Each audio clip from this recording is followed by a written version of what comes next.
The 39 Steps by John Buchan. Chapter 1. The Man Who Died. I returned from the city about 3 o'clock on that May afternoon, pretty well disgusted with life. I had been 3 months in the old country and was fed up with it. If anyone had told me a year ago that I would have been feeling like that, I should have laughed at him, but there was the fact. The weather made me liverish. The talk of the ordinary Englishman made me sick. I couldn't get enough exercise, and the amusements of London seemed as flat as soda water that has been standing in the sun. "Richard Hannay," I kept telling myself, "you have got into the wrong ditch, my friend, and you had better climb out." It made me bite my lips to think of the plans I had been building up those last years in Bulawayo. I had got my pile, not one of the big ones, but good enough for me, and I had figured out all kinds of ways of enjoying myself. My father had brought me out from Scotland at the age of 6, and I had never been home since, so England was a sort of Arabian Nights to me, and I counted on stopping there for the rest of my days. But from the first I was disappointed with it. In about a week I was tired of seeing sights, and in less than a month I had had enough of restaurants and theatres and race meetings. I had no real pal to go about with, which probably explains things. Plenty of people invited me to their houses, but they didn't seem much interested in me. They would ask me a question or two about South Africa and then get on to their own affairs. A lot of imperialist ladies asked me to tea to meet schoolmasters from New Zealand and editors from Vancouver, and that was the dismalest business of all. Here was I, 37 years old, sound in wind and limb, with enough money to have a good time, yawning my head off all day. I had just about settled to clear out and get back to the veldt, for I was the best bored man in the United Kingdom. That afternoon I had been worrying my brokers about investments to give my mind something to work on, and on my way home I turned into my club, rather a pot-house which took in colonial members. I had a long drink and read the evening papers. They were full of the row in the Near East, and there was an article about Karolides, the Greek premier. I rather fancied the chap. From all accounts he seemed the one big man in the show, and he played a straight game too, which was more than could be said for most of them. I gathered that they hated him pretty blackly in Berlin and Vienna, but that we were going to stick by him, and one paper said that he was the only barrier between Europe and Armageddon. I remember wondering if I could get a job in those parts. It struck me that Albania was the sort of place that might keep a man from yawning.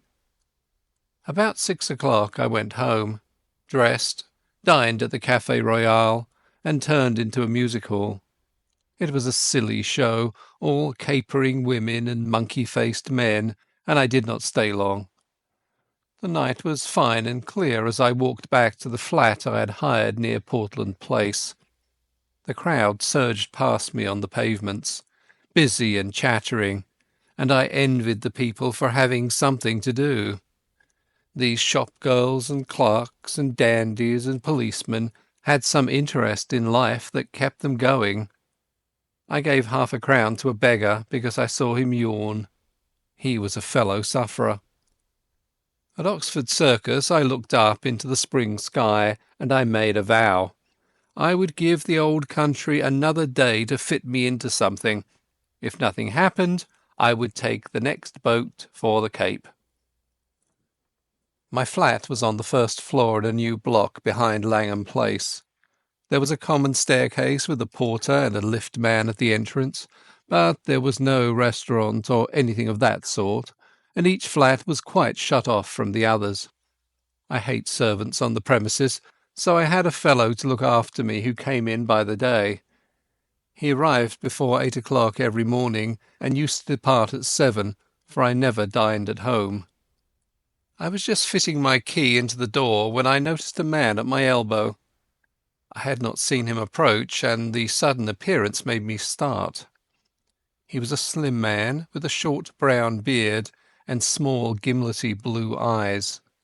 I recognized him as the occupant of the flat on the top floor with whom I had passed the time of day on the stairs. "Can I speak to you?" he said. "May I come in for a minute?" He was steadying his voice with an effort, and his hand was pawing my arm. I got my door open and motioned him in. No sooner was he over the threshold than he made a dash for my back room where I used to smoke and write my letters. Then he bolted back. "Is the door locked?" he asked feverishly, and he fastened the chain with his own hand. "I'm very sorry," he said humbly. "It's a mighty liberty, but you look the kind of man who would understand. I've had you in my mind all this week, when things got troublesome. Say, will you do me a good turn?"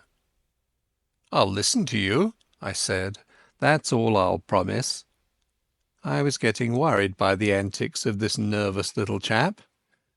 There was a tray of drinks on a table beside him, from which he filled himself a stiff whisky and soda. He drank it off in 3 gulps and cracked the glass as he set it down. "Pardon," he said. "I'm a bit rattled tonight. You see, I happen at this moment to be dead." I sat down in an armchair and lit my pipe. "What does it feel like?" I asked. I was pretty certain that I had to deal with a madman.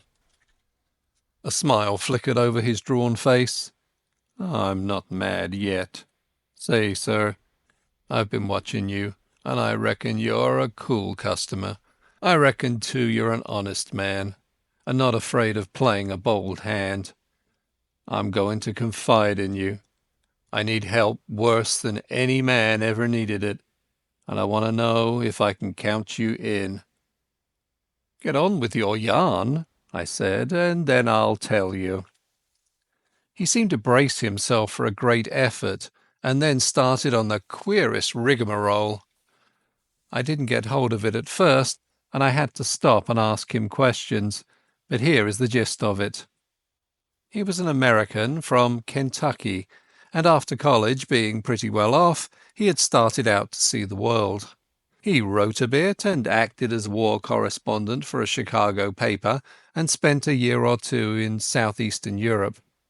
I gathered that he was a fine linguist and had got to know pretty well the society in those parts. He spoke familiarly of many names that I remembered to have seen in the newspapers. He had played about with politics, he told me, at first for the interest of them, and then because he couldn't help himself. I read him as a sharp, restless fellow who always wanted to get down to the roots of things. He got a little further down than he wanted. I'm giving you what he told me as well as I could make it out. Away behind all the governments and the armies there was a big subterranean movement going on, engineered by very dangerous people. He had come on it by accident. It fascinated him. He went further, and then got caught. I gathered that most of the people in it were the sort of educated anarchists that make revolutions, but that beside them were financiers who were playing for money. A clever man can make big profits on a falling market, and it suited the book of both classes to set Europe by the ears. He told me some queer things that explained a lot that had puzzled me. Things that had happened in the Balkan War, how one state suddenly came out on top, why alliances were made and broken, why certain men disappeared, and where the sinews of war came from. The aim of the whole conspiracy was to get Russia and Germany at loggerheads. When I asked why, he said that the anarchist lot thought it would give them their chance. Everything would be in the melting pot, and they looked to see a new world emerge. The capitalists would rake in the shekels and make fortunes by buying up wreckage. Capital, he said, had no conscience and no fatherland. Besides, the Jew was behind it, and the Jew hated Russia worse than hell. "Do you wonder?" he cried. For 300 years they have been persecuted, and this is the return match for the pogroms. The Jew is everywhere, but you have to go far down the back stairs to find him. Take any big Teutonic business concern. If you have dealings with it, the first man you meet is Prince von Unzu something, an elegant young man who talks Eton and Harrow English, but he cuts no ice. If your business is big, you get behind him and find a prognathous Westphalian with a retreating brow and the manners of a hog. He is the German businessman that gives your English papers the shakes. But if you're on the biggest kind of job and are bound to get to the real boss, 10 to 1 you are brought up against a little white-faced Jew in a bath chair with an eye like a rattlesnake. Yes, sir, he is the man who is ruling the world just now, and he has his knife in the empire of the Tsar because his aunt was outraged and his father flogged in some one-horse location on the Volga. I couldn't help saying that his Jew anarchists seemed to have got left behind a little. Yes and no, he said. They won up to a point, but they struck a bigger thing than money, a thing that couldn't be bought. The old elemental fighting instincts of man. If you're going to be killed, you invent some kind of flag and country to fight for, and if you survive, you get to love the thing. These foolish devils of soldiers have found something they care for, and that has upset the pretty plan laid in Berlin and Vienna. But my friends haven't played their last card by a long sight. They've got the ace up their sleeves, and unless I can keep alive for a month, they're going to play it and win. But I thought you were dead, I put in. Mors janua vitae, he smiled. I recognized the quotation. It was about all the Latin I knew. I'm coming to that. And I've got to put you wise about a lot of things first. If you read your newspaper, I guess you know the name of Constantine Karolides. I sat up for that, for I had been reading about him that very afternoon. He is the man that has wrecked all their games. He is the one big brain in the whole show, and he happens also to be an honest man, wherefore he has been marked down these 12 months past. I found that out. Not that it was difficult, for any fool could guess as much. But I found out the way they were going to get him. And that knowledge was deadly. That's why I have had to decease. He had another drink, and I mixed it for him myself, for I was getting interested in the beggar. They can't get him in his own land, for he has a bodyguard of Epirotes that would skin their grandmothers.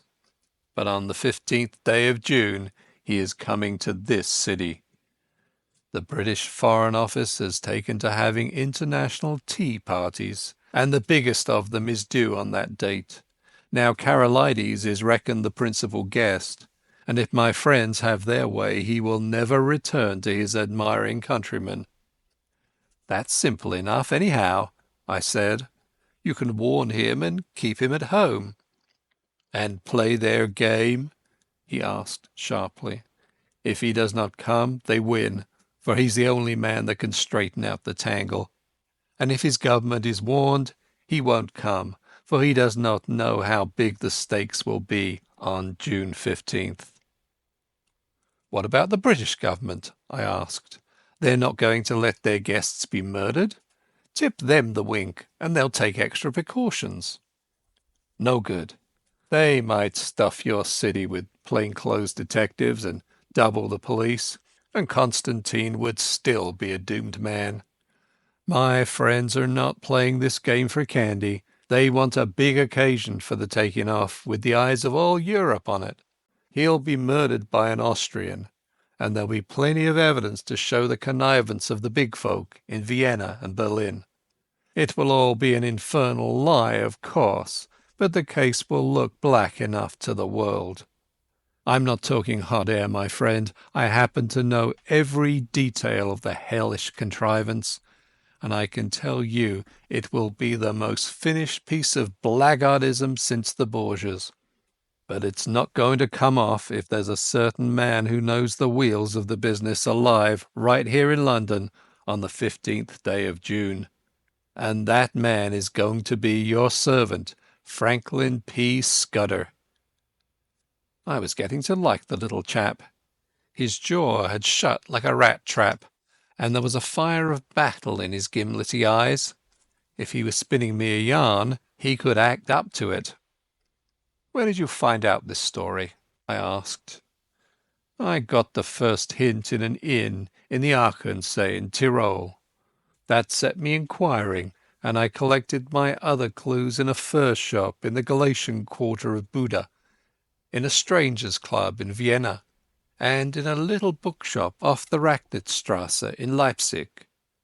I completed my evidence 10 days ago in Paris. I can't tell you the details now, for it's something of a history. When I was quite sure in my own mind, I judged it my business to disappear, and I reached this city by a mighty queer circuit. I left Paris a dandified young French-American, and I sailed from Hamburg a Jew diamond merchant.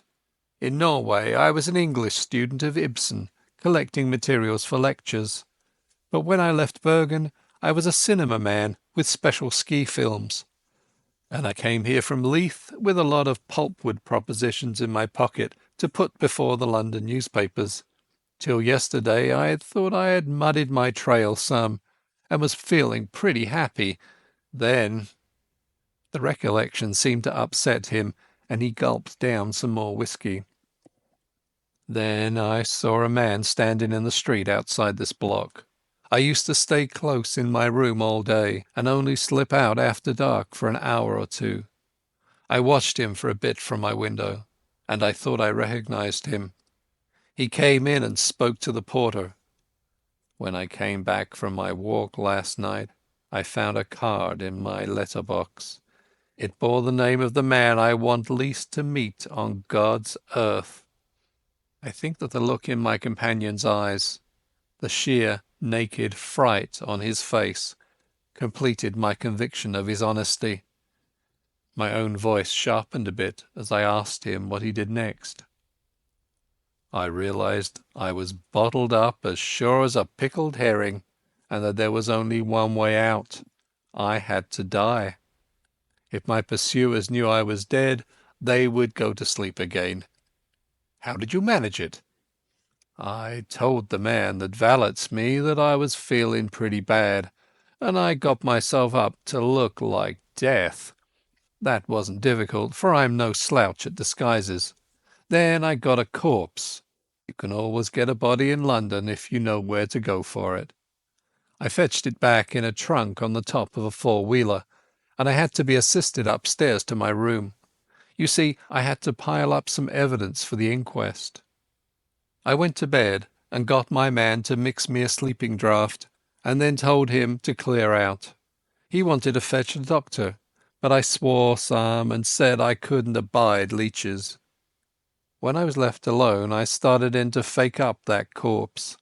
He was my size, and I judged had perished from too much alcohol, so I put some spirits handy about the place. The jaw was the weak point in the likeness, so I blew it away with a revolver. I dare say there will be somebody tomorrow to swear to having heard a shot, but there are no neighbours on my floor, and I guessed I could risk it. So I left the body in bed, dressed up in my pyjamas, with a revolver lying on the bedclothes, and a considerable mess around. Then I got into a suit of clothes I had kept waiting for emergencies. I didn't dare to shave for fear of leaving tracks, and besides, it wasn't any kind of use my trying to get into the streets. I'd had you in my mind all day, and there seemed nothing to do but to make an appeal to you. I watched from my window till I saw you come home, and then slipped down the stair to meet you. There, sir, I guess you know about as much as me of this business." He sat blinking like an owl, fluttering with nerves, and yet desperately determined. By this time I was pretty well convinced that he was going straight with me. It was the wildest sort of narrative, but I had heard in my time many steep tales which had turned out to be true, and I had made a practice of judging the man rather than the story. If he'd wanted to get a location in my flat and then cut my throat, he would have pitched a milder yarn. "Hand me your key," I said, "and I'll take a look at the corpse. Excuse my caution, but I'm bound to verify a bit if I can." He shook his head mournfully. "I reckoned you'd ask for that, but I haven't got it. It's on my chain on the dressing table. I had to leave it behind, for I couldn't leave any clues to raise suspicions. The gentry who are after me are pretty bright-eyed citizens. You'll have to take me on trust for the night, and tomorrow you'll get proof of the corpse business right enough." I thought for an instant or two. "Right. I'll trust you for the night. I'll lock you into this room and keep the key. Just one word, Mr. Scudder. I believe you're straight, but if so be you're not, I should warn you that I'm a handy man with a gun." "Sure," he said, jumping up with some briskness. "I haven't the privilege of your name, sir, but let me tell you that you're a white man. I'll thank you to lend me a razor." I took him into my bedroom and turned him loose. In half an hour's time a figure came out that I scarcely recognized. Only his gimlety, hungry eyes were the same. He was shaved clean, his hair was parted in the middle, and he had cut his eyebrows. Furthermore, he carried himself as if he had been drilled, and was the very model, even to the brown complexion, of some British officer who had had a long spell in India. He had a monocle, too, which he stuck in his eye, and every trace of the American had gone out of his speech. "My hat, Mr. Scudder," I stammered. "Not Mr. Scudder," he corrected. "Captain Theophilus Digby of the 7th Gurkhas, presently home on leave. I'll thank you to remember that, sir." I made him a bed in my smoking room, and sought my own couch more cheerful than I had been for the past month. Things did happen occasionally, even in this God-forgotten metropolis. I woke next morning to hear my man, Paddock, making the deuce of a row at the smoking-room door. Paddock was a fellow I had done a good turn to out on the Selakwe, and I had inspanned him as my servant as soon as I got to England. He had about as much gift of the gab as a hippopotamus, and was not a great hand at valeting, but I knew I could count on his loyalty. "Stop that row, Paddock," I said.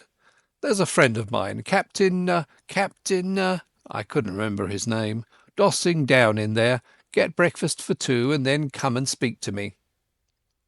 I told Paddock a fine story about how my friend was a great swell, with his nerves pretty bad from overwork, who wanted absolute rest and stillness. Nobody had got to know he was there, or he would be besieged by communications from the India Office and the Prime Minister, and his cure would be ruined. I'm bound to say Scudder played up splendidly when he came to breakfast. He fixed Paddock with his eyeglass just like a British officer, and asked him about the Boer War, and slung out at me a lot of stuff about imaginary pals. Paddock couldn't learn to call me sir, but he sirred Scudder as if his life depended on it. I left him with the newspaper and a box of cigars, and went down to the city till luncheon. When I got back the porter had a weighty face. "Nasty business here this morning, sir. Gent in number 15 been shot hisself. They just took him off to the mortuary. The police are up there now." I ascended to number 15 and found a couple of bobbies and an inspector busy making an examination. I asked a few idiotic questions and they soon kicked me out. Then I found the man that had valeted Scudder and pumped him, and I could see he suspected nothing. He was a whining fellow with a churchyard face, and half a crown went far to console him. I attended the inquest next day. A partner of some publishing firm gave evidence that the deceased had brought him pulpwood propositions and had been, he believed, an agent of an American business. The jury found it a case of suicide while of unsound mind, and the few effects were handed over to the American consul to deal with. I gave Scudder a full account of the affair, and it interested him greatly. He said he wished he could have attended the inquest, for he reckoned it would be about as spicy as to read one's own obituary notice. The first 2 days he stayed with me in that back room he was very peaceful. He read and smoked a bit, and made a heap of jottings in a notebook, and every night we had a game of chess, at which he beat me hollow. I think he was nursing his nerves back to health, for he had had a pretty trying time. But on the third day I could see he was beginning to get restless. He fixed up a list of the days till June 15th, and ticked each off with a red pencil, making remarks in shorthand against them. I would find him sunk in a brown study, with his sharp eyes abstracted, and after these spells of meditation he was apt to be very despondent. Then I could see that he began to get edgy again. He listened for little noises, and was always asking me if Paddock could be trusted. Once or twice he got very peevish and apologized for it. I didn't blame him. I made every allowance, for he had taken on a fairly stiff job. It was not the safety of his own skin that troubled him, but the success of the scheme he had planned. That little man was clean pluck all through, without a soft spot in him. One night he was very solemn. "Say, Hannay," he said, "I judged I should let you a bit deeper into this business. I should hate to go out without leaving somebody else to put up a fight." And he began to tell me in detail what I had only heard from him vaguely. I did not give him very close attention. The fact is, I was more interested in his own adventures than in his high politics. I reckoned that Karolides and his affairs were not my business, leaving all that to him. So a lot that he said slipped clean out of my memory. I remember that he was very clear that the danger to Karolides would not begin till he had got to London, and would come from the very highest quarters, where there would be no thought of suspicion. He mentioned the name of a woman, Julia Czechenyi, as having something to do with the danger. She would be the decoy, I gathered, to get Karolides out of the care of his guards. He talked too about a black stone and a man that lisped in his speech, and he described very particularly somebody that he never referred to without a shudder, an old man with a young voice who could hood his eyes like a hawk. He spoke a good deal about death too. He was mortally anxious about winning through with his job, but he didn't care a rush for his life. "I reckon it's like going to sleep when you are pretty well tired out, and waking to find a summer day with the scent of hay coming in at the window. I used to thank God for such morning, way back in the bluegrass country, and I guess I'll thank him when I wake up on the other side of Jordan." Next day he was much more cheerful, and read the life of Stonewall Jackson most of the time.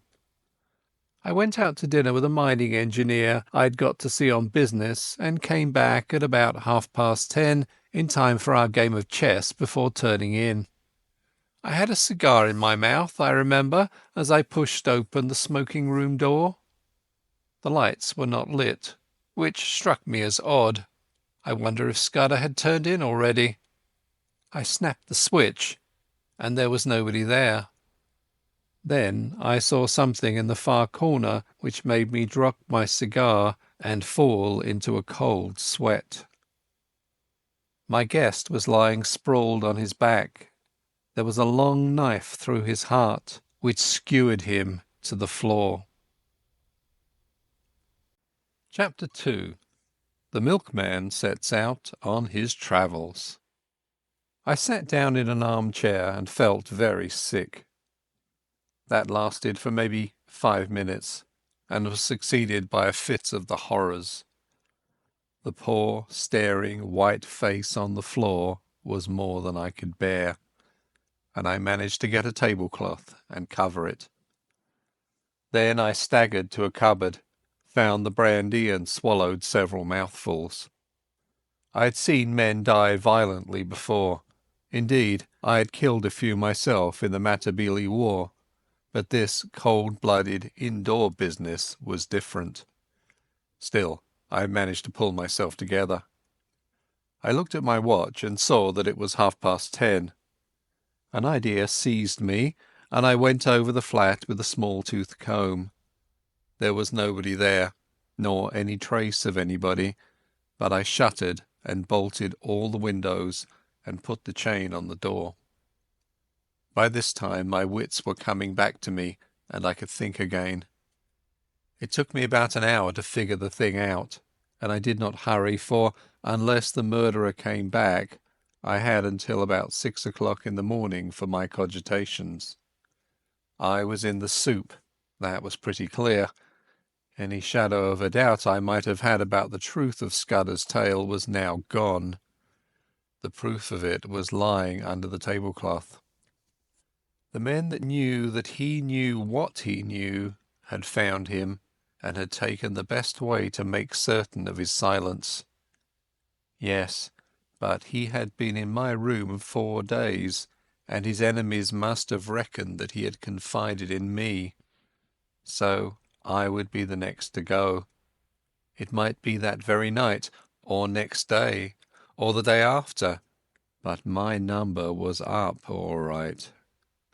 Then suddenly I thought of another probability. Supposing I went out now and called in the police, or went to bed and let Paddock find the body and call them in the morning. What kind of a story was I to tell about Scudder? I had lied to Paddock about him, and the whole thing looked desperately fishy. If I made a clean breast of it and told the police everything he had told me, they would simply laugh at me. The odds were 1,000 to 1 that I would be charged with the murder, and the circumstantial evidence was strong enough to hang me. Few people knew me in England. I had no real pal who could come forward and swear to my character. Perhaps that was what these secret enemies were playing for. They were clever enough for anything, and an English prison was as good a way of getting rid of me until after June 15th as a knife in my chest. Besides, if I told the whole story and by any miracle was believed, I would be playing their game. Karolides would stay at home, which was what they wanted. Somehow or other, the sight of Scudder's dead face had made me a passionate believer in his scheme. He was gone, but he had taken me into his confidence, and I was pretty well bound to carry on his work. You may think this ridiculous for a man in danger of his life, but that was the way I looked at it. I am an ordinary sort of fellow, not braver than other people, but I hate to see a good man downed, and that long knife would not be the end of Scudder if I could play the game in his place. It took me an hour or two to think this out, and by that time I had come to a decision. I must vanish somehow, and keep vanished, until the end of the 2nd week of June. Then I must somehow find a way to get in touch with the government people and tell them what Scudder had told me. I wished to heaven he had told me more, and that I had listened more carefully to the little he had told me. I knew nothing but the barest facts. There was a big risk that, even if I weathered the other dangers, I would not be believed in the end. I must take my chance of that, and hope that something might happen which would confirm my tale in the eyes of the government. My first job was to keep going for the next 3 weeks. It was now the 24th of May, and that meant 20 days of hiding before I could venture to approach the powers that be. I reckoned that 2 sets of people would be looking for me: Scudder's enemies to put me out of existence, and the police, who would want me for Scudder's murder. It was going to be a giddy hunt, and it was queer how the prospect comforted me. I had been slack so long that almost any chance of activity was welcome.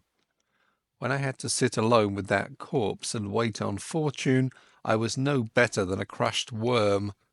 But if my next safety was to hang on my own wits, I was prepared to be cheerful about it.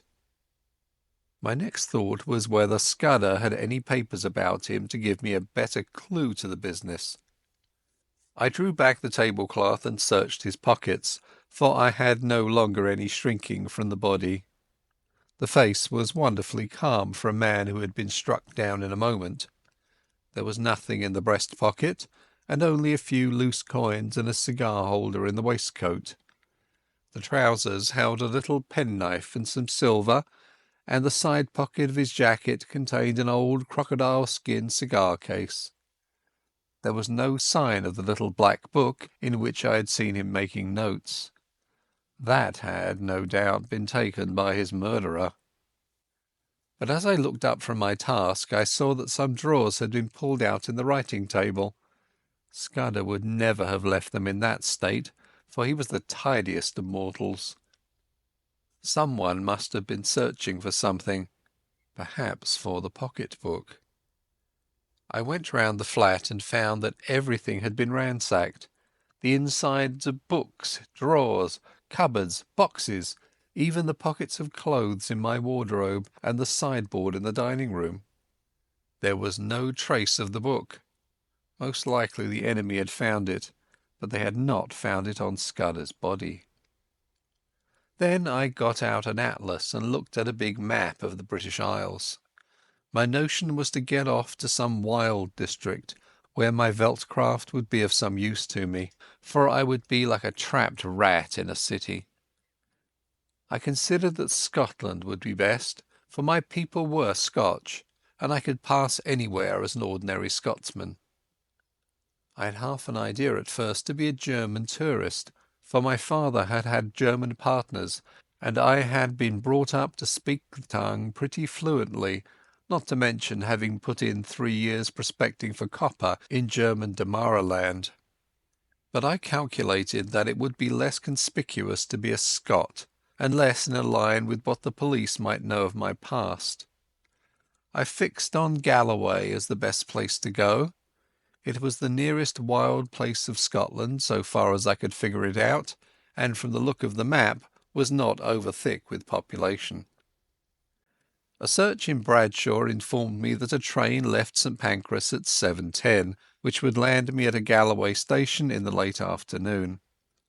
That was well enough, but a more important matter was how I was to make my way to St Pancras, for I was pretty certain that Scudder's friends would be watching outside.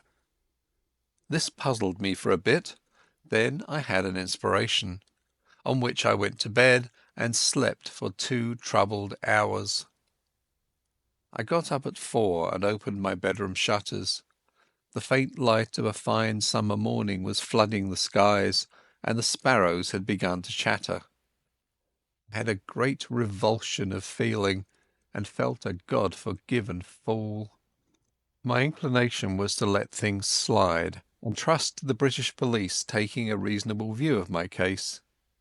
But as I viewed the situation, I could find no arguments to bring against my decision of the previous night, so with a wry mouth I resolved to go on with my plan. I was not feeling in any particular funk, only disinclined to go looking for trouble, if you understand me.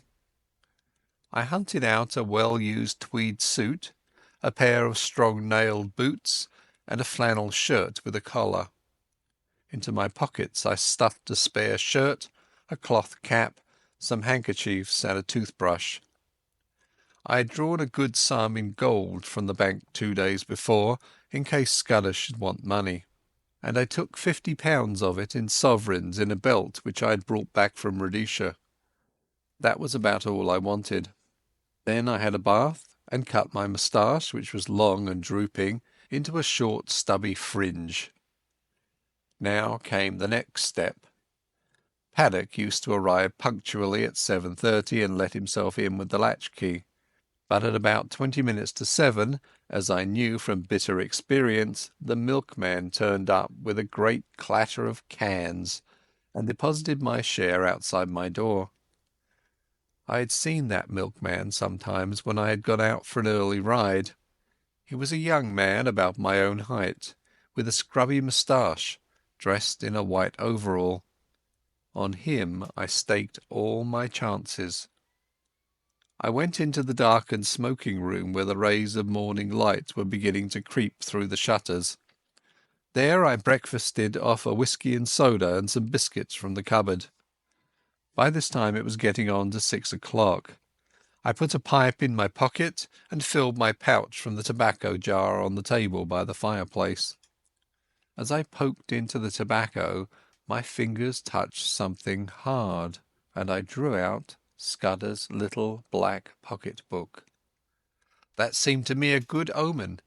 I lifted the cloth from the body and was amazed at the peace and dignity of the dead face. "Goodbye, old chap," I said. "I am going to do my best for you. Wish me well wherever you are." Then I hung about in the hall waiting for the milkman. That was the worst part of the business, for I was fairly choking to get out of doors. 6:30 passed, then 6:40, but still he did not come. The fool had chosen this day of all days to be late.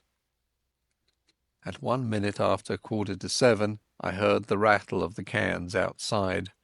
I opened the front door, and there was my man, singling out my cans from a bunch he carried and whistling through his teeth.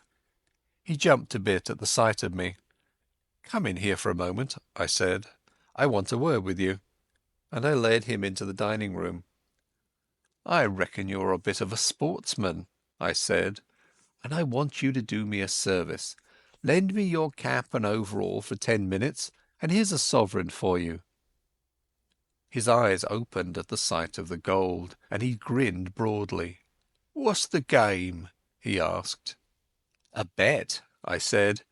"I haven't time to explain, but to win it I've got to be a milkman for the next 10 minutes. All you've got to do is to stay here till I come back. You'll be a bit late, but nobody will complain, and you'll have that quid for yourself." "Right-o," he said cheerily. "I ain't the man to spoil a bit of sport. Here's the rig, governor." I stuck on his flat blue cap and his white overall, picked up the cans, banged my door, and went whistling downstairs. The porter at the foot told me to shut my jaw, which sounded as if my make-up was adequate. At first I thought there was nobody in the street. Then I caught sight of a policeman 100 yards down, and a loafer shuffling past on the other side. Some impulse made me raise my eyes to the house opposite, and there at a first-floor window was a face. As the loafer passed, he looked up, and I fancied a signal was exchanged. I crossed the street, whistling gaily and imitating the jaunty swing of the milkman. Then I took the first side street and turned up a left-hand turning which led past a bit of vacant ground.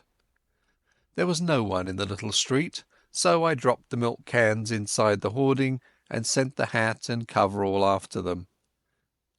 I had only just put on my cloth cap when a postman came round the corner.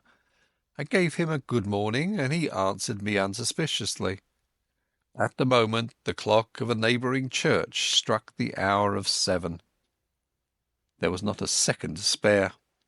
As soon as I got to Euston Road, I took to my heels and ran. The clock at Euston Station showed 5 minutes past the hour. At St Pancras I had no time to take a ticket, let alone that I had not settled upon my destination.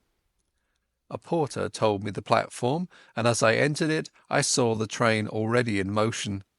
2 station officials blocked the way, but I dodged them and clambered into the last carriage. 3 minutes later, as we were roaring through the northern tunnels, an irate guard interviewed me. He wrote out for me a ticket to Newton Stewart, a name which had suddenly come back to my memory, and he conducted me from the first-class compartment where I had ensconced myself to a third-class smoker, occupied by a sailor and a stout woman with a child. He went off grumbling, and as I mopped my brow I observed to my companions in my broadest Scots that it was a sore job catching trains. I had already entered upon my part. "The impudence of that guard," said the lady bitterly. "He was complaining o' this wean no haeing a ticket, and her no furrer than August 12th, and he was objecting to this gentleman spitting." The sailor morosely agreed, and I started my new life in an atmosphere of protest against authority. I reminded myself that a week ago I had been finding the world dull. Chapter 3. The Adventure of the Literary Innkeeper. I had a solemn time travelling north that day. It was fine May weather, with the hawthorn flowering on every edge, and I asked myself why, when I was still a free man, I had stayed on in London and not got the good of this heavenly country. I didn't dare face the restaurant car, but I got a luncheon basket at Leeds and shared it with the fat woman. Also I got the morning's papers with news about starters for the Derby and the beginning of the cricket season, and some paragraphs about how Balkan affairs were settling down and a British squadron was going to Kiel. When I had done with them I got out Scudder's little black pocket-book and studied it. It was pretty well filled with jottings, chiefly figures, though now and then a name was printed in. For example, I found the word Hofgaard, Loonville, and avocado pretty often, and especially the word Pavia. Now, I was certain that Scudder never did anything without a reason, and I was pretty sure that there was a cipher in all this. That is a subject which has always interested me, and I did a bit of it myself once as intelligence officer at Delagoa Bay during the Boer War. I have a head for things like chess and puzzles, and I used to reckon myself pretty good at finding out ciphers.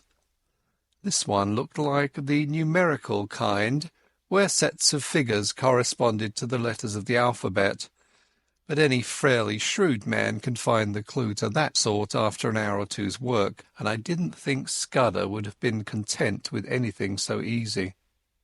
So I fastened on the printed words, for you can make a pretty good numerical cipher if you have a keyword which gives you the sequence of the letters. I tried for hours, but none of the words answered. Then I fell asleep and woke at Dumfries just in time to bundle out and get into the slow Galloway train. There was a man on the platform whose looks I didn't like, but he never glanced at me, and when I caught sight of myself in the mirror of an automatic machine, I didn't wonder. With my brown face, my old tweeds, and my slouch, I was the very model of one of the hill farmers who were crowding into the third-class carriages. I travelled with half a dozen in an atmosphere of shag and clay pipes. They had come from the weekly market, and their mouths were full of prices. I heard accounts of how the lambing had gone up on the Cairn and the Douch and a half-dozen other mysterious waters. Above half the men had lunched heavily and were highly flavoured with whisky, but they took no notice of me. We rumbled slowly into a land of little wooded glens, and then to a great wide moorland place, gleaming with lochs and high blue hills showing northwards. About 5 o'clock the carriage had emptied, and I was left alone, as I'd hoped. I got out at the next station, a little place whose name I scarcely noted, set right in the heart of a bog. It reminded me of one of those forgotten little stations in the Karoo. An old station-master was digging in his garden, and with his spade over his shoulder sauntered to the train, took charge of a parcel, and went back to his potatoes. A child of 10 received my ticket, and I emerged on a white road that straggled over the brown moor. It was a gorgeous spring evening, with every hill showing as clear as a cut amethyst. The air had the queer rooty smell of bogs. but it was as fresh as mid-ocean, and it had the strangest effect on my spirits. I actually felt light-hearted. I might have been a boy out for a spring holiday tramp, instead of a man of 37 very much wanted by the police. I felt just as I used to feel when I was starting for a big trek on a frosty morning on the high veldt. If you believe me, I swung along that road whistling. There was no plan of campaign in my head, only just to go on and on in this blessed, honest-smelling hill country, for every mile put me in better humour with myself. In a roadside planting I cut a walking stick of hazel, and presently struck off the highway by a bypath which followed the glen of a brawling stream.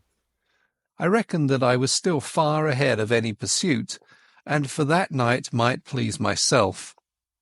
It was some hours since I had tasted food, and I was getting very hungry when I came to a herd cottage set in a nook beside a waterfall.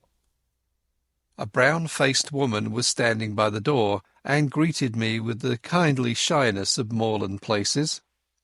When I asked for a night's lodging, she said I was welcome to the bed in the loft, and very soon she set before me a hearty meal of ham and eggs, scones, and thick sweet milk.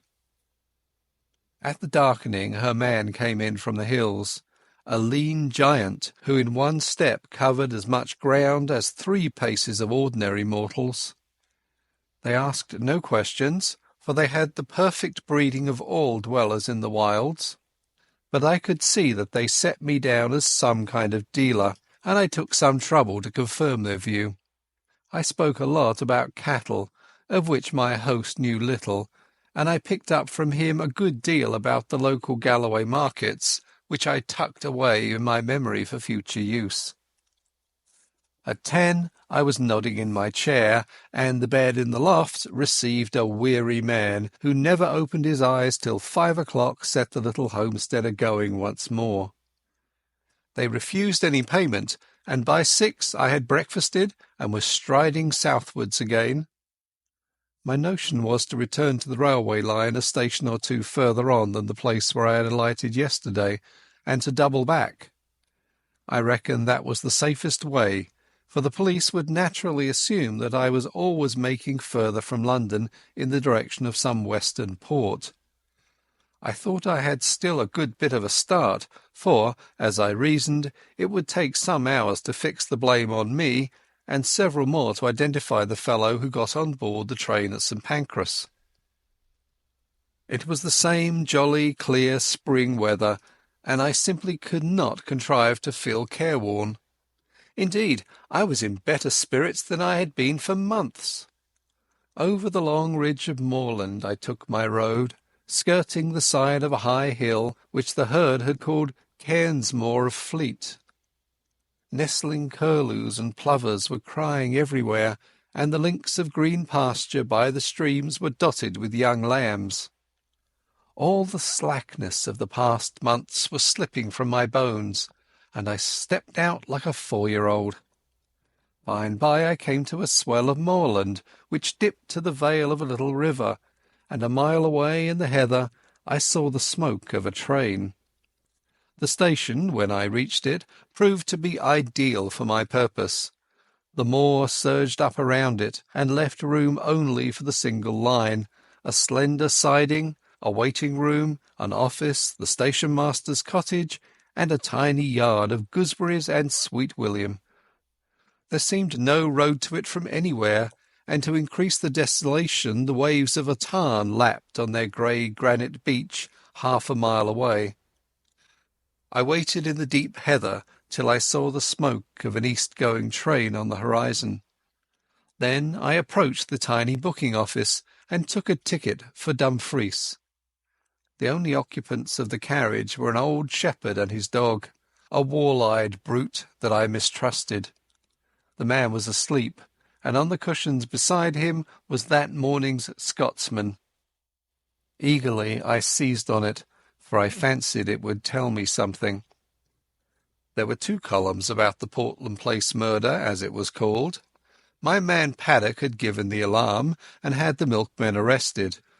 Poor devil, it looked as if the latter had earned his sovereign hardly. But for me he had been cheap at the price, for he seemed to have occupied the police the better part of a day. In the stop-press news I found a further instalment of the story. The milkman had been released, I read, and the true criminal, about whose identity the police were reticent, was believed to have got away from London by one of the northern lines. There was a short note about me as the owner of the flat.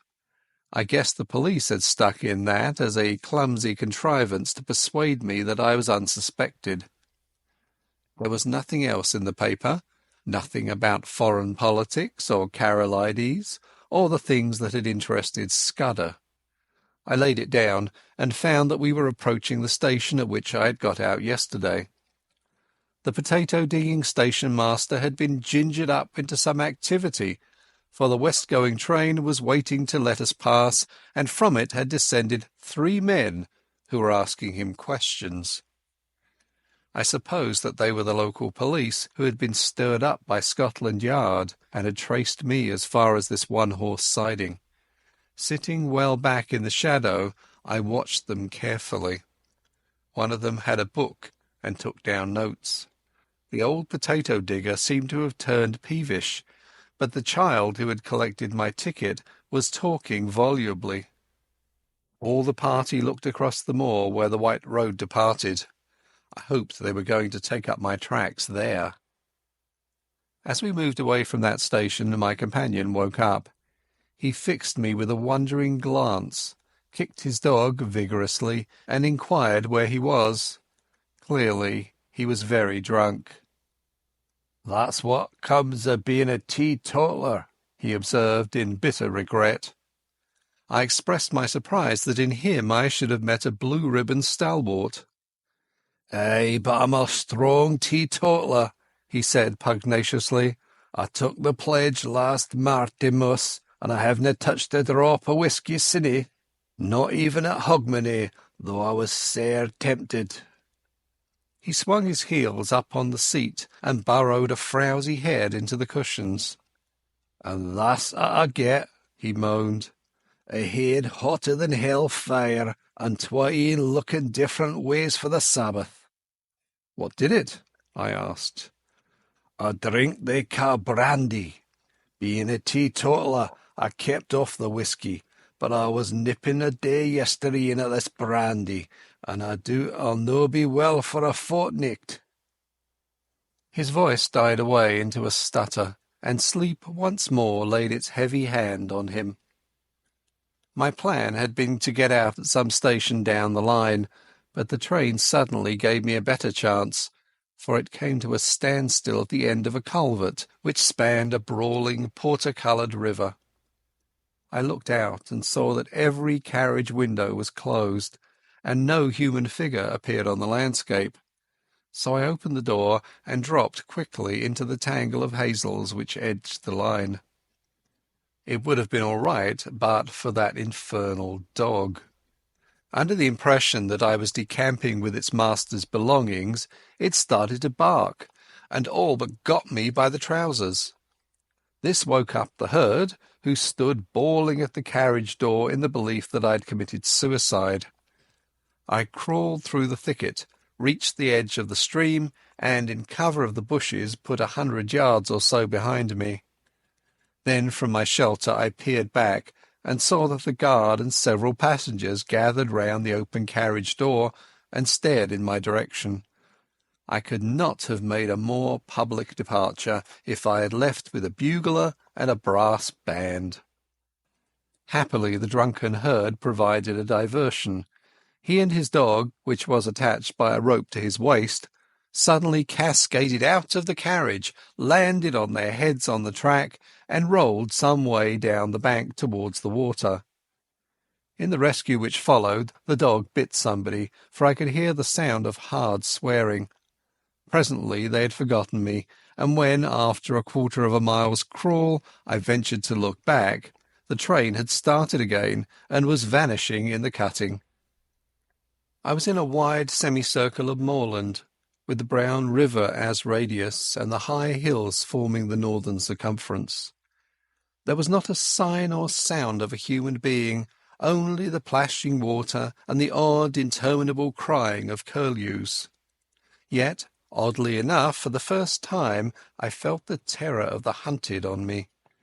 It was not the police that I thought of, but the other folk who knew that I knew Scudder's secret, and dared not let me live. I was certain that they would pursue me with a keenness and vigilance unknown to the British law, and that once their grip closed on me, I should find no mercy. I looked back, and there was nothing in the landscape. The sun glinted on the metals of the line and the wet stones in the stream, and you could not have found a more peaceful sight in the world. Nevertheless, I started to run. Crouching low in the runnels of the bog, I ran till the sweat blinded my eyes. The mood did not leave me till I had reached the rim of mountain and flung myself panting on a ridge high above the young waters of the brown river. From my vantage ground I could scan the whole moor right away to the railway line and to the south of it where the green fields took the place of heather. I have eyes like a hawk, but I could see nothing moving in the whole countryside. Then I looked east, beyond the ridge, and saw a new kind of landscape, shallow green valleys with plentiful fir plantations, and the faint lines of dust which spoke of high roads. Last of all I looked into the blue May sky, and there I saw that which set my pulses racing. Low down in the south a monoplane was climbing into the heavens. I was certain, as if I had been told, that that aeroplane was looking for me, and that it did not belong to the police. For an hour or two I watched it from a pit of heather. It flew low along the hilltops, and then in narrow circles back over the valley up which I had come. Then it seemed to change its mind, rose to a great height, and flew away back to the south. I did not like this espionage from the air, and I began to think less well of the countryside I had chosen for a refuge. These heather hills were no sort of cover if my enemies were in the sky, and I must find a different kind of sanctuary. I looked with more satisfaction to the green country beyond the ridge, for there I should find woods and stone houses. About 6 in the evening I came out of the moorland to a white ribbon of road which wound up the narrow vale of a lowland stream. As I followed it, fields gave place to bent, the glen became a plateau, and presently I had reached a kind of pass where a solitary house smoked in the twilight. The road swung over a bridge, and leaning on the parapet was a man. He was smoking a long clay pipe and studying the water with spectacled eyes. In his left hand was a small book with a finger marking the place. Slowly he repeated, "As when a griffin through the wilderness, with winged step o'er hill and moory dale, pursues the Arimaspian." He jumped round as my step rung on the keystone, and I saw a pleasant, sunburnt, boyish face. "Good evening to you," he said gravely. "It's a fine night for the road." The smell of wood smoke and of some savoury roast floated to me from the house. "Is that place an inn?" I asked. "At your service," he said politely. "I am the landlord, sir, and I hope you will stay the night, for to tell you the truth, I have had no company for a week." I pulled myself up on the parapet of the bridge and filled my pipe. I began to detect an ally. "You're young to be an innkeeper," I said. "My father died a year ago and left me the business. I lived there with my grandmother. It's a slow job for a young man, and it wasn't my choice of a profession." "Which was?" He actually blushed. "I want to write books," he said. "And what better chance could you ask?" I cried. "Man, I've often thought that an innkeeper would make the best storyteller in the world." "Not now," he said eagerly.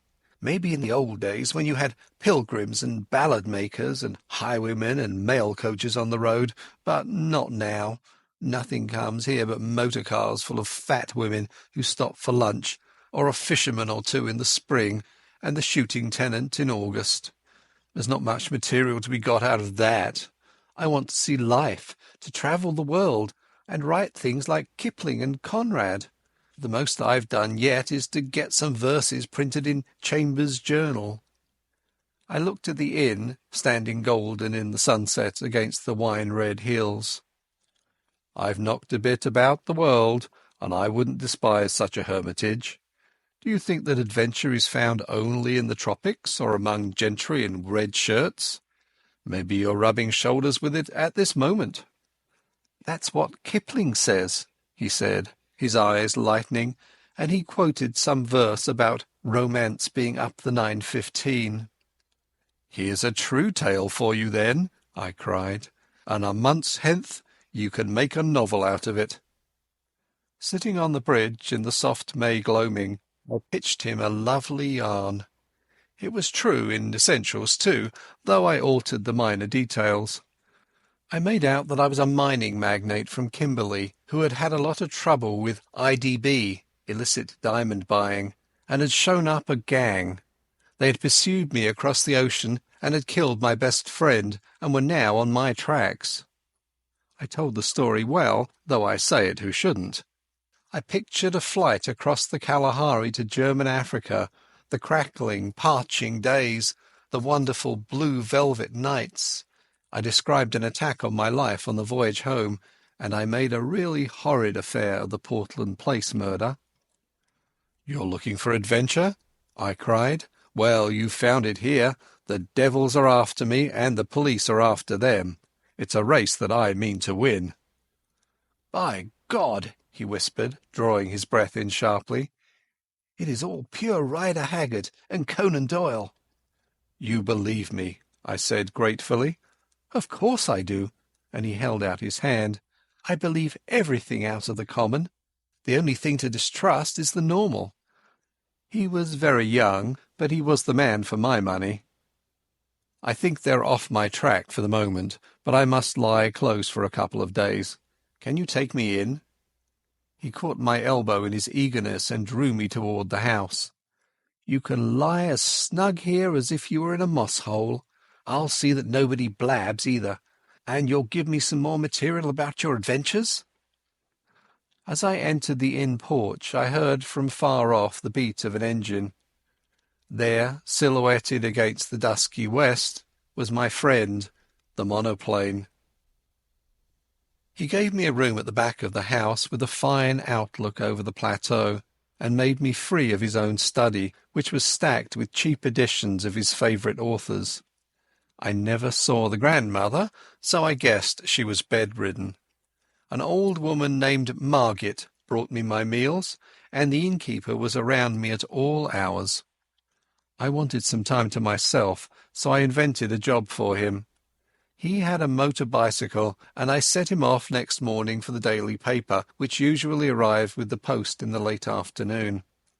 I told him to keep his eyes skinned, and to make note of any strange figures he saw, keeping a special sharp lookout for motors and aeroplanes. Then I sat down in real earnest to Scudder's notebook. He came back at midday with the Scotsman. There was nothing in it except some further evidence of Paddock and the Milkman, and a repetition of yesterday's statement that the murderer had gone north.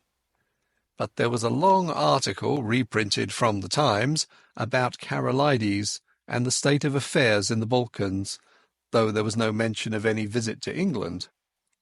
I got rid of the innkeeper for the afternoon, for I was getting very warm in my search for the cipher.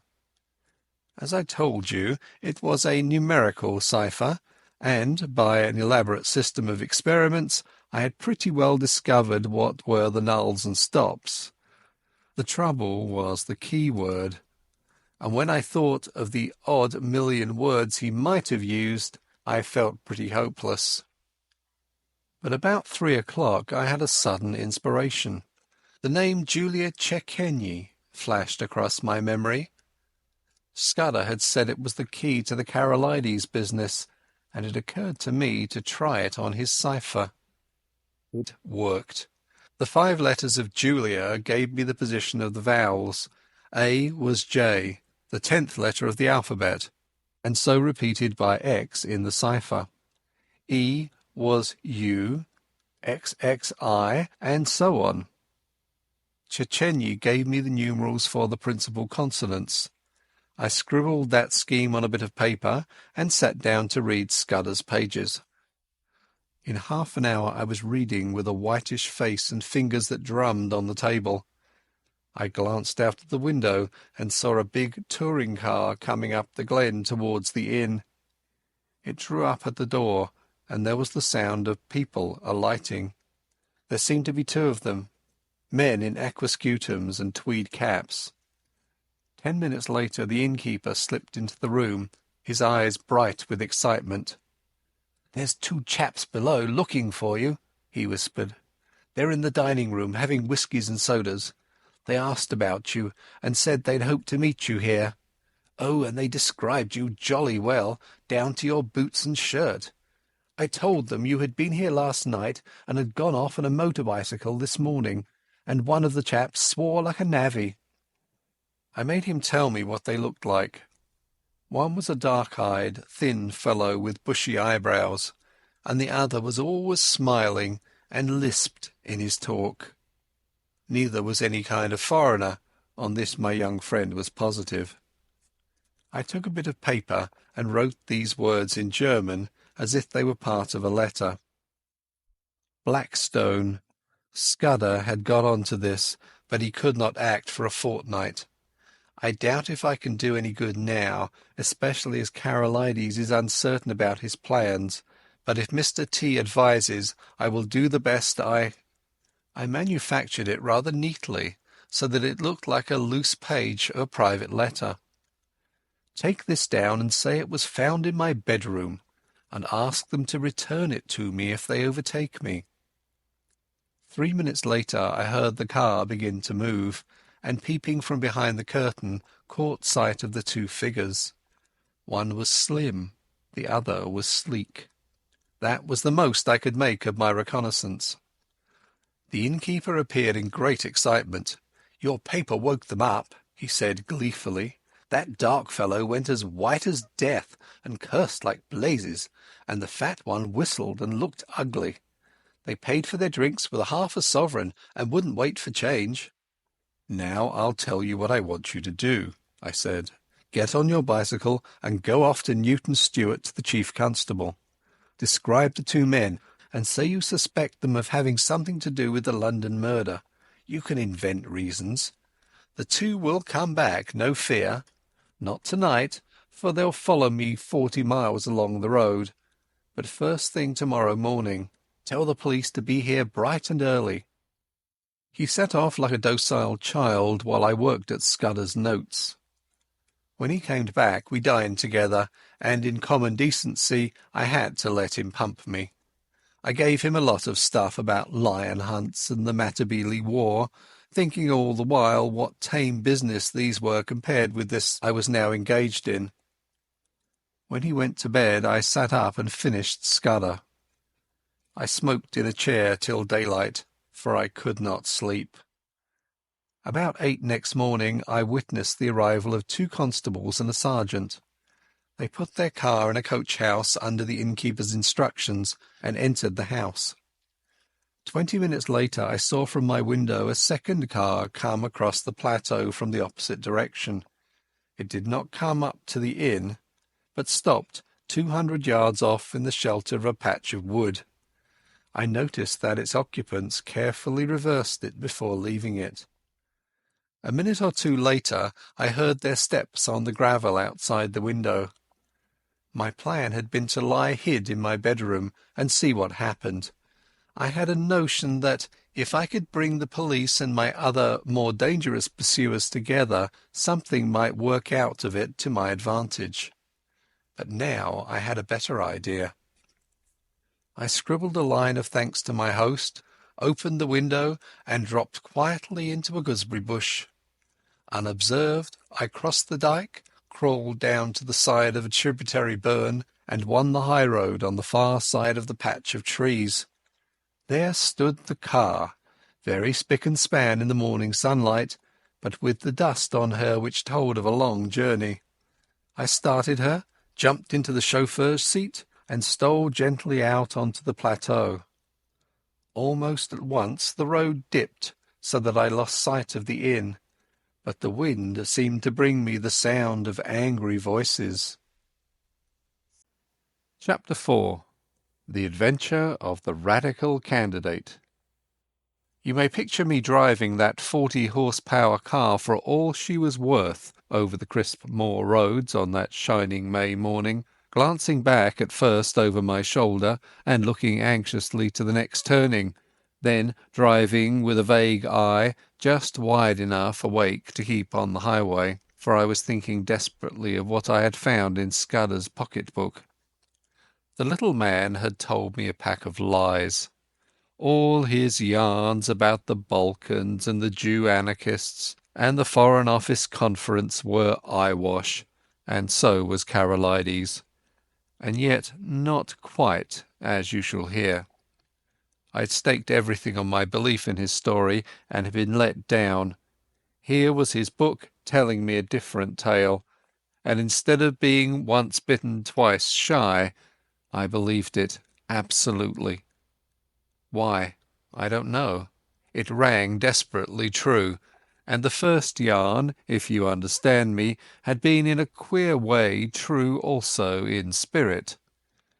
The 15th day of June was going to be a day of destiny, a bigger destiny than the killing of a dago.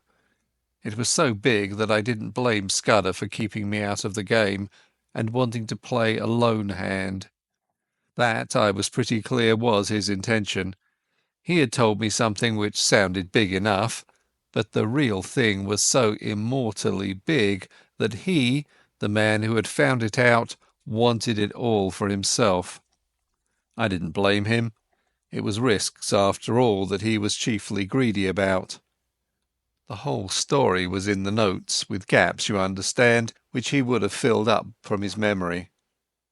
He stuck down his authorities too, and had an odd trick of giving them all a numerical value and then striking a balance which stood for the reliability of each stage in the yarn.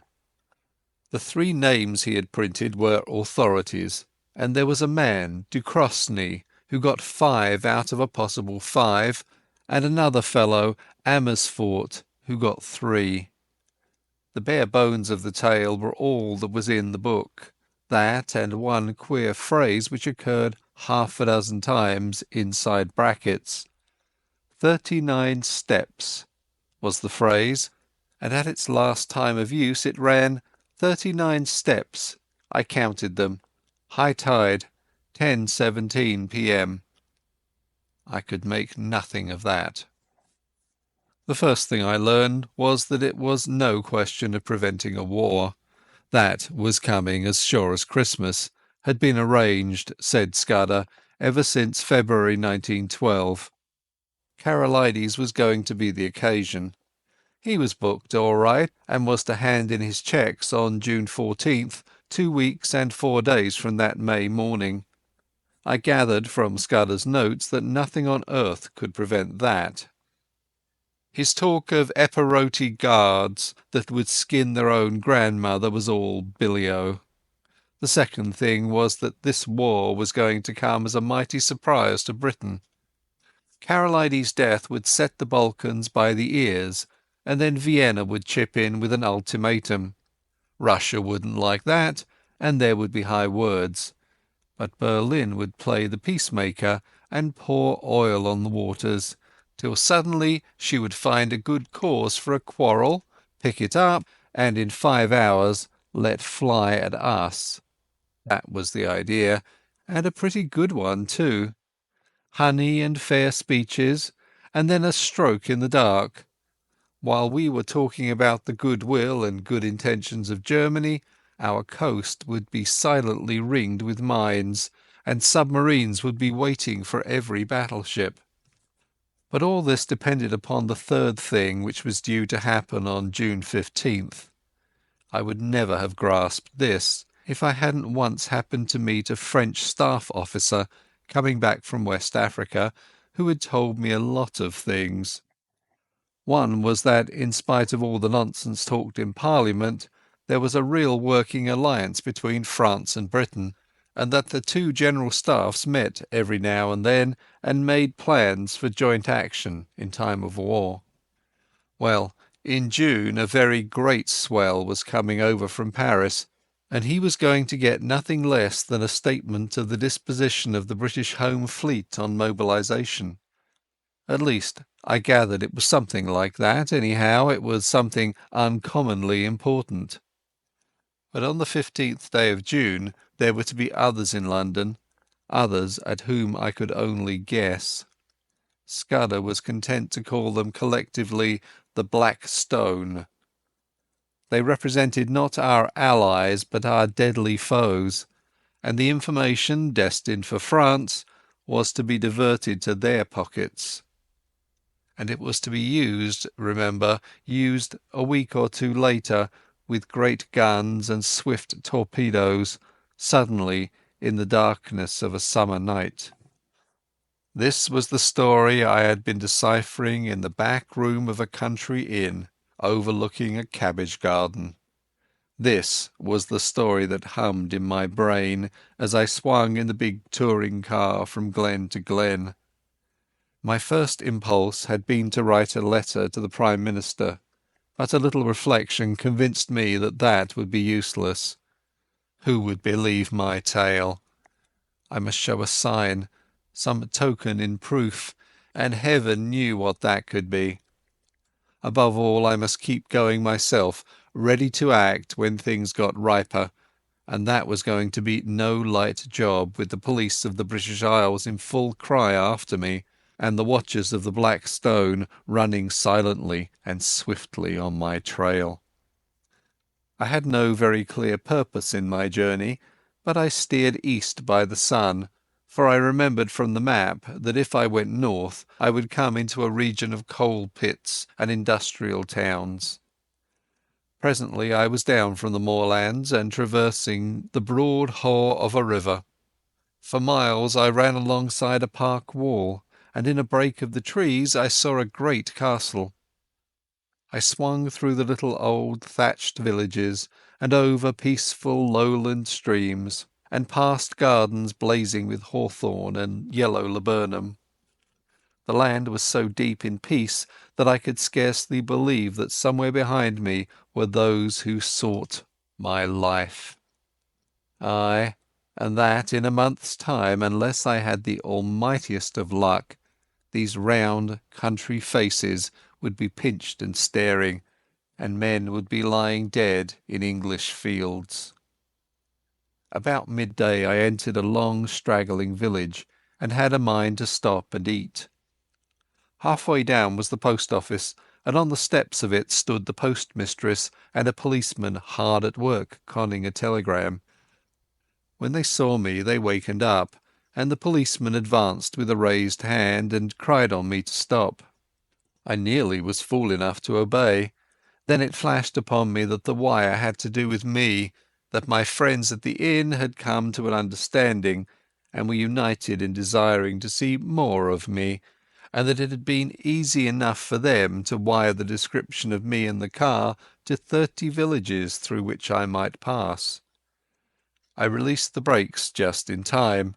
As it was, the policeman made a claw at the hood, and only dropped off when he got my left in his eye. I saw that main roads were no place for me, and turned into the byways. It wasn't an easy job without a map, for there was the risk of getting into a farmyard and ending in a duck pond or a stable yard, and I couldn't afford that kind of delay. I began to see what an ass I had been to steal the car.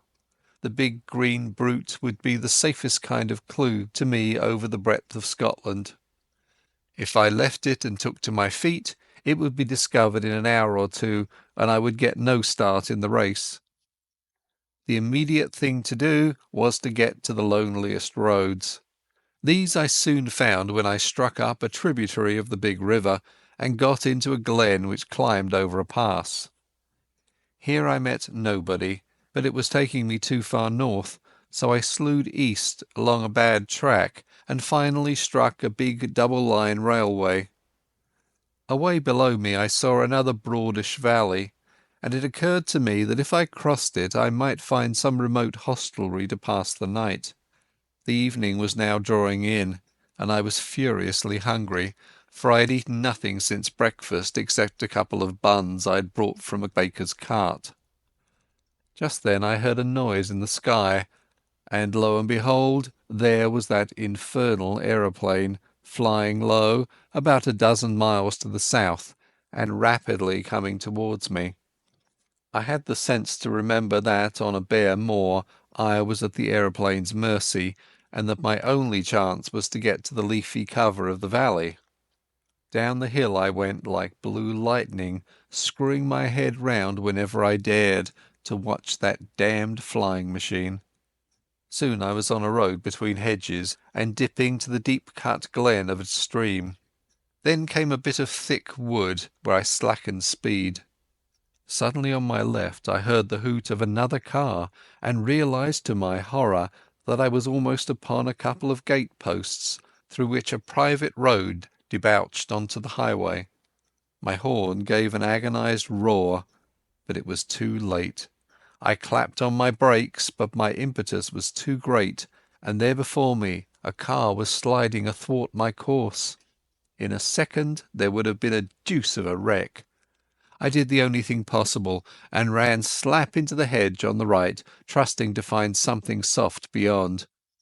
But there I was mistaken. My car slithered through the hedge like butter, then gave a sickening plunge forward. I saw what was coming, leapt on the seat, and would have jumped out, but a branch of hawthorn got me in the chest, lifted me up and held me, while a ton or two of expensive metal slipped below me, bucked and pitched, and then dropped with an almighty smash 50 feet to the bed of the stream. Slowly that thorn let me go. I subsided first on the hedge, and then very gently on a bower of nettles. As I scrambled to my feet, a hand took me by the arm, and a sympathetic and badly scared voice asked me if I were hurt. I found myself looking at a tall young man in goggles and a yellow ulster who kept on blessing his soul and whinnying apologies. For myself, once I got my wind back, I was rather glad than otherwise. This was one way of getting rid of the car. "My blame, sir," I answered him. "It's lucky that I did not add homicide to my follies. That's the end of my Scotch motor tour, but it might have been the end of my life." He plucked out a watch and studied it. "You're the right sort of fellow," he said. "I can spare a quarter of an hour and my house is 2 minutes off. I'll see you clothed and fed and snug in bed. Where's your kit, by the way? Is it in the burn along with the car?" "It's in my pocket," I said, brandishing a toothbrush. "I'm a colonial and travel light." "A colonial?" he cried. "By gad, you're the very man I've been praying for. Are you by any chance a free trader?" "I am," said I, without the foggiest notion of what he meant. He patted my shoulder and hurried me into his car. 3 minutes later we drew up before a comfortable-looking shooting box set among pine trees, and he ushered me indoors. He took me first to a bedroom and flung half a dozen of his suits before me, for my own had been pretty well reduced to rags. I selected a loose blue serge, which differed most conspicuously from my own garments, and borrowed a linen collar. Then he haled me to the dining-room, where the remnants of a meal stood on the table, and announced that I had just 5 minutes to feed. "You can take a snack in your pocket, and we'll have supper when we get back. I've got to be at the Masonic Hall at 8 o'clock, or my agent will comb my hair." I had a cup of coffee and some cold ham, while he yarned away on the hearthrug. "You find me in the deuce of a mess, Mr.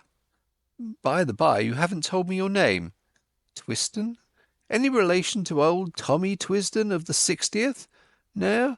Well, you see, I'm Liberal candidate for this part of the world, and I had a meeting on tonight at Brattleburn.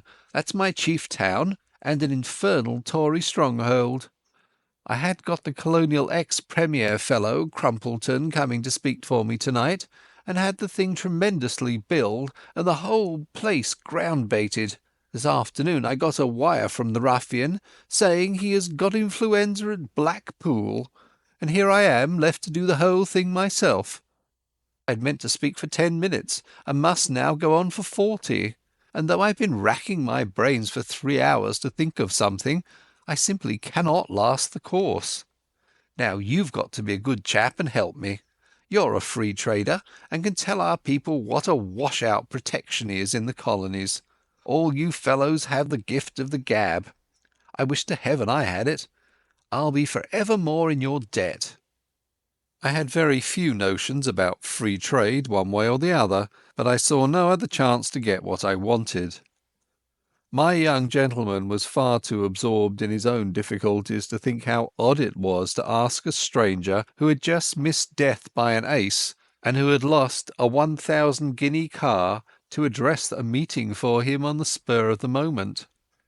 But my necessities did not allow me to contemplate oddness or to pick and choose my supports. "All right," I said. "I'm not much good as a speaker, but I'll tell them a bit about Australia." At my words the cares of the ages slipped from his shoulders, and he was rapturous in his thanks.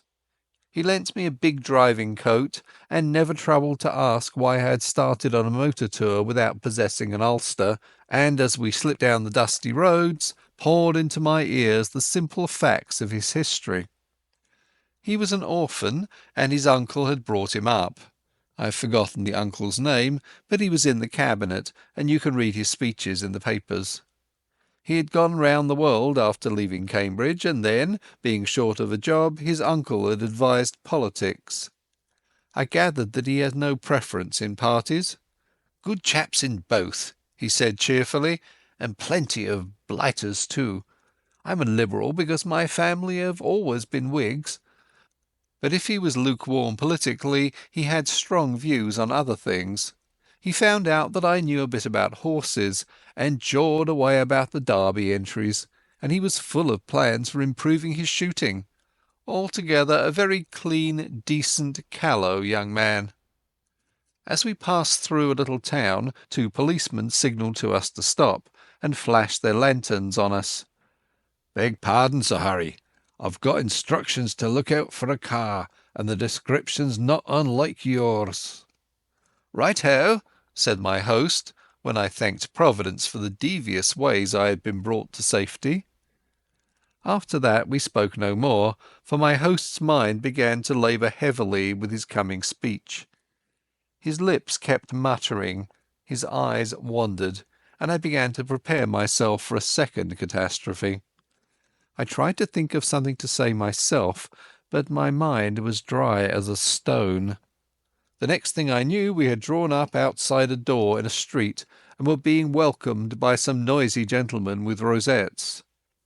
The hall had about 500 in it, women mostly, a lot of bald heads, and a dozen or 2 young men. The chairman, a weaselly minister with a reddish nose, lamented Crumpleton's absence, soliloquized on his influenza, and gave me a certificate as a trusted leader of Australian thought. There were 2 policemen at the door, and I hoped they took note of that testimonial. Then Sir Harry started. I've never heard anything like it. He didn't begin to know how to talk. He had about a bushel of notes from which he read, and when he let go of them he fell into one prolonged stutter. Every now and then he remembered a phrase he had learned by heart, straightened his back, and gave it off like Harry Irving, and the next moment he was bent double and crooning over his papers. It was the most appalling rot, too.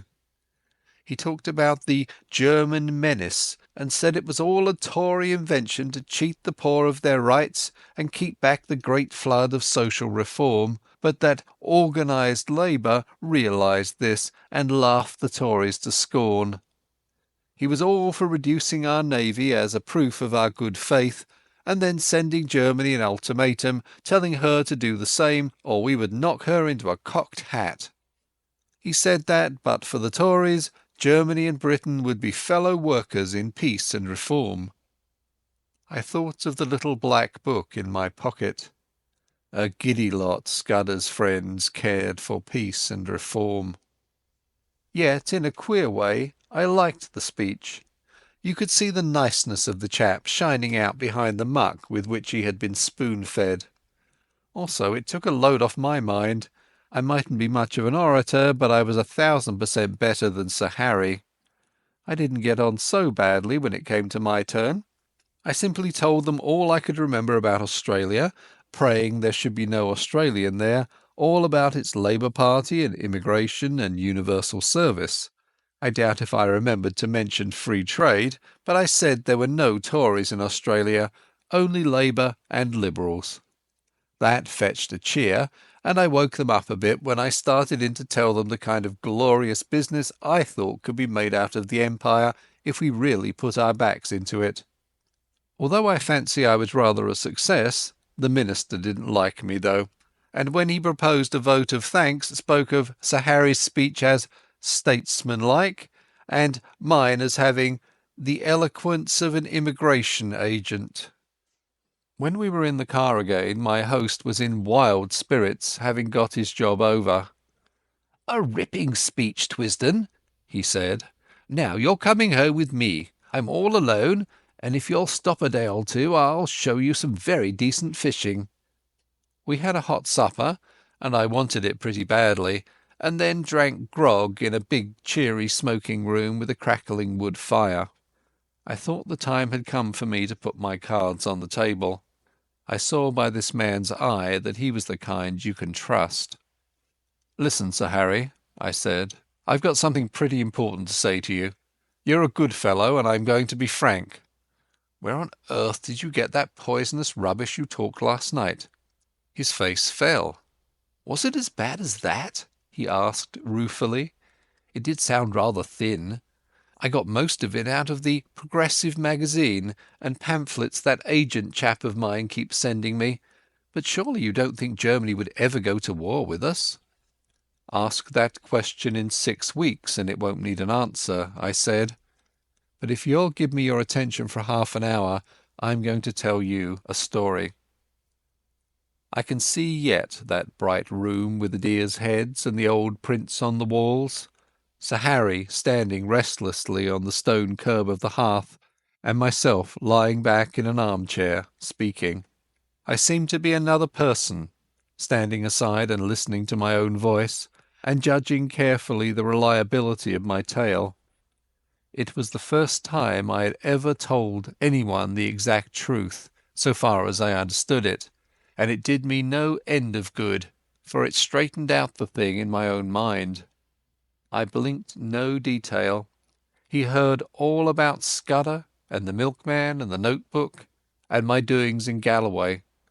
Presently he got very excited and walked up and down the hearthrug. "So you see," I concluded, "you have got here in your house the man that is wanted for the Portland Place murder. Your duty is to send your car for the police and give me up. I don't think I'll get very far. There'll be an accident and I'll have a knife in my ribs in an hour or two after arrest. Nevertheless, it's your duty as a law-abiding citizen. Perhaps in a month's time you'll be sorry, but you'll have no cause to think of that."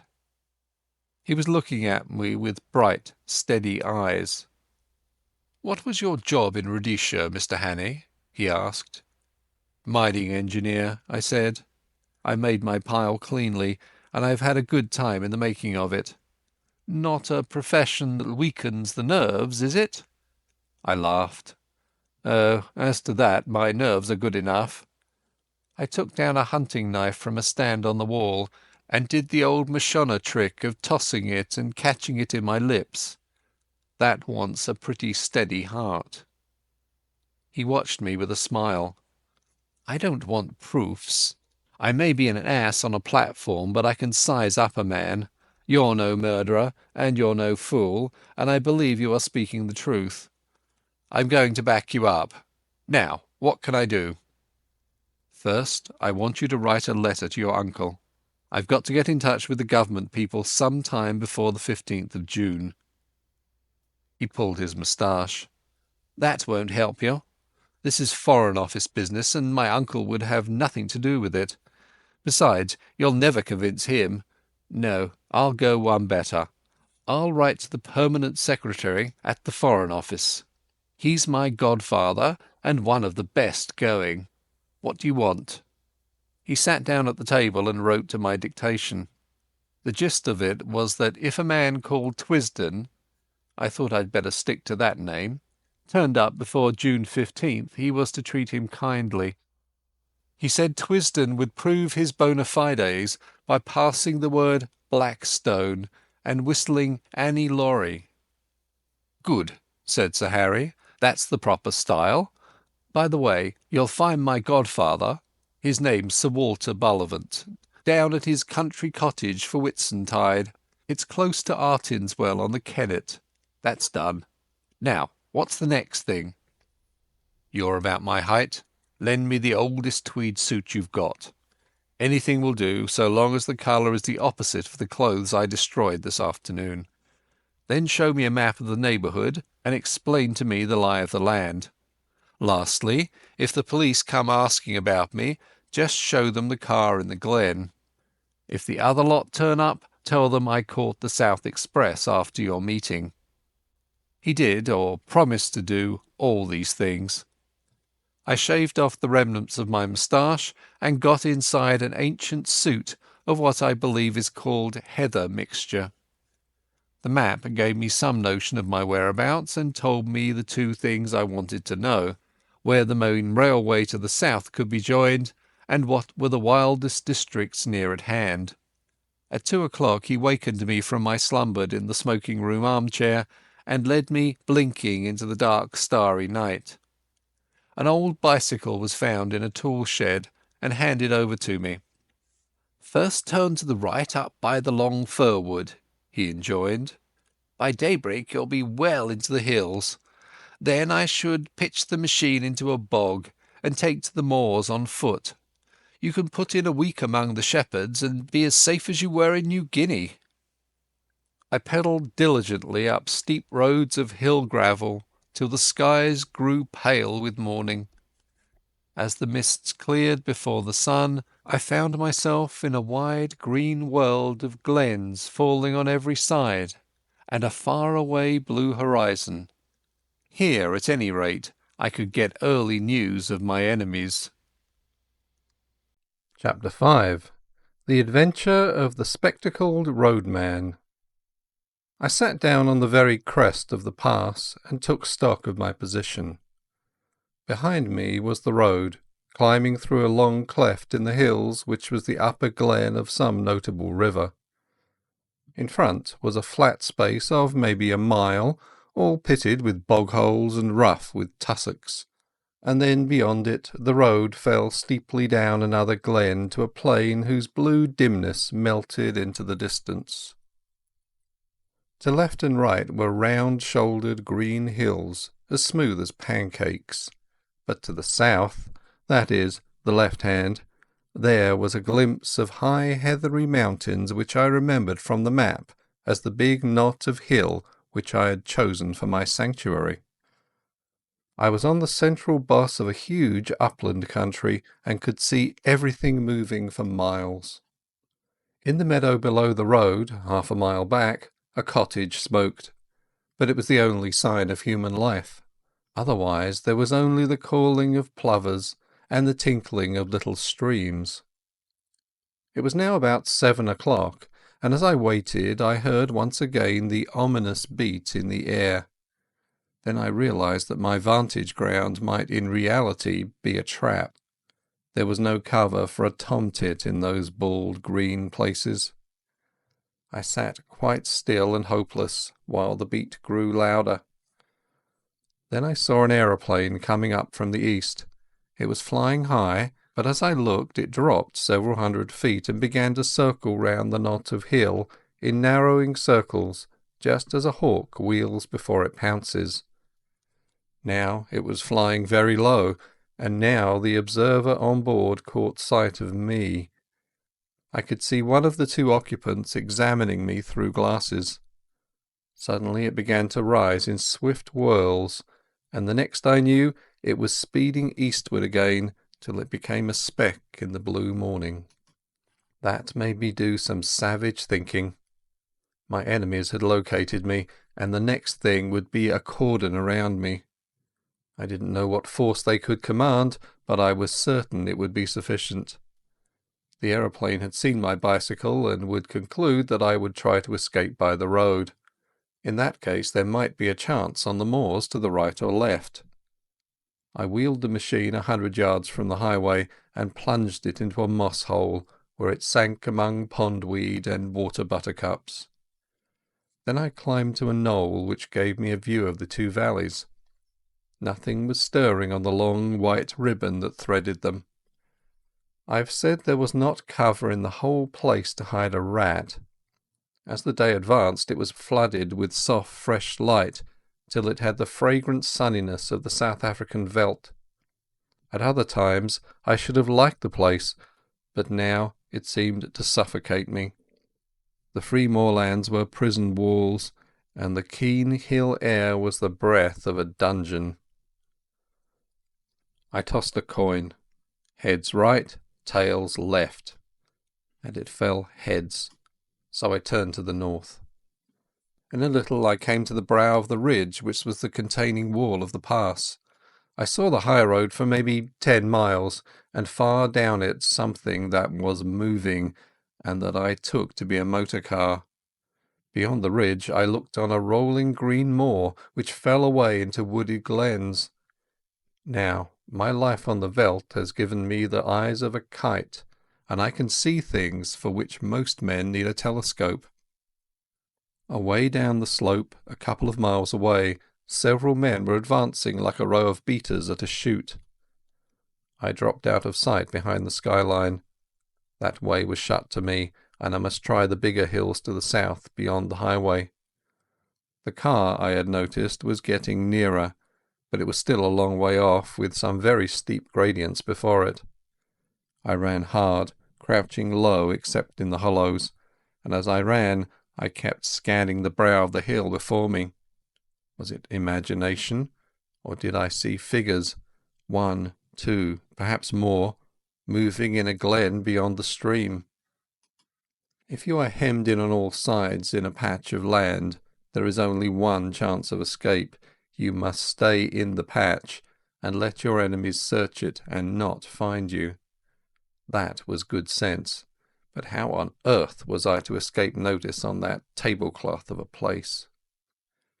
I would have buried myself to the neck in mud, or lain below water, or climbed the tallest tree, but there was not a stick of wood.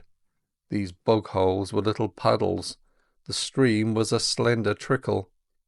There was nothing but short heather and bare hill bent and the white highway.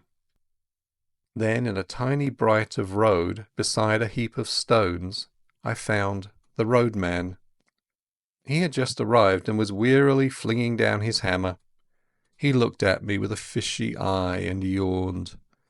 "Confound the day I ever left the herding," he said, as if to the world at large. "There I was my ain master. Now I'm a slave to the government, tethered to the roadside with saireen and black like a suckle."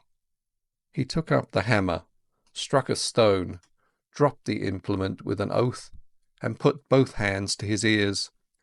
"Mercy on me, my head's bursting," he cried. He was a wild figure, about my own size but much bent, with a week's beard on his chin and a pair of big horn spectacles. "I canna daint," he cried again. "The surveyor man just report me. I'm for my bed." I asked him what was the trouble, though indeed that was clear enough. "The trouble is that I'm no sober. Last nicht my Dr. Merrin was waddit, and they danced till 4 in the byre. Me and some ither chiels sat down to the drinking, and here I am. Pity that I've a looked it in the wine when it was red. I agreed with him about bed. It's easy speaking, he moaned, but I got a postcard yesterday evening saying that the new road surveyor would be round the day. He'll come and he'll no find me, or else he'll find me fou, and either way I'm a done man. I'll awa back to my bed and say I'm no weel, but I doot that'll no help me, for they ken my kind of no weelness. Then I had an inspiration. Does the new surveyor know you? I asked. Know him? He's just been a week at the job. He runs about in a wee motor car and would spare the in out or a welk. Where's your house? I asked, and was directed by a wavering finger to the cottage by the stream. Well, back to your bed, I said, and sleep in peace. I'll take on your job for a bit and see the surveyor. He stared at me blankly. Then, as the notion dawned on his fuddled brain, his face broke into the vacant, drunkard smile. You're the Billy, he cried. It'll be easy enough managed. I've finished that bing of stains, and you needna chap on mair this forenoon. Just take the barry, and well enough metal frae yon quarry down the road to make anither bang the morn. My name's Alexander Turnbull, and I've been 7 year at this trade, and 20 afore that herding on Lethen water. My friends call me Ecky, and while Specky, for I wear glasses, being weak i' the sicht. Just you speak to the surveyor fair and call him sir, and he'll be fell pleased. I'll be back a midday. I borrowed his spectacle and filthy old hat, stripped off coat, waistcoat and collar, and gave him them to carry home. Borrowed, too, the foul stump of a clay pipe as an extra property. He indicated my simple tasks, and without more ado set off at an amble bedwards. Bed may have been his chief object, but I think there was also something left in the foot of a bottle. I prayed that he might be safe under cover before my friends arrived on the scene. Then I set to work to dress for the part. I opened the collar of my shirt. It was a vulgar blue and white check, such as ploughmen wear, and revealed a neck as brown as any tinker's.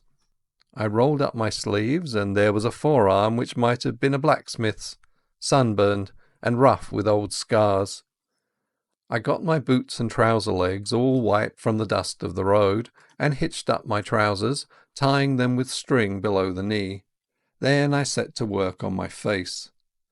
With a handful of dust I made a watermark round my neck, the place where Mr. Turnbull's Sunday ablutions might be expected to stop. I rubbed a good deal of dirt also into the sunburn of my cheeks. A roadman's eyes would no doubt be a little inflamed, so I contrived to get some dust in both of mine, and by dint of vigorous rubbing produced a bleary effect. The sandwiches Sir Harry had given me had gone off with my coat, but the roadman's lunch, tied up in a red handkerchief, was at my disposal. I ate with great relish several of the thick slabs of scone and cheese, and drank a little of the cold tea.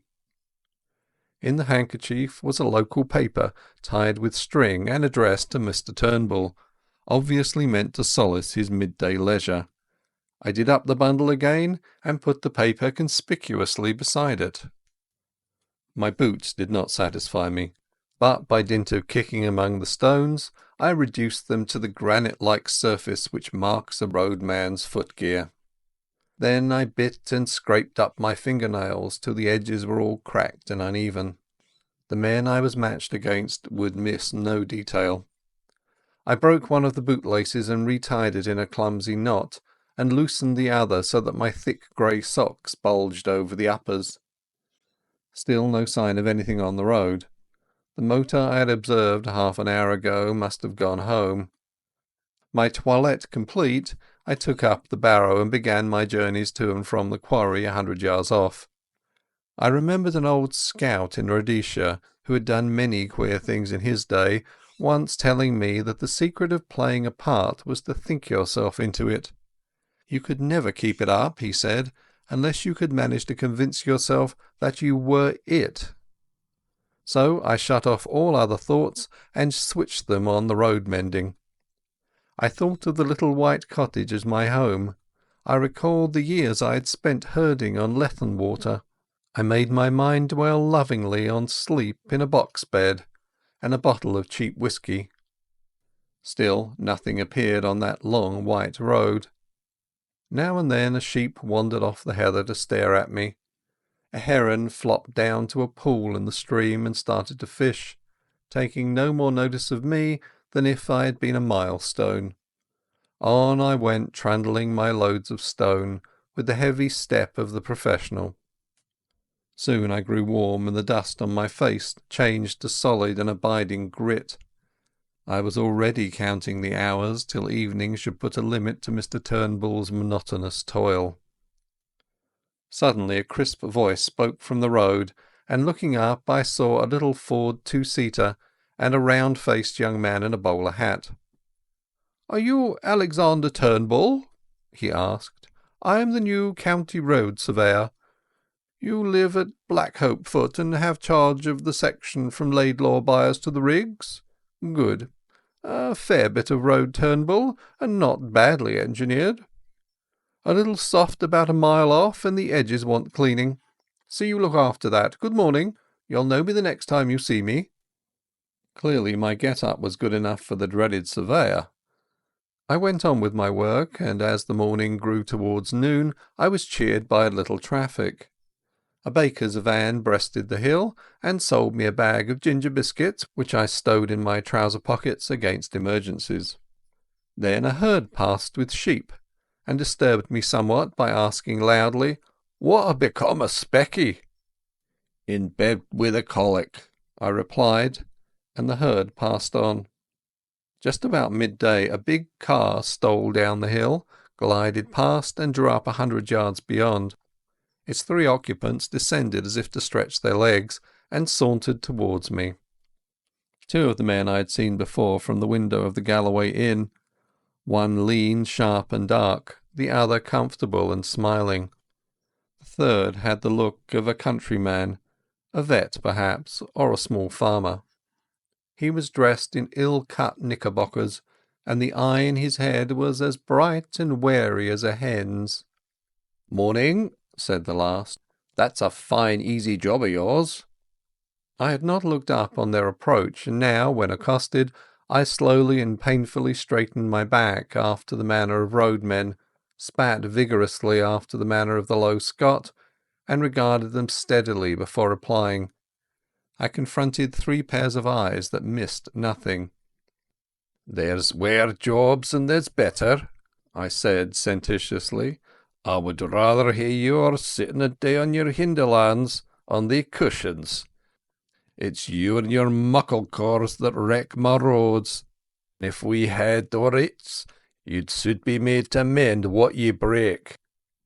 The bright-eyed man was looking at the newspaper lying beside Turnbull's bundle.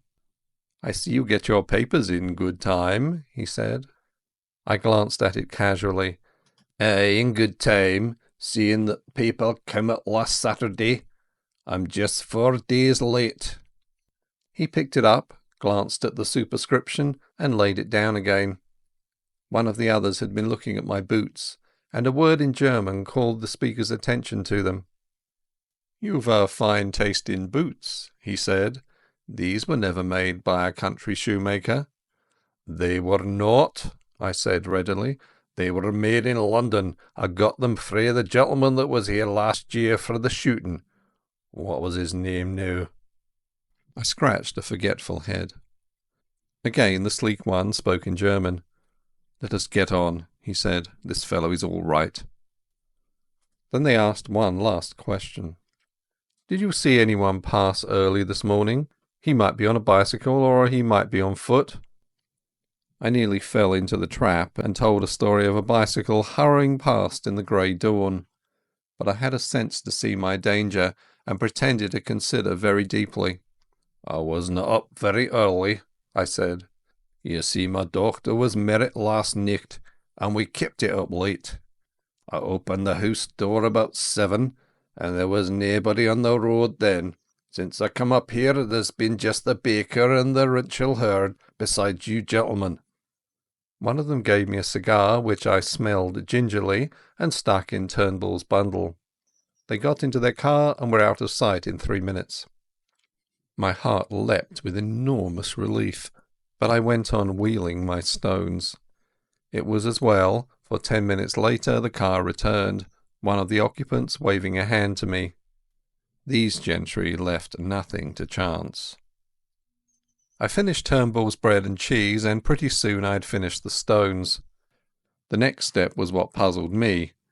I could not keep up this road-making business for long. A merciful providence had kept Mr. Turnbull indoors, but if he appeared on the scene, there would be trouble. I had a notion that the cordon was still tight round the glen, and that if I walked in any direction I should meet with questioners. But get out I must.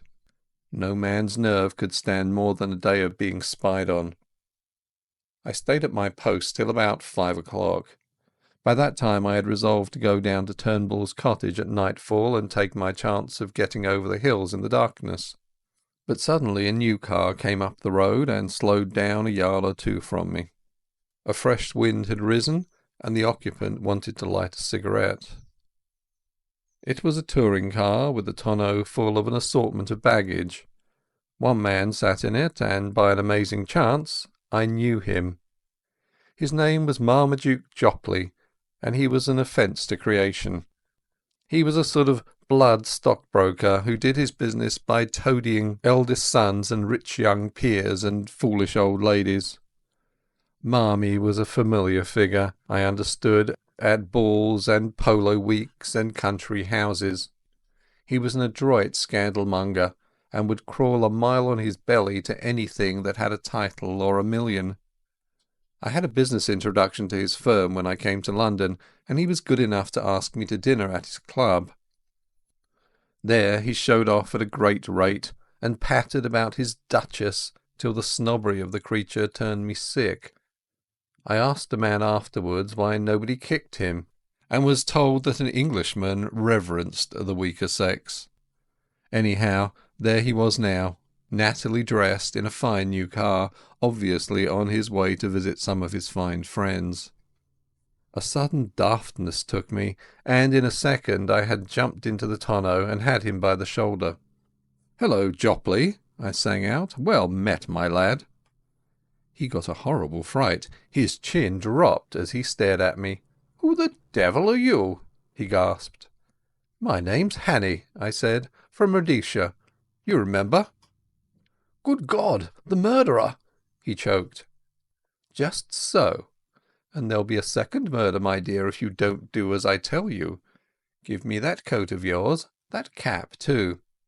He did as he was bid, for he was blind with terror. Over my dirty trousers and vulgar shirt I put on his smart driving coat, which buttoned high up to the top, and thereby hid the deficiencies of my collar. I stuck the cap on my head and added his gloves to my get-up. The dusty roadman in a minute was transformed into one of the neatest motorists in Scotland. On Mr. Jopley's head I clapped Turnbull's unspeakable hat, and told him to keep it there. Then, with some difficulty, I turned the car. My plan was to go back the road he had come, for the watchers, having seen it before, would probably let it pass unremarked, and Marmy's figure was in no way like mine. "Now, my child," I said, "sit quite still and be a good boy. I mean you no harm. I'm only borrowing your car for an hour or two. But if you play me any tricks, and above all if you open your mouth, as sure as there's a God above me, I'll wring your neck. Savvy?" I enjoyed that evening's ride. We ran 8 miles down the valley through a village or two, and I could not help noticing several strange-looking folk lounging by the roadside. These were the watchers, who would have had much to say to me if I had come in other garb or company. As it was, they looked incuriously on. One touched his cap in salute, and I responded graciously. As the dark fell, I turned up a side glen which, as I remembered from the map, led into an unfrequented corner of the hills. Soon the villages were left behind, then the farms, and then even the wayside cottages. Presently we came to a lonely moor, where the night was blackening the sunset gleam in the bog pools. Here we stopped, and I obligingly reversed the car and restored to Mr. Jopley his belongings. "1,000 thanks," I said. "There's more use in you than I thought. Now be off and find the police." As I sat on the hillside, watching the twilight dwindle, I reflected on the various kinds of crime I had now sampled. Contrary to general belief, I was not a murderer, but I had become an unholy liar, a shameless impostor, and a highwayman with a marked taste for expensive motor cars. Chapter 6. The Adventure of the Bald Archaeologist. I spent the night on a shelf of the hillside, in the lee of a boulder where the heather grew long and soft. It was a cold business, for I had neither coat nor waistcoat. Those were in Mr. Turnbull's keep, as was Scudder's little book, my watch, and, worst of all, my pipe and tobacco pouch. Only my money accompanied me in my belt, and £1/2 pound of ginger biscuits in my trousers pocket. I sucked off half those biscuits, and by worming myself deep into the heather got some kind of warmth. My spirits had risen, and I was beginning to enjoy this crazy game of hide-and-seek. So far I had been miraculously lucky. The Milkman, the literary Innkeeper, Sir Harry, the Roadman, and the idiotic Marmee were all pieces of undeserved good fortune. Somehow the first success gave me a feeling that I should pull through. My chief trouble was that I was desperately hungry. When a Jew shoots himself in the city and there is an inquest, the newspapers usually report that the deceased was well nourished. I remember thinking that they would not call me well nourished if I broke my neck in a bog hole. I lay and tortured myself, for the ginger biscuits merely emphasized the aching void, with the memory of all the good food I had thought so little of in London. There were Paddock's crisp sausages and fragrant shavings of bacon and shapely poached eggs. How often I had turned up my nose at them. There were the cutlets they did at the club, and a particular ham that stood on the cold table, for which my soul lusted. My thoughts hovered over all the variety of mortal edible, and finally settled on a porterhouse steak and a quart of bitter with a Welsh rarebit to follow. In longing hopelessly for these dainties, I fell asleep. I woke very cold and stiff about an hour after dawn. It took me a little while to remember where I was, for I had been very weary and had slept heavily. I saw first the pale blue sky through a net of heather, then a big shoulder of hill, and then my own boots placed neatly in a blackberry bush. I raised myself on my arms and looked down into the valley, and that one look set me lacing up my boots in mad haste. For there were men below, not more than 1/4 mile off, spaced out on the hillside like a fan, and beating the heather. Marmee had not been slow in looking for his revenge. I crawled out of my shelf into the cover of a boulder, and from it gained a shallow trench which slanted up the mountain face. This led me presently into the narrow gully of a burn, by which way I scrambled to the top of the ridge. From there I looked back and saw that I was still undiscovered. My pursuers were patiently quartering the hillside and moving upwards. Keeping behind the skyline, I ran for maybe 1/2 mile till I judged I was above the uppermost end of the glen. Then I showed myself, and was instantly noted by one of the flankers, who passed the word to the others. I heard cries coming up from below, and saw that the line of search had changed its direction. I pretended to retreat over the skyline, but instead went back the way I had come, and in 20 minutes was behind the ridge overlooking my sleeping place. From that viewpoint I had the satisfaction of seeing the pursuit streaming up the hill at the top of the glen on a hopelessly false scent. I had before me a choice of routes, and I chose a ridge which made an angle with the one I was on, and so would soon put a deep glen between me and my enemies. The exercise had warmed my blood, and I was beginning to enjoy myself amazingly. As I went, I breakfasted on the dusty remnants of the ginger biscuits. I knew very little about the country, and I hadn't a notion what I was going to do. I trusted to the strength of my legs, but I was well aware that those behind me would be familiar with the lie of the land, and that my ignorance would be a heavy handicap. I saw in front of me a sea of hills rising very high towards the south, but northwards breaking down into broad ridges which separated wide and shallow dales. The ridge I had chosen seemed to sink after a mile or two to a moor which lay like a pocket in the uplands. That seemed as good a direction to take as any other. My stratagem had given me a fair start, call it 20 minutes, and I had the width of a glen behind me before I saw the first heads of the pursuers. The police had evidently called in local herds or gamekeepers. They hallooed at the sight of me, and I waved my hand. 2 dived into the glen and began to climb my ridge, while the others kept their own side of the hill. I felt as if I were taking part in a schoolboy game of hare and hounds, but very soon it became to seem less of a game. These fellows behind were hefty men on their native heath. Looking back, I saw that only 3 were following direct, and I guessed that the others had fetched a circuit to cut me off. My lack of local knowledge might very well be my undoing, and I resolved to get out of this tangle of glens to the pocket of moor I had seen from the tops. I must so increase my distance as to get clear away from them, and I believed I could do this if I could find the right ground for it. If there had been cover, I would have tried a bit of stalking, but on these bare slopes you could see a fly a mile off. My hope must be in the length of my legs and the soundness of my wind, but I needed easier ground for that, for I was not bred a mountaineer. How I longed for a good Afrikaner pony!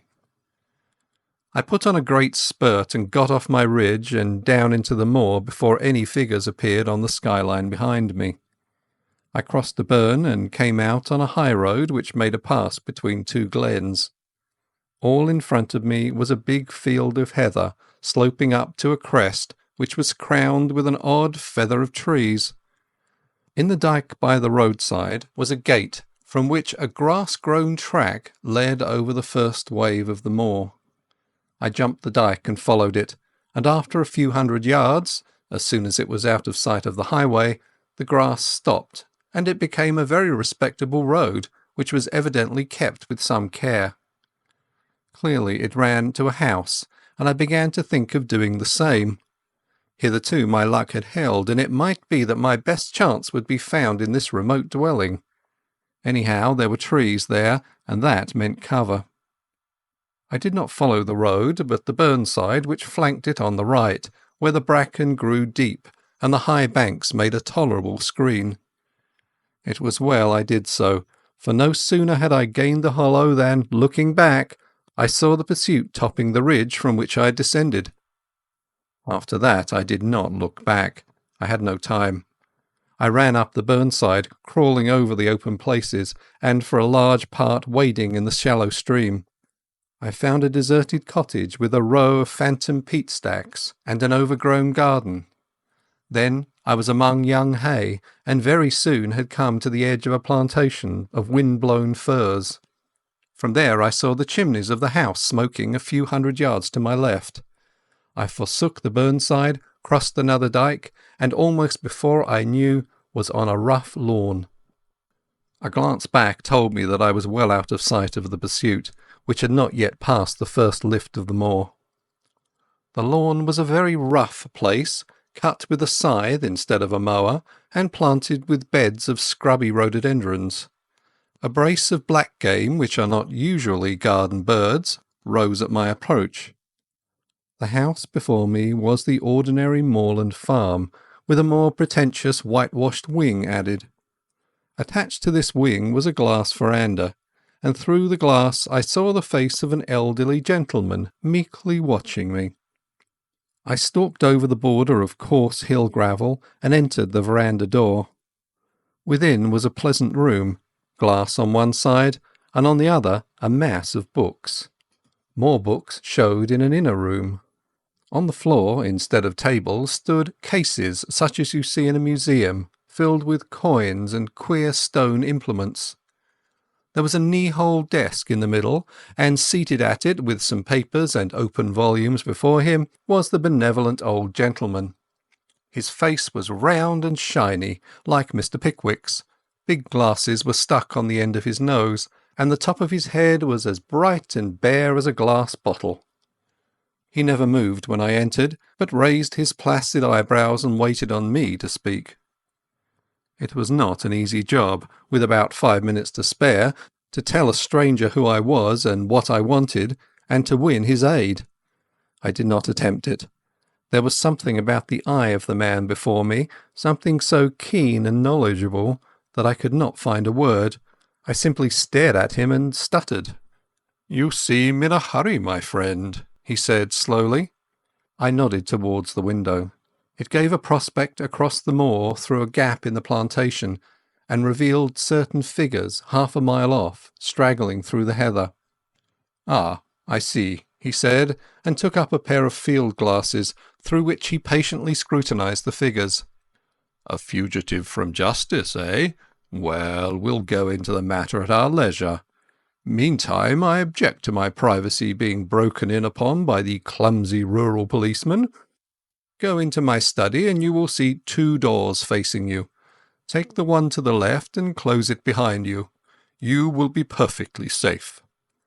And this extraordinary man took up his pen again. I did as I was bid, and found myself in a little dark chamber which smelled of chemicals, and was lit only by a tiny window high up in the wall. The door had swung behind me with a click like the door of a safe. Once again I had found an unexpected sanctuary. All the same, I was not comfortable. There was something about the old gentleman which puzzled and rather terrified me. He had been too easy and ready, almost as if he had expected me, and his eyes had been horribly intelligent. No sound came to me in that dark place. For all I knew, the police might be searching the house, and if they did, they would want to know what was behind this door. I tried to possess my soul in patience, and to forget how hungry I was. Then I took a more cheerful view. The old gentleman could scarcely refuse me a meal, and I fell to reconstructing my breakfast. Bacon and eggs would content me, but I wanted the better part of a flitch of bacon and 100 eggs. And then, while my mouth was watering in anticipation, there was a click, and the door stood open. I emerged into the sunlight to find the master of the house sitting in a deep armchair in the room he called his study, and regarding me with curious eyes. "Have they gone?" I asked. "They have gone. I convinced them that you had crossed the hill. I do not choose that the police should come between me and one who I am delighted to honour. This is a lucky morning for you, Mr. Richard Hannay." As he spoke, his eyelids seemed to tremble and to fall a little over his keen grey eyes. In a flash, the phrase of Scudder's came back to me when he described the man he most dreaded in the world. He had said that he could hood his eyes like a hawk. Then I saw that I had walked straight into the enemy's headquarters. My first impulse was to throttle the old ruffian and make for the open air. He seemed to anticipate my intention, for he smiled gently and nodded to the door behind me. I turned and saw 2 men-servants who had me covered with pistols. He knew my name, and he had never seen me before, and as the reflection darted across my mind, I saw a slender chance. "I don't know what you mean," I said roughly. "And who are you calling Richard Hannay? My name's Ainsley." "So," he said, smiling, "but of course you have others. We won't quarrel about a name." I was pulling myself together now, and I reflected that my garb, lacking coat and waistcoat and collar, would at any rate not betray me. I put on my surliest face and shrugged my shoulders. "I suppose you're going to give me up after all, and I call it a damned dirty trick. My God, I wish I'd never seen that cursed motor car. Here's the money and be damned to you. And I flung 4 sovereigns on the table. He opened his eyes a little. Oh, no, I shall not give you up. My friends and I will have a little private settlement with you, that is all. You know a little too much, Mr. Hannay. You are a clever actor, but not quite clever enough. He spoke with assurance, but I could see the dawning of a doubt in his mind. Oh, for God's sake, stop jawing, I cried. Everything's against me. I haven't had a bit of luck since I came ashore at Leith. But what's the harm in a poor devil with an empty stomach picking up some money he finds in a bust-up motor car? That's all I done, and for that I've been chivied for 2 days by these blasted bobbies over these blasted hills. I tell you, I'm fair sick of it. You can do what you like, old boy. Ned Ainsley's got no fight left in him. I could see that the doubt was gaining. Will you oblige me with the story of your recent doings? He asked. I can't, governor, I said in a real beggar's whine. I've not had a bite to eat for 2 days. Give me a mouthful of food, and then you'll hear God's truth. I must have showed my hunger in my face, for he signalled to one of the men in the doorway. A bit of cold pie was bought, and a glass of beer, and I wolfed them down like a pig, or rather like Ned Ainsley, for I was keeping up my character. In the middle of my meal he spoke suddenly to me in German, but I turned on him a face as blank as a stone wall. Then I told him my story, how I had come off an Archangel ship at Leith a week ago, and was making my way overland to my brother at Wigton. I'd run short of cash. I hinted vaguely at a spree, and I was pretty well on my uppers when I had come on a hole in a hedge, and looking through had seen a big motor car lying in a burn. I'd poked about to see what was happening, and had found 3 sovereigns lying on the seat and 1 on the floor. There was nobody there, or any sign of an owner, so I had pocketed the cash. But somehow the law had got after me. When I had tried to change a sovereign in a baker's shop, the woman had cried on the police, and a little later, when I was washing my face in a burn, I had been nearly gripped, and had only got away by leaving my coat and waistcoat behind me. They can have the money back, I cried, for a fat lot of good it's done me. Those perishers are all down on a poor man.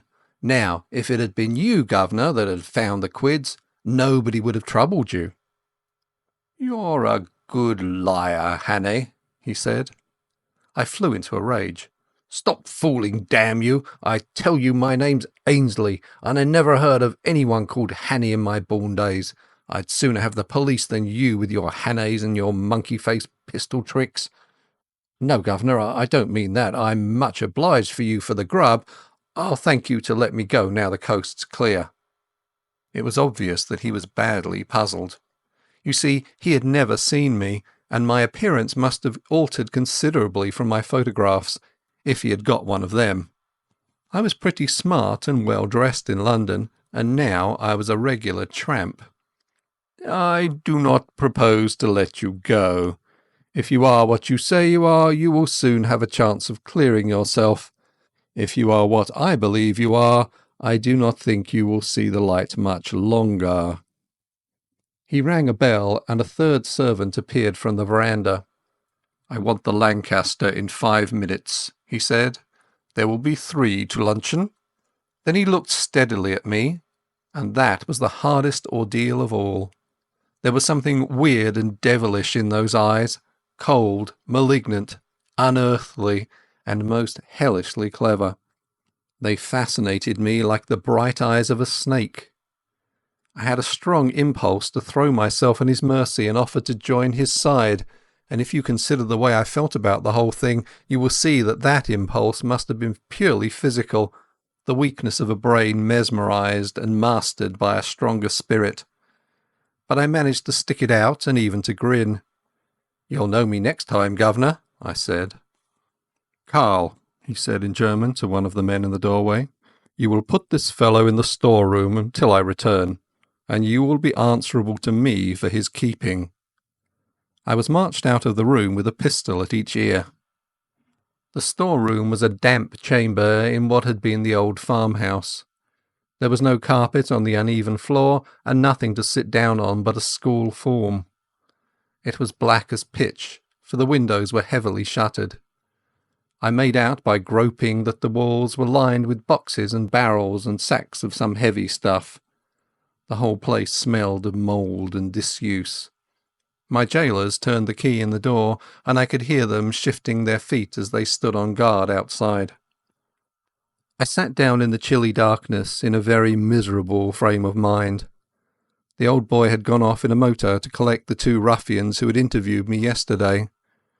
Now they had seen me as the Roadman, and they would remember me, for I was in the same rig. What was a roadman doing 20 miles from his beat, pursued by the police? A question or two would put them on the track. Probably they had seen Mr. Turnbull, probably Marmee too. Most likely they could link me up with Sir Harry, and then the whole thing would be crystal clear. What chance had I in this moorland house with 3 desperadoes and their armed servants? I began to think wistfully of the police, now plodding over the hills after my wraith. They, at any rate, were fellow countrymen and honest men, and their tender mercies would be kinder than these ghoulish aliens. But they wouldn't have listened to me. That old devil with the eyelids had not taken long to get rid of them. I thought he probably had some kind of graft with the constabulary. Most likely he had letters from cabinet ministers saying he was to be given every facility for plotting against Britain.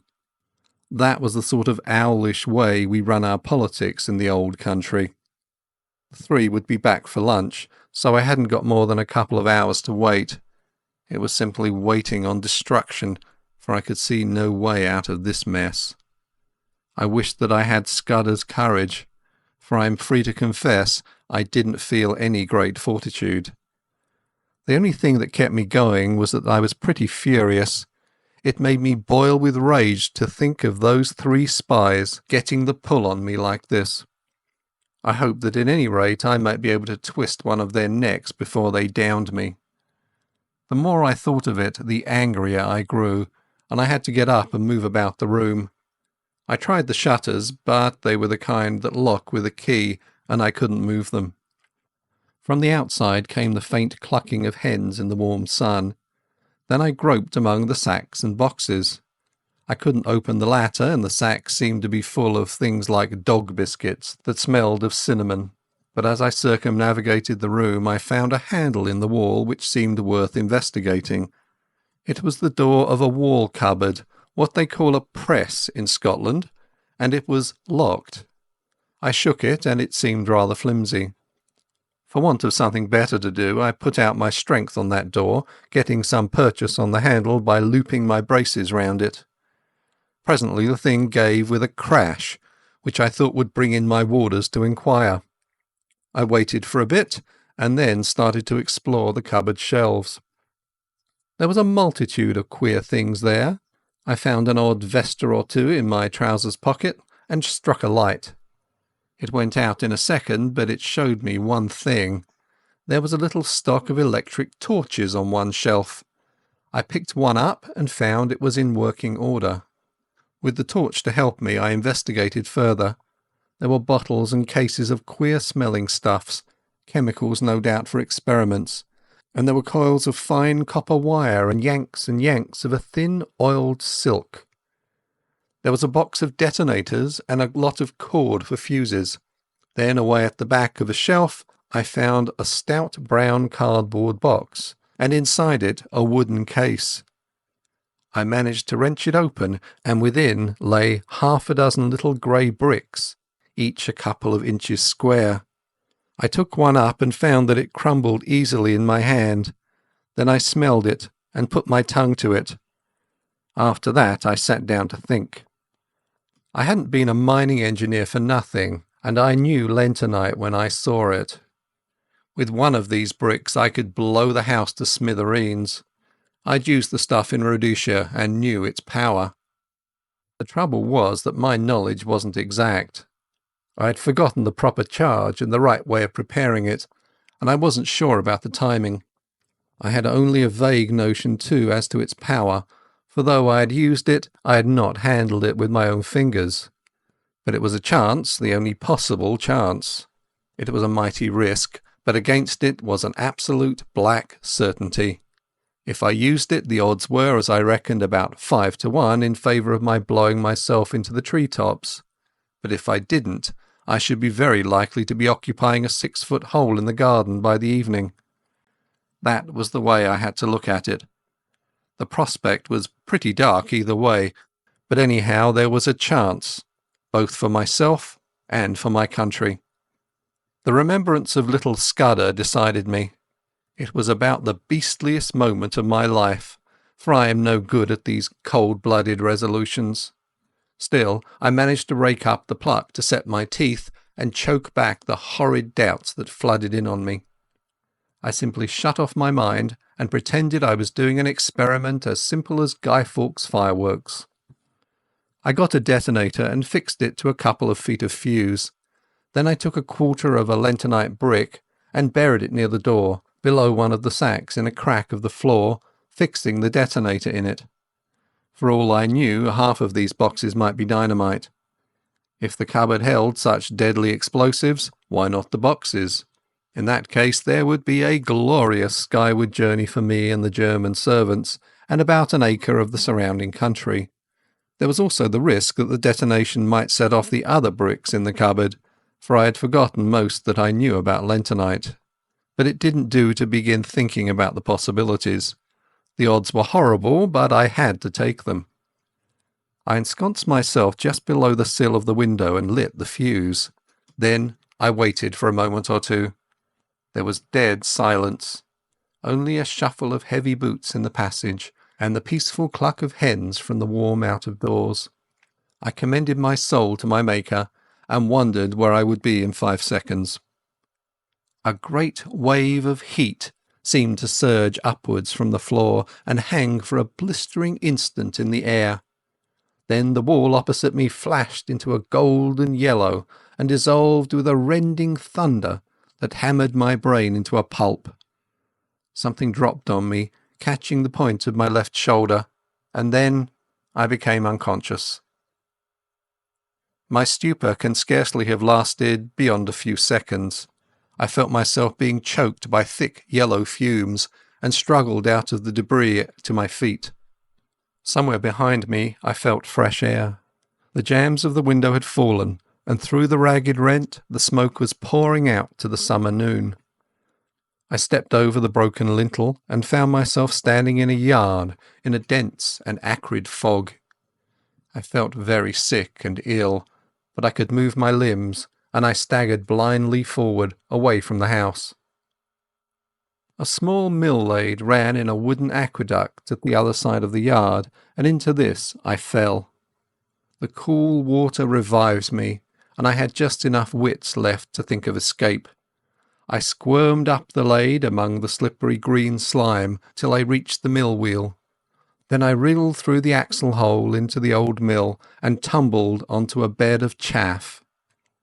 A nail caught the seat of my trousers, and I left a wisp of heather mixture behind me. The mill had been long out of use. The ladders were rotten with age, and in the loft the rats had gnawed great holes in the floor. Nausea shook me, and a wheel in my head kept turning, while my left shoulder and arm seemed to be stricken with the palsy. I looked out of the window and saw a fog still hanging over the house, and smoke escaping from an upper window. Please God I had set the place on fire, for I could hear the confused cries coming from the other side. But I had no time to linger, since this mill was obviously a bad hiding place. Anyone looking for me would naturally follow the lade, and I made certain the search would begin as soon as they found that my body was not in the storeroom. From another window I saw that on the far side of the mill stood an old stone dovecot. If I could get there without leaving tracks, I might find a hiding place, for I argued that my enemies, if they thought I could move, would conclude that I had made for open country, and would go seeking me on the moor. I crawled down the broken ladder, scattering chaff behind me to cover my footsteps. I did the same on the mill floor, and on the threshold where the door hung on broken hinges. Peeping out, I saw that between me and the dovecot was a piece of bare cobbled ground where no footmarks would show. Also, it was mercifully hid by the mill buildings from any view from the house. I slipped across the space, got into the back of the dovecot, and prospected a way of ascent. That was one of the hardest jobs I ever took on. My shoulder and arm ached like hell, and I was so sick and giddy that I was always on the verge of falling, but I managed it somehow. By the use of outjutting stones and gaps in the masonry and a tough ivy root, I got to the top in the end. There was a little parapet behind which I found a space to lie down. Then I proceeded to go into an old-fashioned swoon. I woke with a burning head and the sun glaring in my face. For a long time I lay motionless, for these horrible fumes seemed to have loosened my joints and dulled my brain. Sounds came to me from the house, men speaking throatily, and the throbbing of a stationary car. There was a little gap in the parapet to which I wriggled, and from which I had some sort of prospect of the yard. I saw figures come out, a servant with his head bound up, then a younger man in knickerbockers. They were looking for something, and moved towards the mill. Then one of them caught sight of the wisp of cloth on the nail, and cried out to the other. They both went back to the house and brought two more to look at it. I saw the rotund figure of my late captor, and thought I made out the man with the lisp. I noticed that all had pistols. For half an hour they ransacked the mill. I could hear them kicking over the barrels and pulling up the rotten planking. Then they came outside and stood just below the dovecot, arguing fiercely. The servant with the bandage was being soundly rated. I heard them fiddling with the door of the dovecot, and for one horrid moment I thought they were coming up. Then they thought better of it and went back to the house. All that long, blistering afternoon I lay baking on the rooftop. Thirst was my chief torment. My tongue was like a stick, and to make it worse I could hear the cool drip of water from the mill lade. I watched the course of the little stream as it came in from the moor, and my fancy followed it to the top of the glen, where it must issue from an icy fountain fringed with cool ferns and mosses. I would have given £1,000 to plunge my face into that. I had a fine prospect of the whole ring of moorland. I saw the car speed away with two occupants, and a man on a hill pony riding east. I judged they were looking for me, and I wished them joy of their quest. But I saw something else more interesting. The house stood almost on the summit of a swell of moorland which crowned a sort of plateau, and there was no higher point nearer than the big hill 6 miles off. The actual summit, as I have mentioned, was a biggish clump of trees, firs mostly, with a few ashes and beeches. On the dovecot I was almost on a level with the tree-tops, and could see what lay beyond. The wood was not solid, but only a ring, and inside was an oval of green turf, for all the world like a big cricket field. I didn't take long to guess what it was. It was an aerodrome, and a secret one. The place had been most cunningly chosen, for suppose anyone were watching an airplane descending here, he would think it had gone over the hills beyond the trees. As the place was on the top of a rise in the midst of a big amphitheatre, any observer from any direction would conclude it had passed out of view behind the hill. Only a man very close at hand would realise that the aeroplane had not gone over but had descended in the midst of the wood. An observer with a telescope on one of the higher hills might have discovered the truth, but only herds went there, and herds do not carry spyglasses. When I looked from the dovecot I could see far away a blue line which I knew was the sea, and I grew furious to think that our enemies had this secret conning tower to rake our waterways. Then I reflected that if that aeroplane came back, the chances were 10 to 1 that I would be discovered. So, through the afternoon, I lay and prayed for the coming of darkness, and glad I was when the sun went down over the big western hills and the twilight haze crept over the moor. The aeroplane was late. The gloaming was far advanced when I heard the beat of wings and saw it volplaning down toward its home in the wood. Lights twinkled for a bit, and there was much coming and going from the house. Then the dark fell, and silence. Thank God it was a black night. The moon was well on its last quarter, and would not rise till late. My thirst was too great to allow me to tarry. So about 9 o'clock, so far as I could judge, I started to descend. It wasn't easy, and halfway down I heard the back door of the house open and saw the gleam of a lantern against the mill wall. For some agonizing minutes I hung by the ivy and prayed that whatever it was would not come round by the dovecot. Then the light disappeared, and I dropped as softly as I could onto the hard soil of the yard.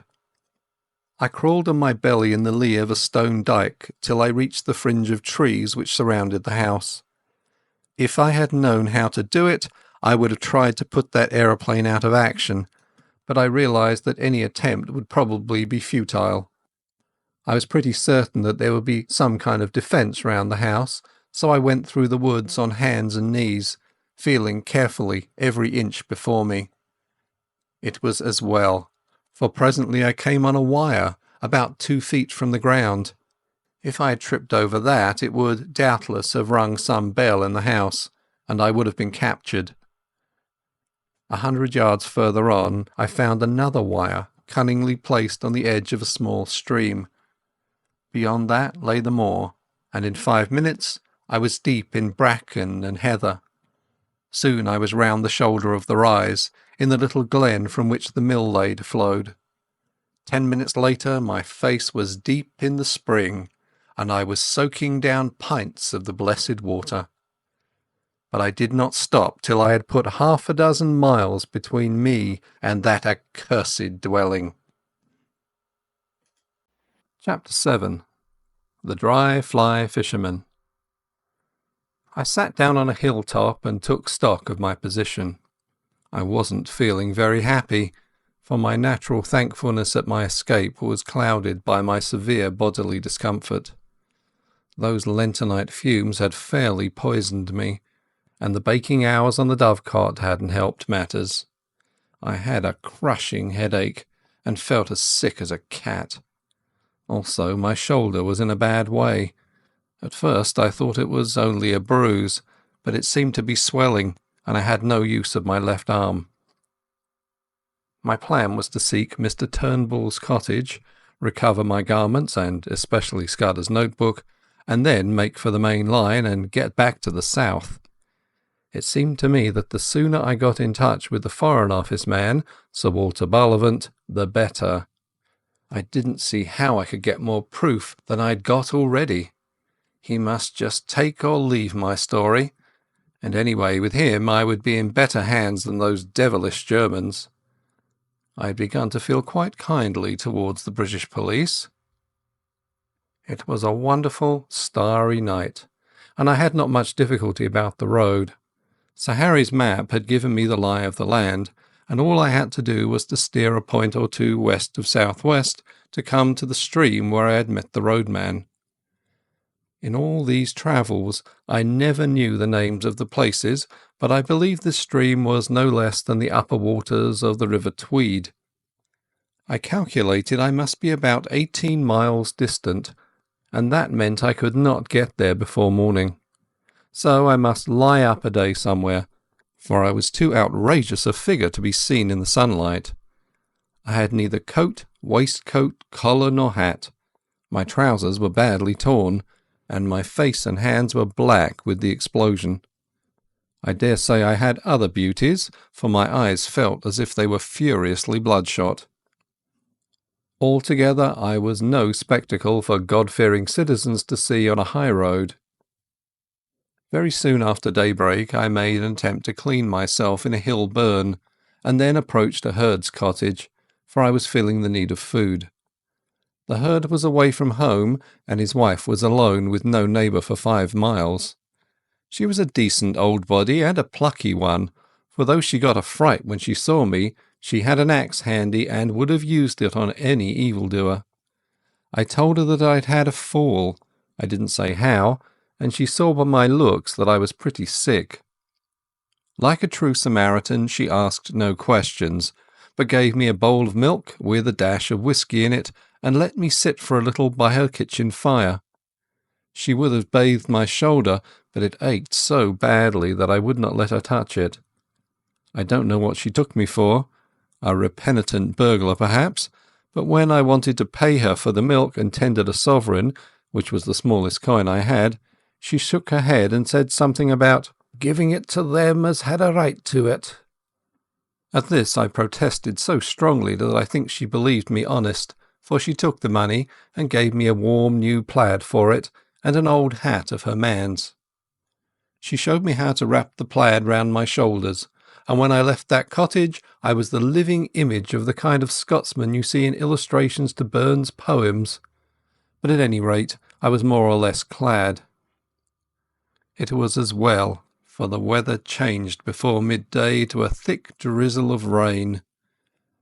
I found shelter below an overhanging rock in the crook of a burn, where a drift of dead brackens made a tolerable bed. There I managed to sleep till nightfall, waking very cramped and wretched, with my shoulder gnawing like a toothache. I ate the oat cake and cheese the old wife had given me, and set out again just before the darkening. I pass over the miseries of that night among the wet hills. There were no stars to steer by, and I had to do the best I could from my memory of the map. Twice I lost my way, and I had some nasty falls into the peat bogs.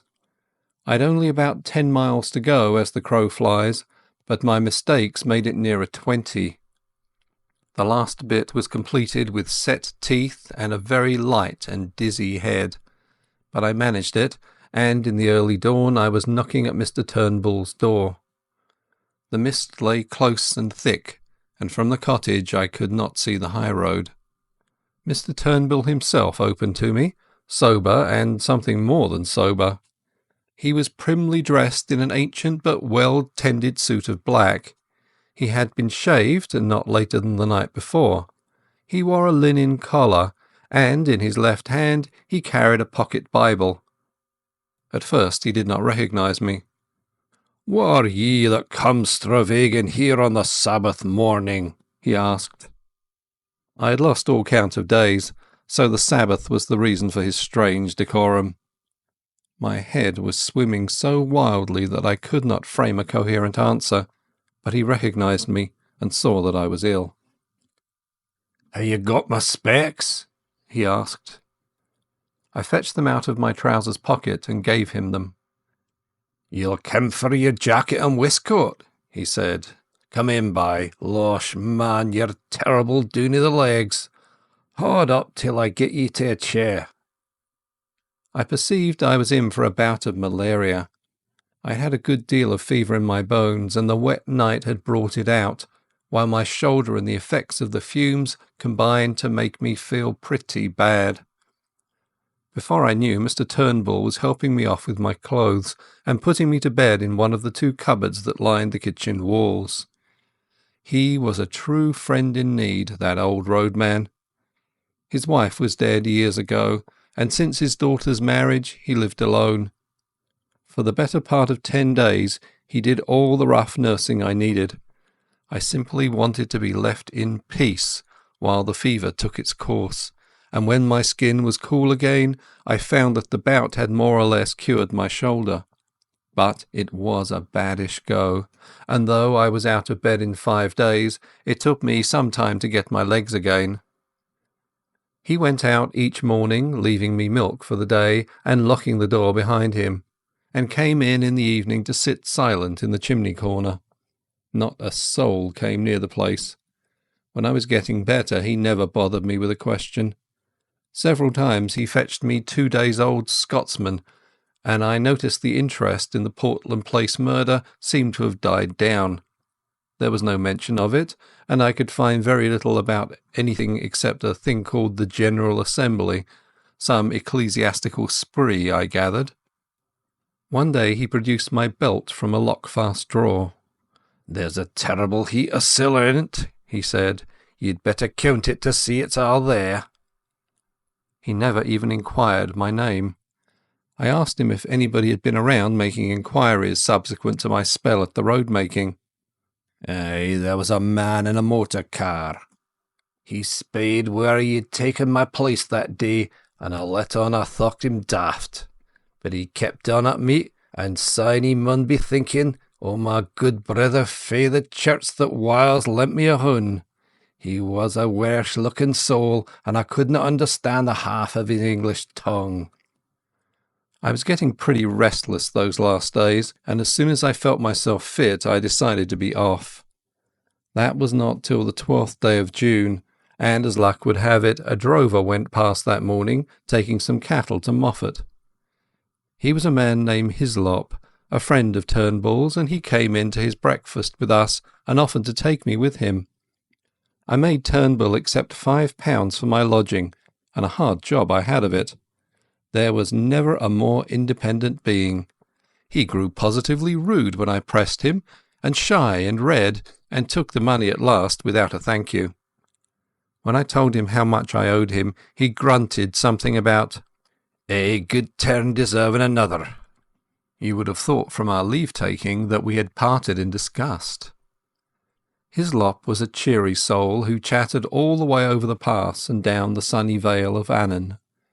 I talked of Galloway markets and sheep prices, and he made up his mind that I was a pack shepherd from those parts, whatever that may be. My plaid and my old hat, as I have said, gave me a fine theatrical Scots look. But driving cattle is a mortally slow job, and we took the better part of the day to cover 12 miles. If I had not had such an anxious heart, I would have enjoyed that time. It was shining blue weather, with a constantly changing prospect of brown hills and far green meadows, and a continual spund of larks and curlews and falling streams. But I had no mind for the summer, and little for Hislop's conversation, for as the fateful 15th of June grew near, I was overweighted with the lifeless difficulties of my enterprise. I got some dinner in a humble Moffat public house, and walked the 2 miles to the junction on the main line. The night express for the south was not due till midnight, and to fill up the time I went up on the hillside and fell asleep, for the walk had tired me. I all but slept too long, and had to run to the station and catch the train with 2 minutes to spare. The feel of the hard third-class cushions and the smell of stale tobacco cheered me up wonderfully. At any rate, I felt now that I was getting to grips with my job. I was decanted at Crewe in the small hours, and had to wait till 6 to get a train for Birmingham. In the afternoon I got to Reading, and changed into a local train which journeyed into the deeps of Berkshire. Presently I was in a land of lush water meadows and slow reedy streams. About 8 o'clock in the evening, a weary and travel-stained being, a cross between a farm labourer and a vet, with a checkered blue and white plaid over his arm, for I did not dare to wear it south of the border, descended at the little station of Ayres Tinswell. There were several people on the platform, and I thought I had better wait to ask my way till I was clear of the place. The road led through a wood of great beeches, and then into a shallow valley with the green backs of downs peeping over the distant trees. After Scotland the air smelled heavy and flat, but infinitely sweet, for the limes and chestnuts and lilac bushes were domes of blossom. Presently I came to a bridge, below which a clear, slow stream flowed between snowy beds of water buttercups. A little above it was a mill, and the lasher made a pleasant cool sound in the scented dusk. Somehow the place soothed me and put me at my ease. I fell to whistling as I looked into the green depths, and the tune which came to my lips was Annie Laurie. A fisherman came up from the waterside, and as he neared me, he too began to whistle. The tune was infectious, for he followed my suit. He was a huge man in untidy old flannels and a wide-brimmed hat with a canvas bag slung on his shoulder. He nodded to me, and I thought I had never seen such a shrewder or better-tempered face. He leaned his delicate 10-foot split-cane rod against the bridge and looked with me at the water. "Clear, isn't it?" he said pleasantly. "I back our Kennet any day against the test. Look at that big fellow, 4 pounds if he's an ounce. But the evening rise is over, and you can't tempt 'em." "I don't see him," said I. "Look, there, a yard from the reeds, just above that sickle." "I've got him now. You might swear he was a black stone." "So," he said, and whistled another bar of Annie Laurie. "Twisden's the name, isn't it?" he said over his shoulder, his eyes still fixed on the stream. "No," I said. "I mean to say, yes." I'd forgotten all about my alias. "It's a wise conspirator that knows his own name," he observed, grinning broadly at a moorhen that emerged from the bridge's shadow. I stood up and looked at him, at his square jaw and broad-lined brow and the firm folds of cheek, and began to think that here at last was an ally worth having. His whimsical blue eyes seemed to go very deep. Suddenly he frowned. "I call it disgraceful," he said, raising his voice. "Disgraceful that an able-bodied man like you should dare to beg. You can get a meal from my kitchen, but you'll get no money from me." A dog-cart was passing, driven by a young man who raised his whip to salute the fisherman. When he had gone, he picked up his rod. "That's my house," he said, pointing to a white gate 100 yards on. "Wait 5 minutes, and then go round to the back door." And with that he left me. I did as I was bidden. I found a pretty cottage with a lawn running down to the stream, and a perfect jungle of guelder rose and lilac flanking the path. The back door stood open, and a grave butler was awaiting me. "Come this way, sir," he said, and he led me along a passage and up a back staircase to a pleasant bedroom looking towards the river.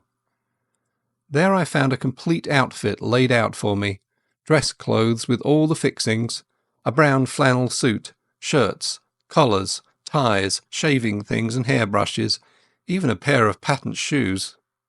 "Sir Walter thought as how Mr. Reggie's things would fit you, sir," said the butler. "He keeps some clothes here, for he comes regular on the weekends. There's a bathroom next door, and I've prepared a hot bath. Dinner in half an hour, sir. You'll hear the gong." The grave being withdrew, and I sat down in a chintz-covered easy-chair and gaped. It was like a pantomime to come suddenly out of beggardom into this orderly comfort. Obviously Sir Walter believed in me, though why he did I could not guess. I looked at myself in the mirror and saw a wild, haggard, brown fellow with a fortnight's ragged beard and dust in ears and eyes, collarless, vulgarly shirted, with shapeless old tweed clothes and boots that had not been cleaned for the better part of a month. I made a fine tramp and a fair drover, and here I was ushered by a prim butler into this temple of gracious ease. And the best of it was that they did not even know my name. I resolved not to puzzle my head, but to take the gifts the gods had provided. I shaved and bathed luxuriously, and got into the dress clothes and clean, crackling shirt, which fitted me not so badly. By the time I had finished, the looking-glass showed a not unpersonable young man. Sir Walter awaited me in a dusky dining-room, where a little round table was lit with silver candles. The sight of him, so respectable, and established and secure, the embodiment of law and government and all the conventions, took me aback and made me feel an interloper. He couldn't know the truth about me, or he wouldn't treat me like this. I simply could not accept his hospitality on false pretences. "I'm more obliged to you than I can say, but I'm bound to make things clear," I said. "I'm an innocent man, but I'm wanted by the police. I've got to tell you this, and I won't be surprised if you kick me out." He smiled. "That's all right. Don't let that interfere with your appetite. We can talk about these things after dinner."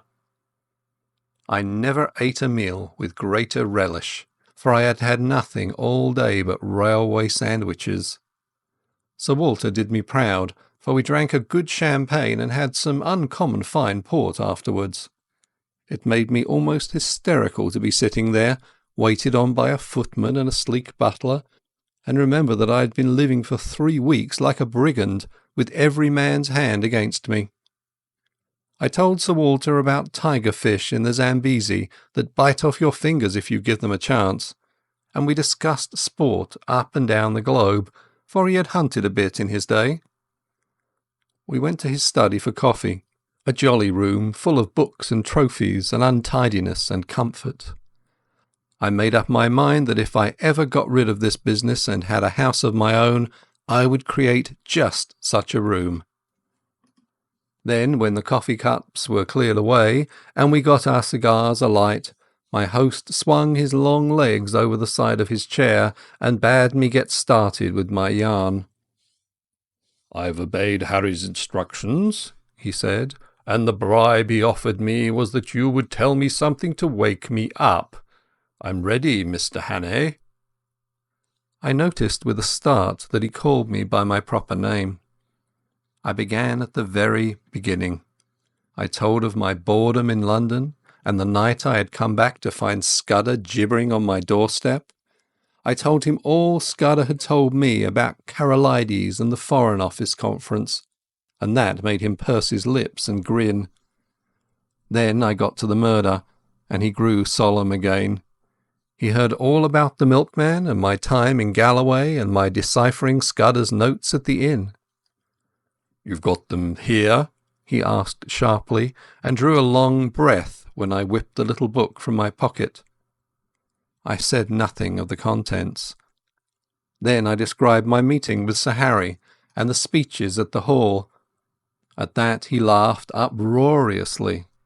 "Harry talked dash nonsense, did he? I quite believe it. He's as good a chap as ever breathed, but his idiot of an uncle has stuffed his head with maggots. Go on, Mr. Hannay." My day as roadman excited him a bit. He made me describe the two fellows in the car very closely, and seemed to be raking back in his memory. He grew merry again when he heard of the fate of that ass Jopley, but the old man in the moorland house solemnised him again. Again I had to describe every detail of his appearance. "Bland and bald-headed, and hooded his eyes like a bird. He sounds a sinister wildfowl, and you dynamited his hermitage after he had saved you from the police. Spirited piece of work, that." Presently I reached the end of my wanderings. He got up slowly and looked down at me from the hearthrug. "You may dismiss the police from your mind," he said. "You're in no danger from the law of this land." "Great Scott!" I cried. "Have they got the murderer?" "No, but for the last fortnight they have dropped you from the list of possibilities." "Why?" I asked in amazement. "Principally because I received a letter from Scudder. I knew something of the man, and he did several jobs for me. He was half crank, half genius, but he was wholly honest. The trouble about him was his partiality for playing a lone hand.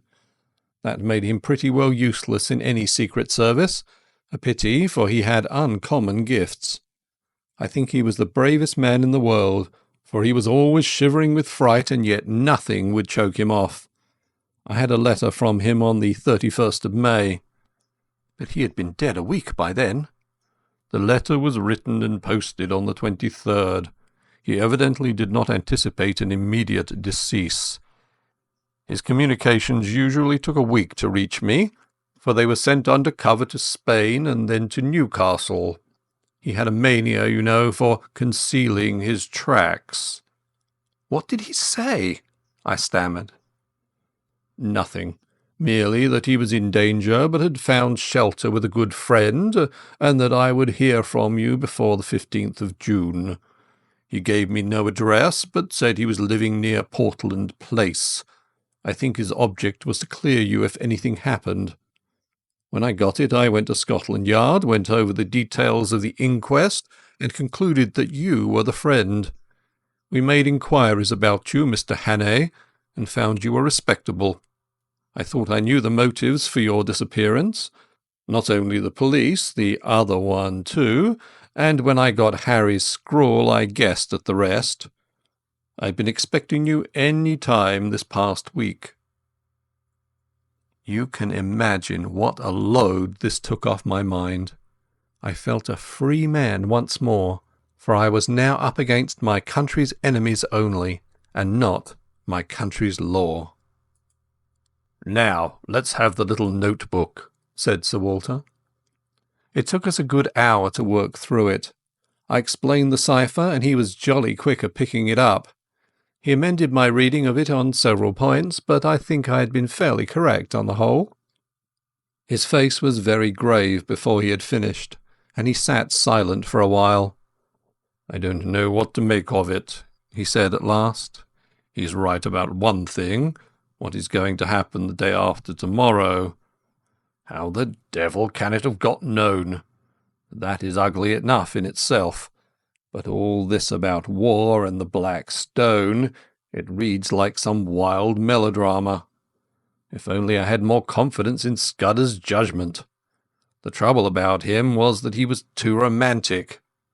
He had the artistic temperament and wanted a story to be better than God meant it to be. He had a lot of odd biases too. Jews, for example, made him see red. Jews and the high finance. "The Black Stone," he repeated. "Der schwarze Stein. It's like a penny novelette. And all this stuff about Carolides.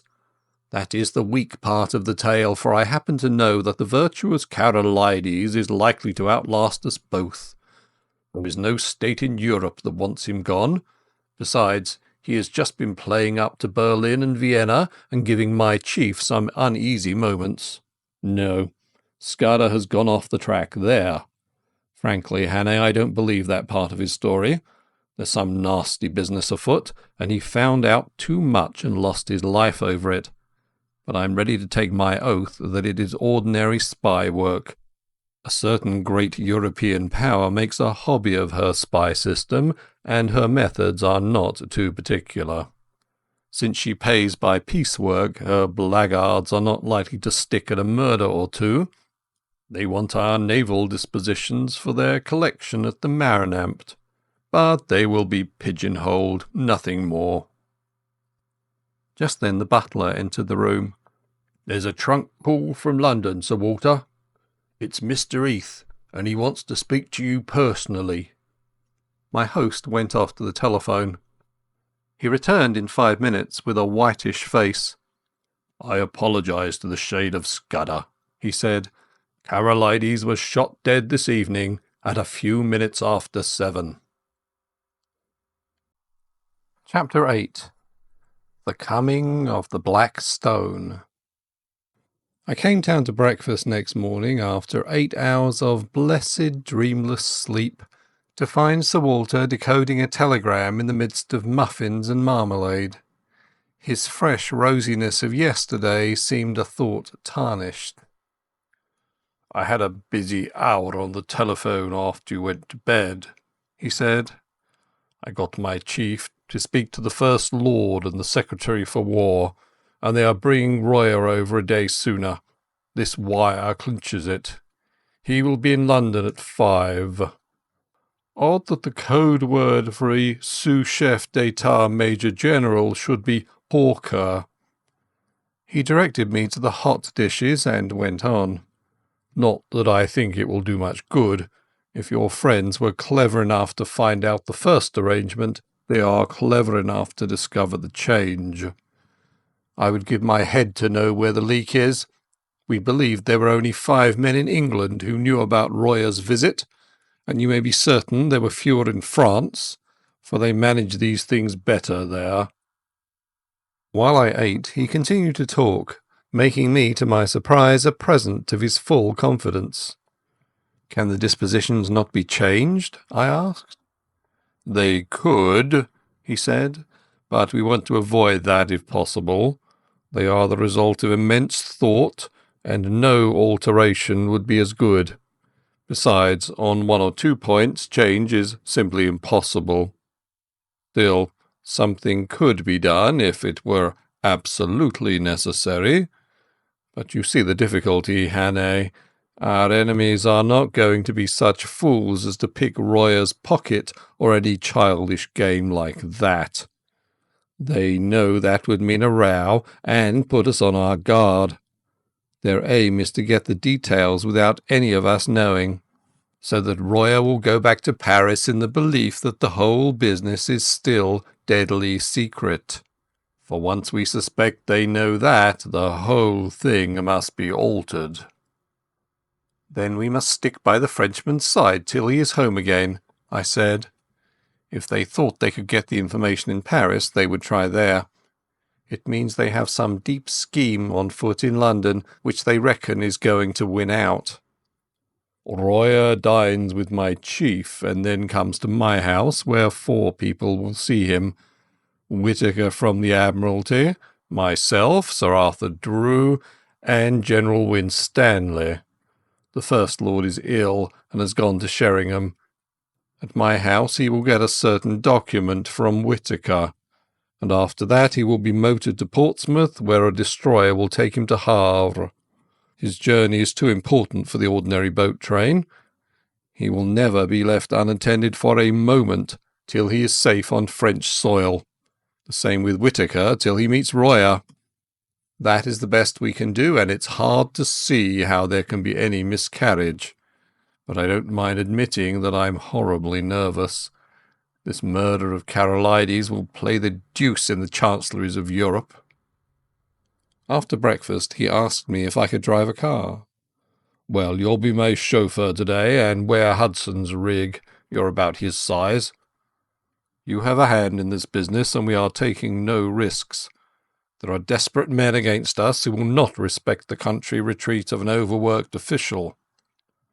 When I first came to London, I had bought a car and amused myself with running about the south of England, so I knew something of the geography. I took Sir Walter to town by the Bath Road, and made good going.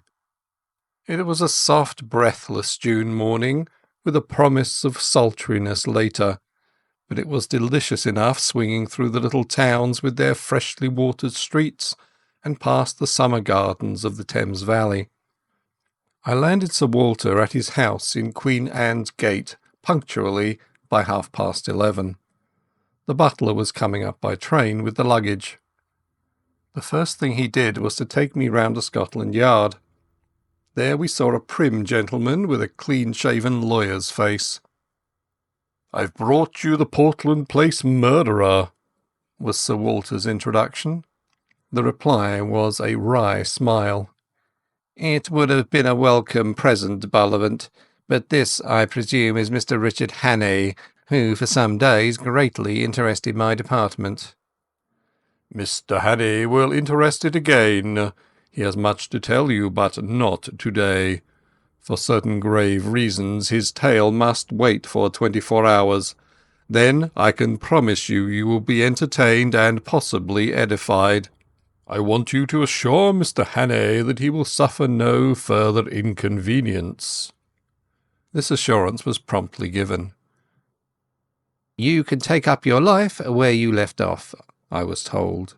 "Your flat, which probably you no longer wish to occupy, is waiting for you, and your man is still there. As you were never publicly accused, we consider that there was no need of a public exculpation. But on that, of course, you must please yourself." "We may want your assistance later on, MacGillivray," Sir Walter said as we left. Then he turned me loose. "Come and see me tomorrow, Hannay. I needn't tell you to keep deadly quiet. If I were you, I would go to bed, for you must have considerable arrears of sleep to overtake.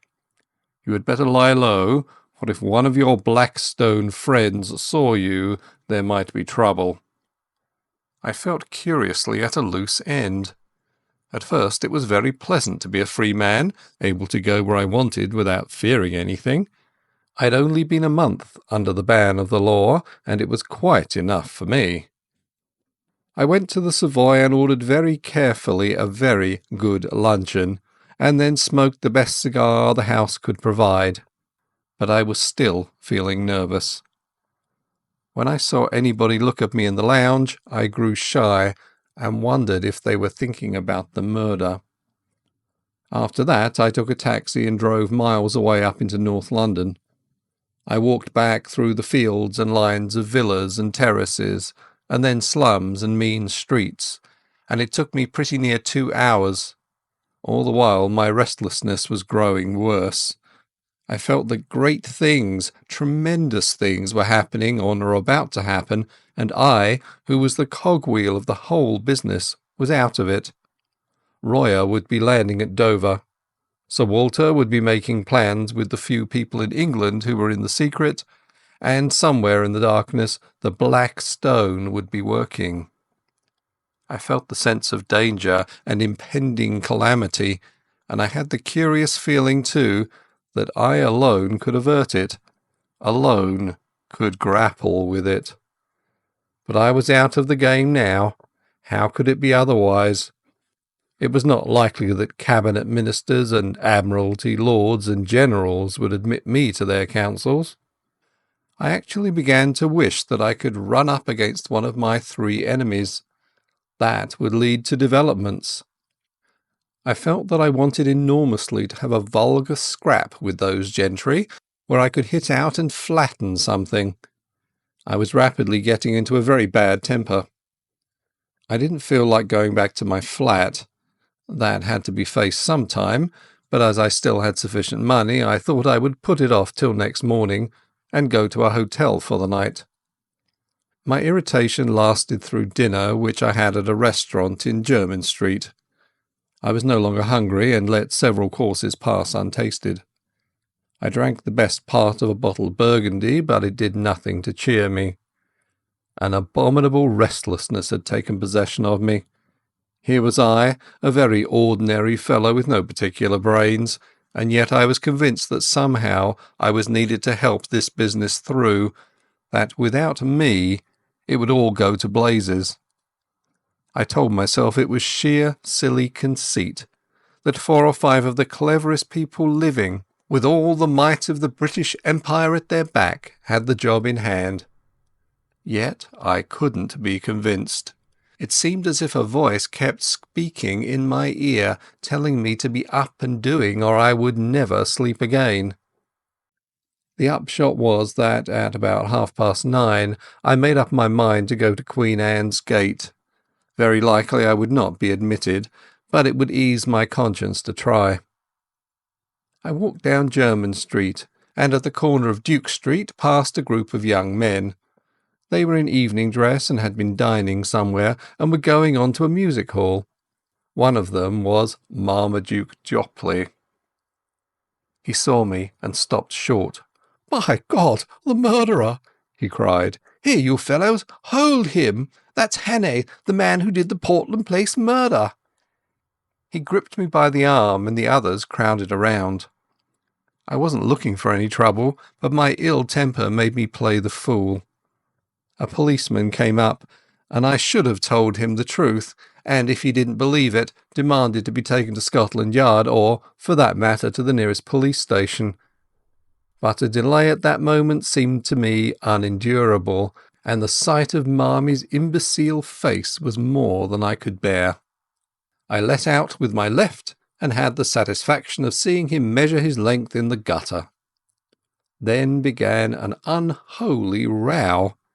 They were all on me at once, and the policeman took me in the rear. I got in 1 or 2 good blows, for I think with fair play I could have licked the lot of them, but the policeman pinned me behind, and one of them got his fingers in my throat. Through a black cloud of rage I heard the officer of the law asking what was the matter, and Marmy, between his broken teeth, declaring that I was Hannay, the murderer. "Oh, damn it all," I cried, "make the fellow shut up. I advise you to leave me alone, Constable. Scotland Yard knows all about me, and you'll get a proper wigging if you interfere with me." "You've got to come along with me, young man," said the policeman. "I saw you strike that gentleman cruel hard. You began it too, for he wasn't doing nothing. I seen you. Best go quietly or I'll have to fix you up." Exasperation and an overwhelming sense that at no cost must I delay gave me the strength of a bull elephant. I fairly wrenched the constable off his feet, floored the man who was gripping my collar, and set off at my best pace down Duke Street. I heard a whistle being blown and the rush of men behind me. I have a very fair turn of speed, and that night I had wings. In a jiffy I was in Pall Mall and had turned down towards St. James's Park. I dodged the policeman at the palace gates, dived through a press of carriages at the entrance to the mall, and was making for the bridge before my pursuers had crossed the roadway. In the open ways of the park I put on a spurt. Happily there were few people about, and no one tried to stop me. I was staking all on getting to Queen Anne's Gate. When I entered that quiet thoroughfare it seemed deserted. Sir Walter's house was in the narrowest part, and outside it 3 or 4 motor cars were drawn up. I slackened speed some yards off, and walked briskly up to the door. If the butler refused me admission, or even if he delayed to open the door, I was done. He didn't delay. I had scarcely rung before the door opened. "I must see Sir Walter," I panted. "My business is desperately important." That butler was a great man. Without moving a muscle he held the door open, and then shut it behind me. "Sir Walter is engaged, sir, and I have orders to admit no one. Perhaps you will wait." The house was of the old-fashioned kind, with a wide hall and rooms on both sides of it. At the far end was an alcove with a telephone and a couple of chairs, and there the butler offered me a seat. "See here," I whispered, "there's trouble about, and I'm in it. But Sir Walter knows, and I'm working for him. If anyone comes and asks if I'm here, tell him a lie." He nodded, and presently there was a noise of voices in the street, and a furious ringing at the bell. I never admired a man more than that butler. He opened the door, and with a face like a graven image waited to be questioned. Then he gave it them. He told them whose house it was, and what his orders were, and simply froze them off the doorstep. I could see it all from my alcove, and it was better than any play. I hadn't waited long till there came another ring at the bell. The butler made no bones about admitting this new visitor. While he was taking off his coat, I saw who it was. You couldn't open a newspaper or a magazine without seeing that face. The grey beard cut like a spade, the firm fighting mouth, the blunt square nose and the keen blue eyes. I recognised the First Sea Lord, the man, they say, that made the new British Navy. He passed my alcove and was ushered into a room at the back of the hall. As the door opened I could hear the sound of low voices. It shut, and I was left alone again. For 20 minutes I sat there, wondering what I was to do next. I was still perfectly convinced that I was wanted, but when or how I had no notion. I kept looking at my watch, and as the time crept on to 10:30 I began to think that the conference must soon end. In a quarter of an hour Royer should be speeding along the road to Portsmouth. Then I heard a bell ring and the butler appeared. The door of the back room opened and the First Sea Lord came out. He walked past me, and in passing he glanced in my direction, and for a second we looked each other in the face. Only for a second, but it was enough to make my heart jump. I had never seen the great man before, and he had never seen me. But in that fraction of time something sprang into his eyes, and that something was recognition. You can't mistake it. It is a flicker, a spark of light, a minute shade of difference, which means one thing and one thing only. It came involuntarily, for in a moment it died and he passed on. In a maze of wild fancies I heard the street door close behind him. I picked up the telephone book and looked up the number of his house. We were connected at once, and I heard a servant's voice. "Is his lordship at home?" I asked. "His lordship returned half an hour ago," said the voice, "and has gone to bed. He is not very well tonight. Will you leave a message, sir?" I rang off and sat down numbly in a chair. My part in this business was not yet ended. It had been a close shave, but I had been in time. Not a moment could be lost, so I marched boldly to the door of that back room and entered without knocking. 5 surprised faces looked up from the round table. There was Sir Walter, and Drew, the War Minister, whom I knew from his photographs. There was a slim elderly man, who was probably Whitaker, the Admiralty official, and there was General Winstanley, conspicuous from the long scar on his forehead. Lastly, there was a short, stout man with an iron grey moustache and bushy eyebrows, who had been arrested in the middle of a sentence. Sir Walter's face showed surprise and annoyance. "This is Mr. Hannay, of whom I have spoken to you," he said apologetically to the company. "I'm afraid, Hannay, this visit is ill-timed." I was getting back my coolness. "That remains to be seen, sir," I said, "but I think it may be in the nick of time. For God's sake, gentlemen, tell me who went out a minute ago." "Lord Alloa," Sir Walter said, reddening with anger. "It was not," I cried. "It was his living image, but it was not Lord Alloa. It was someone who recognised me, someone I have seen in the last month. He had scarcely left the doorstep when I rang up Lord Alloa's house and was told he had come in half an hour before and had gone to bed." Who? Someone stammered. "The Black Stone," I cried, and I sat down in the chair so recently vacated and looked round at 5 badly scared gentlemen. Chapter 9. The 39 Steps. "Nonsense," said the official from the Admiralty. Sir Walter got up and left the room while we looked blankly at the table. He came back in 10 minutes with a long face. "I've spoken to Alloa," he said. "Had him out of bed, very grumpy. He went straight home after Mulross's dinner." "But it's madness," broke in General Winstanley. "Do you mean to tell me that man came here and sat beside me for the best part of an hour, and that I didn't detect the imposture? Alloa must be out of his mind." "Don't you see the cleverness of it?" I said. "You were too interested in other things to have the use of your eyes. You took Lord Alloa for granted. If it had been anybody else, you might have looked more closely, but it was natural for him to be here, and that put you all to sleep." Then the Frenchman spoke, very slowly and in good English. "The young man is right. His psychology is good. Our enemies have not been foolish." "But I don't see," went on Winstanley. "Their object was to get these dispositions without our knowing it.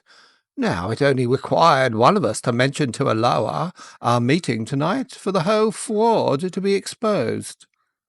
Sir Walter laughed dryly. "The selection of Alloa shows their acumen.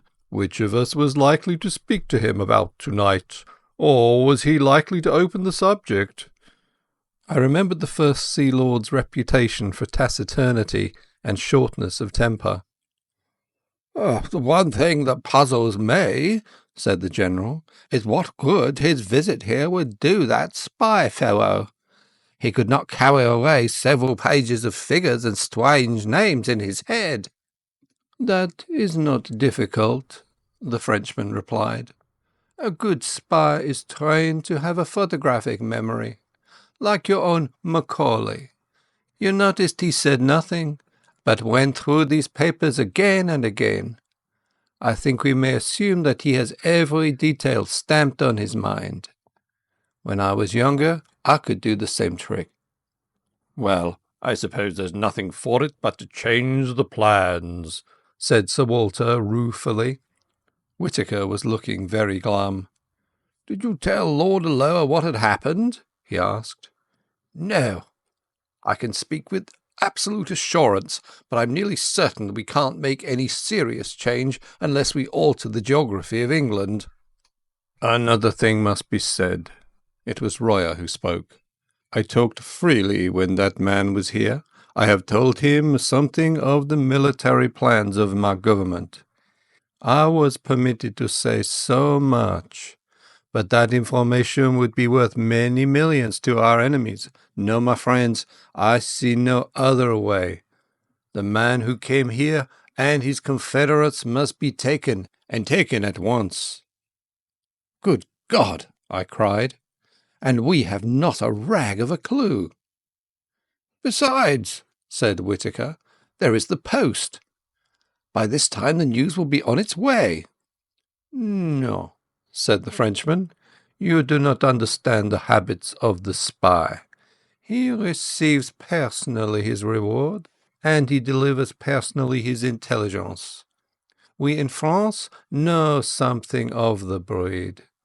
There is still a chance, mes amis. These men must cross the sea, and there are ships to be searched and ports to be watched. Believe me, the need is desperate for both France and Britain. Royer's grave good sense seemed to pull us together. He was the man of action among fumblers. But I saw no hope in any face, and I felt none. Where among the 50 millions of these islands, and within a dozen hours, were we to lay hands on the 3 cleverest rogues in Europe? Then I had an inspiration. "Where is Scudder's book?" I asked Sir Walter. "Quick, man, I remember something in it." He unlocked the drawer of a bureau and gave it to me. I found the place. 39 steps, I read, and again, 39 steps. I counted them. High tide, 10:17 p.m. The Admiralty man was looking at me as if he thought I had gone mad.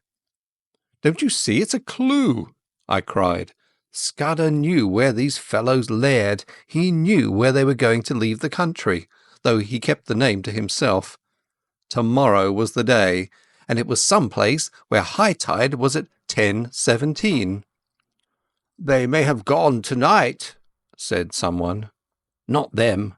They have their own snug, secret way, and they won't be hurried. I know Germans, and they are mad about working to a plan. Where the devil can I get a book of tide tables?" Whittaker brightened up. "It's a chance," he said. "Let's go over to the Admiralty." We got into 2 of the waiting motor cars, all but Sir Walter, who went off to Scotland Yard to mobilise Gillivray, so he said. We marched through empty corridors and big bare chambers where the charwomen were busy, till we reached a little room lined with books and maps. A resident clerk was unearthed, who presently fetched from the library the Admiralty tide tables. I sat at the desk, and the others stood round, for somehow or other I had got charge of this outfit. It was no good. There were hundreds of entries, and as far as I could see 10:17 might cover 50 places. We had to find some way of narrowing the possibilities. I took my head in my hands and thought there must be some way of reading this riddle. What did Scudder mean by steps? I thought of dock steps, but if he had meant that, I didn't think he would have mentioned the number. It must be some place where there were several staircases, and one marked out from the other by having 39 steps. Then I had a sudden thought, and hunted up all the steamer sailings. There was no boat which left for the continent at 10:17 p.m. Why was high tide important? If it was a harbour, there must be some little place where the tide mattered, or else it was a heavy draught boat. But there was no regular steamer sailing at that hour, and somehow I didn't think they would travel by a big boat from a regular harbour. So it must be some little harbour where the tide was important, or perhaps no harbour at all. But if it was a little port, I couldn't see what the steps signified. There were no sets of staircases at any harbour that I had ever seen. It must be some place which a particular staircase identified, and where the tide was full at 10:17. On the whole, it seemed to me that the place must be a bit of open coast, but the staircases kept puzzling me. Then I went back to wider considerations. Whereabouts would a man be likely to leave for Germany? A man in a hurry, who wanted a speedy and a secret passage. Not from any of the big harbours, and not from the Channel or the West Coast or the north of Scotland, for remember, he was starting from London. I measured the distance on the map and tried to put myself in the enemy's shoes. I should try for Ostend, or Antwerp, or Rotterdam, and I should sail from somewhere on the east coast, between Cromer and Dover. All this was very loose guessing, and I didn't pretend it was ingenious or scientific. I wasn't any kind of Sherlock Holmes. But I've always fancied I had a kind of instinct about questions like this. I don't know if I can explain myself, but I used to use my brains as far as they went, and after they came to a black wall, I guessed. And I usually found my guesses pretty right. So I set out all my conclusions on a bit of Admiralty paper. They ran like this. Fairly certain. 1. Place where there are several sets of stairs. One that matters, distinguished by having 39 steps. 2. Full tide at 10:17 p.m, leaving shore only possible at full tide. 3. Steps, not dock steps, and so place probably not harbour. 4. No regular night steamer at 10:17. Means of transport must be a tramp, unlikely, yacht or fishing boat. There my reasoning stopped. I made another list, which I headed Guessed, but I was just as sure of the one as the other. Guessed. 1. Place not harbour, but open coast. 2. Boat small, trawler, yacht or launch.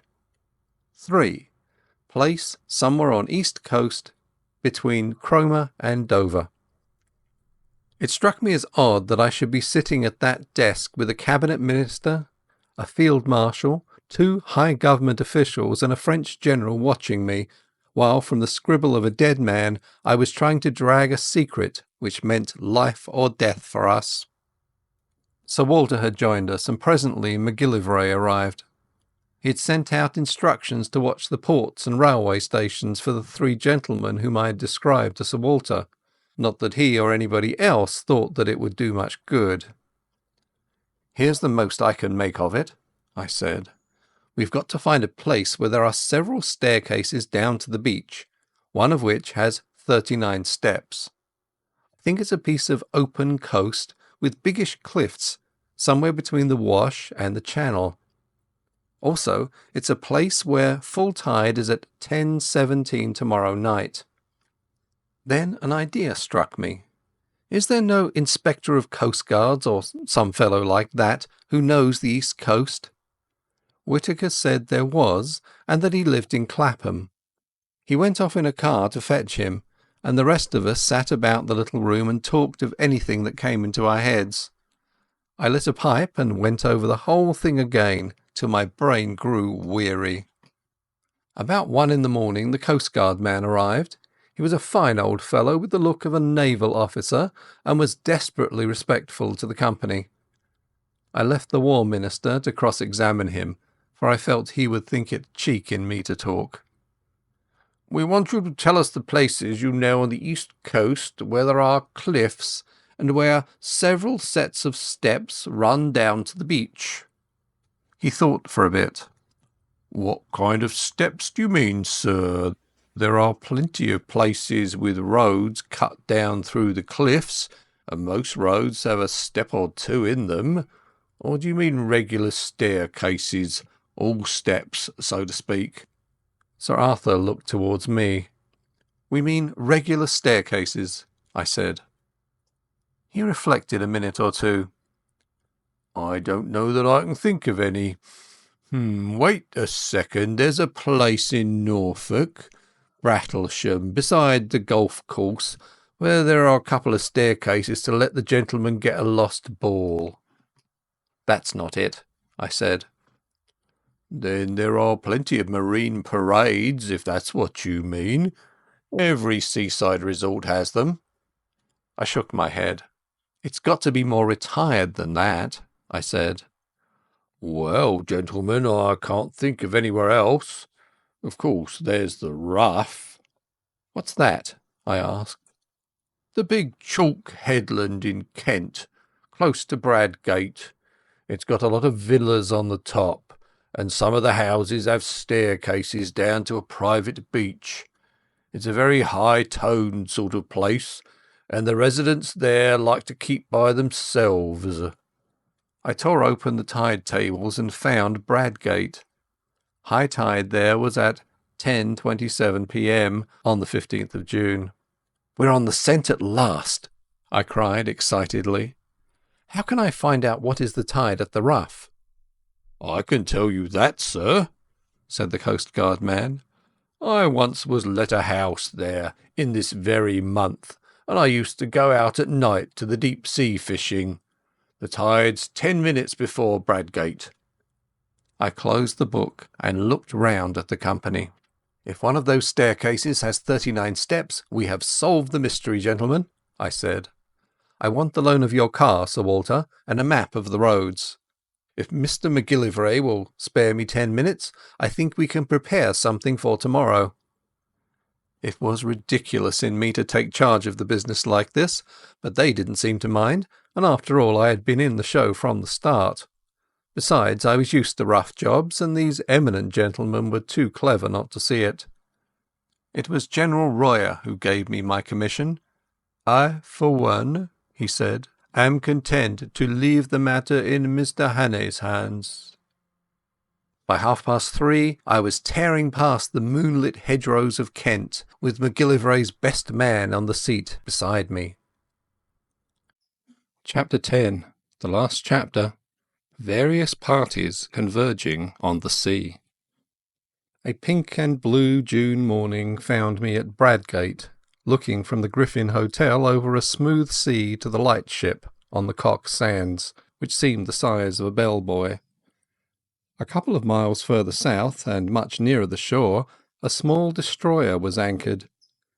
Scaife, MacGillivray's man, who had been in the Navy, knew the boat, and told me her name and her commander's, so I sent off a wire to Sir Walter. After breakfast, Scaife got from a house agent a key for the gates of the staircases on the Rough. I walked with him along the sands, and sat down in a nook of the cliffs while he investigated the half-dozen of them. I didn't want to be seen, but the place at this hour was quite deserted, and all the time I was on that beach I saw nothing but the seagulls. It took him more than an hour to do the job, and when I saw him coming towards me, conning a bit of paper, I can tell you my heart was in my mouth. Everything depended, you see, on my guess proving right. He read aloud the number of steps in the different stairs. 34, 35, 39, 42, 47 and 21, where the cliffs grew lower. I almost got up and shouted. We hurried back to the town and sent a wire to MacGillivray. I wanted 6 men, and I directed them to divide themselves among different specified hotels. Then Scaife set out to prospect the house at the head of the 39 steps. He came back with news that both puzzled and reassured me. The house was called Trafalgar Lodge, and belonged to an old gentleman called Appleton, a retired stockbroker, the house agent said. Mr. Appleton was there a good deal in the summer-time, and was in residence now, had been for the better part of a week. Scaife could pick up very little information about him, except that he was a decent old fellow, who paid his bills regularly, and was always good for a fiver for a local charity. Then Scaife seems to have penetrated to the back door of the house, pretending he was an agent for sewing machines. Only 3 servants were kept, a cook, a parlour-maid and housemaid, and they were just the sort that you would find in a respectable middle-class household. The cook was not the gossiping kind, and had pretty soon shut the door in his face, but Scaife said he was positive she knew nothing. Next door there was a new house building, which would give good cover for observation, and the villa on the other side was to let, and its garden was rough and shrubby. I borrowed Scaife's telescope, and before lunch went for a walk along the rough. I kept well behind the rows of villas, and found a good observation point on the edge of the golf course. There I had a view of the line of turf along the cliff top, with seats placed at intervals, and the little square plots railed in and planted with bushes, whence the staircases descended to the beach. I saw Trafalgar Lodge very plainly. A red brick villa with a veranda, a tennis lawn behind, and in front the ordinary seaside flower garden full of marguerites and scraggly geraniums. There was a flagstaff from which an enormous Union Jack hung limply in the still air.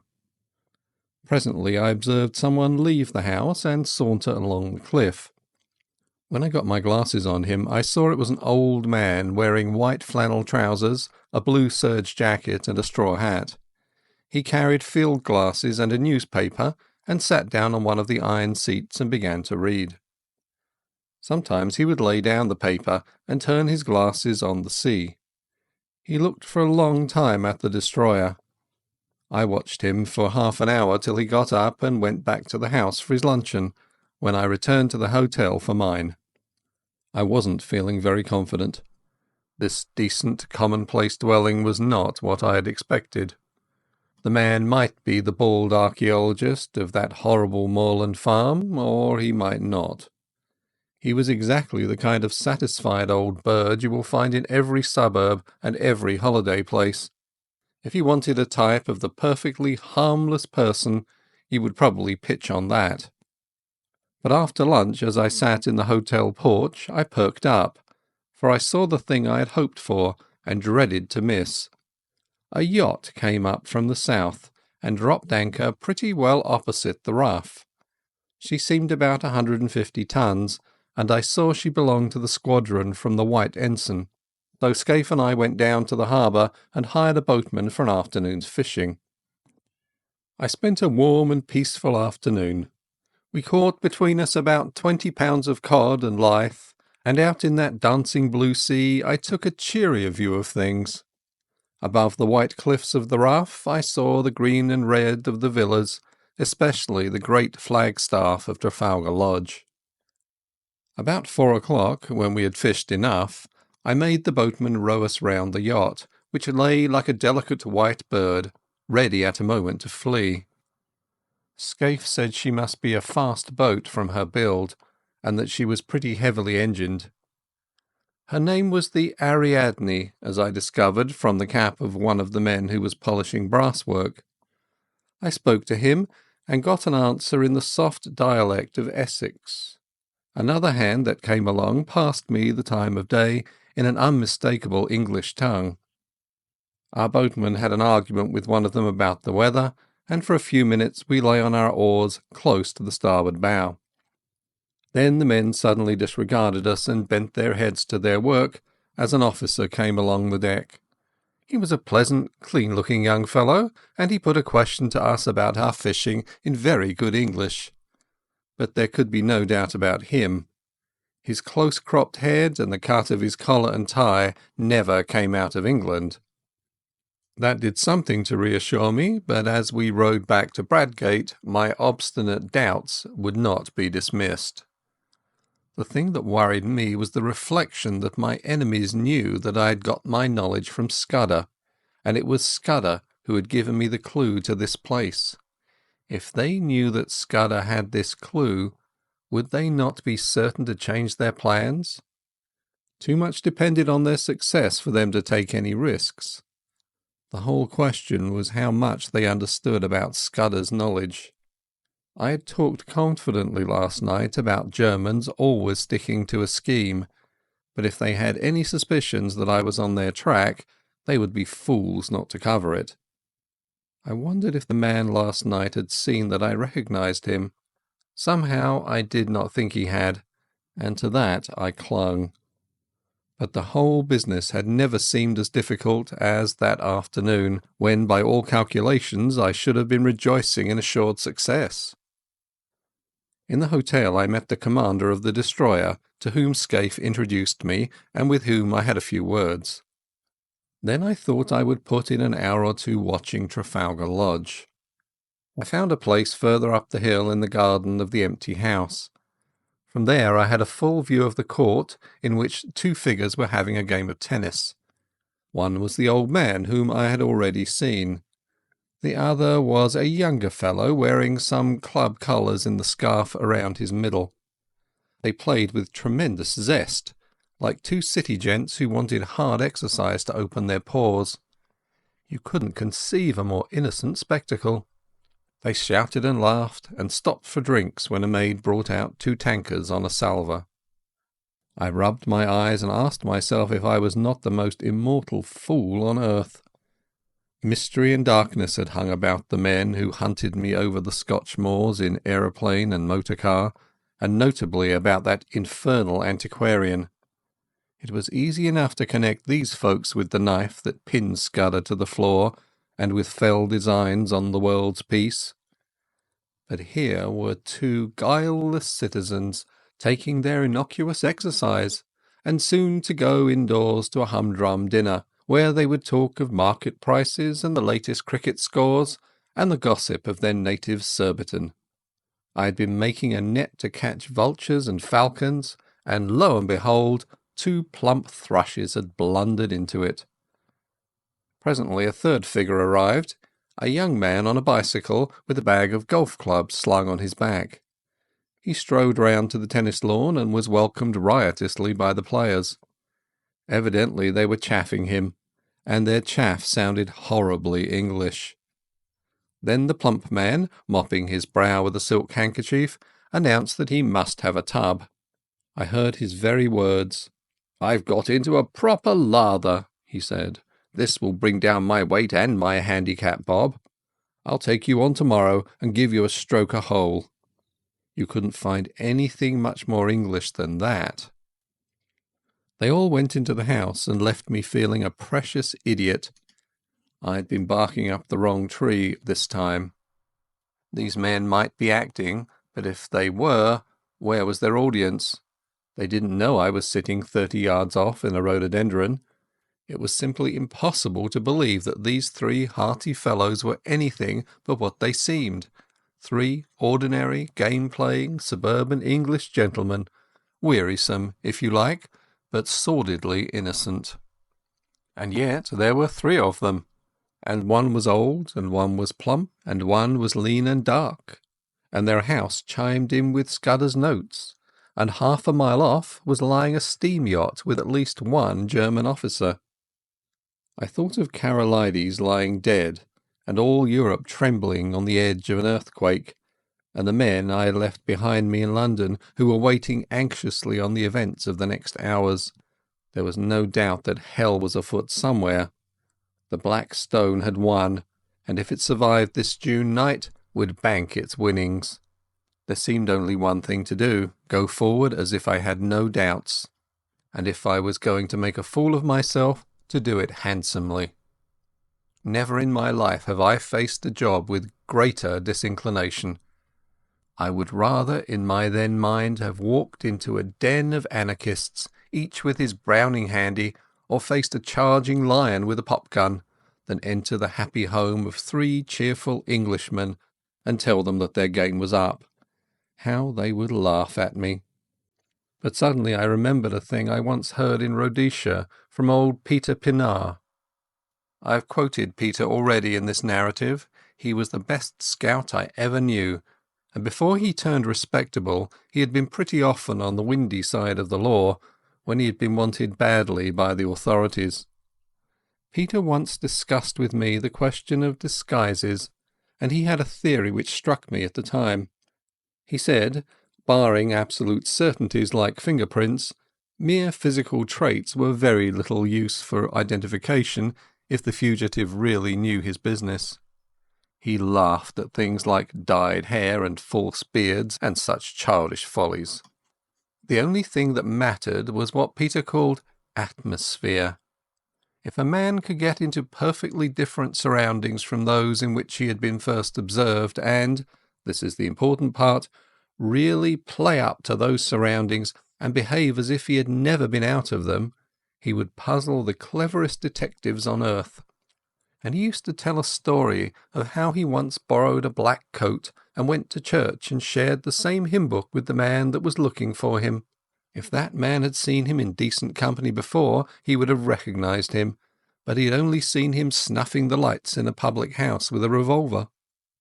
The recollection of Peter's talk gave me the first real comfort I had had that day. Peter had been a wise old bird, and these fellows I was after were about the pick of the aviary. What if they were playing Peter's game? A fool tries to look different. A clever man looks the same and is different. Again, there was that other maxim of Peter's, which helped me when I had been a roadman. If you are playing a part, you will never keep it up unless you convince yourself that you are it. That would explain the game of tennis. Those chaps didn't need to act. They just turned a handle and passed into another life, which came as naturally to them as the first. It sounds like a platitude, but Peter used to say it was the big secret of all the famous criminals. It was now getting on for 8 o'clock, and I went back and saw Scaife to give him his instructions. I arranged with him how to place his men, and then I went for a walk, for I didn't feel up to any dinner. I went round the deserted golf course, and then to a point on the cliffs further north, beyond the line of the villas. On the little trim, newly made roads, I met people in flannels coming back from tennis and the beach, and a coastguard from the wireless station, and donkeys and pirogues paddling homewards. Out at sea, in the blue dusk, I saw lights appear on the Ariadne, and on the destroyer away to the south, and beyond the Cock Sands the bigger lights of steamers making for the Thames. The whole scene was so peaceful and ordinary that I got more dashed in spirits every second. It took all my resolution to stroll towards Trafalgar Lodge about 9:30. On the way I got a piece of solid comfort from the sight of a greyhound that was swinging along at a nursemaid's heel. He reminded me of a dog I used to have in Rhodesia, and of the time when I took him hunting with me in the Pali Hills. We were after rhebok, the dun kind, and I recollected how we had followed one beast, and both he and I had clean lost it. A greyhound works by sight, and my eyes are good enough, but that buck simply leaked out of the landscape. Afterwards I found out how it managed it. Against the grey rock of the kopjes it showed no more than a crow against the thundercloud. It didn't need to run away. All it had to do was to stand still and melt into the background. Suddenly, as those memories chased across my brain, I thought of my present case and applied the moral. The black stone didn't need to bolt. They were quietly absorbed into a landscape.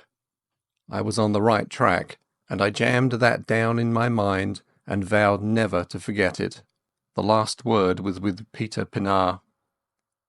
Scaife's men would be posted now, but there was no sign of a soul. The house stood as open as a marketplace for anybody to observe. A 3-foot railing separated it from the cliff road. The low sound of voices revealed where the occupants were finishing dinner. Everything was as public and above board as a charity bazaar. Feeling the greatest fool on earth, I opened the gate and rang the bell. A man of my sort, who has travelled about the world in rough places, gets on perfectly well with 2 classes, what you may call the upper and the lower. He understands them, and they understand him. I was at home with herds and tramps and roadmen, and I was sufficiently at my ease with people like Sir Walter and the men I had met the night before. I can't explain why, but it is a fact. But what fellows like me don't understand is the great, comfortable, satisfied middle-class world, the folk that live in villas and suburbs. He doesn't know how they look at things, he doesn't understand their conventions, and he is as shy of them as a black mamba. When a trim parlour-maid opened the door, I could hardly find my voice. I asked for Mr. Appleton and was ushered in. My plan was to walk straight into the dining-room, and by a sudden appearance wake in the men that start of recognition which would confirm my theory. But when I found myself in that neat hall, the place mastered me. There were the golf clubs and the tennis rackets, the straw hats and caps, the rows of gloves, the sheaf of walking sticks, which you will find in 10,000 British homes. A stack of neatly folded coats and waterproofs covered the top of an old oak chest. There was a grandfather clock ticking, and some polished brass warming pans on the walls, and a barometer, and a print of Chiltern winning the St. Leger. The place was as orthodox as an Anglican church. When the maid asked me for my name, I gave it automatically, and was shown into the smoking room on the right side of the hall. That room was even worse. I hadn't time to examine it, but I could see some framed group photographs above the mantelpiece, and could have sworn they were English public school or college. I had only one glance, for I managed to pull myself together and go after the maid. But I was too late. She had already entered the dining-room and given my name to her master, and I had missed the chance of seeing how the three took it. When I walked into the room, the old man at the head of the table had risen and turned round to meet me.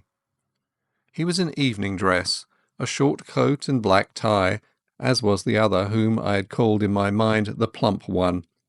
The third, the dark fellow, wore a blue serge suit and a soft white collar and the colours of some club or school. The old man's manners were perfect. "Mr. Hannay," he said hesitatingly, "did you wish to see me? One moment, you fellows, and I'll rejoin you. We had better go to the smoking-room." Though I hadn't an ounce of confidence in me, I forced myself to play the game, and pulled up a chair and sat down on it. "I think we've met before," I said, "and I guess you know my business." The light in the room was dim, but so far as I could see their faces they played the part of mystification very well. "Maybe, said the old man. "I haven't a very good memory, but I'm afraid you must tell me your errand, for I really don't know it." "Well then," I said, and all the time I seemed to myself to be talking pure foolishness. "I've come to tell you that the game's up. I have here a warrant for the arrest of you three gentlemen." "Arrest?" said the old man, and he looked really shocked.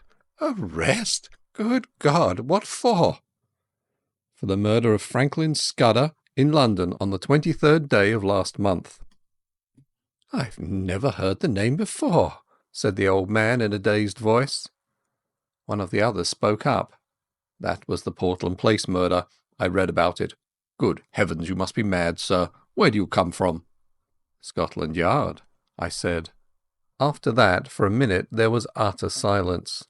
The old man was staring at his place and fumbling with a nut, the very model of innocent bewilderment. Then the plump one spoke up. He stammered a little, like a man picking his words. "Don't get flustered, uncle," he said. "It's all a ridiculous mistake, but these things happen sometimes, and we can easily set it right. It won't be hard to prove our innocence.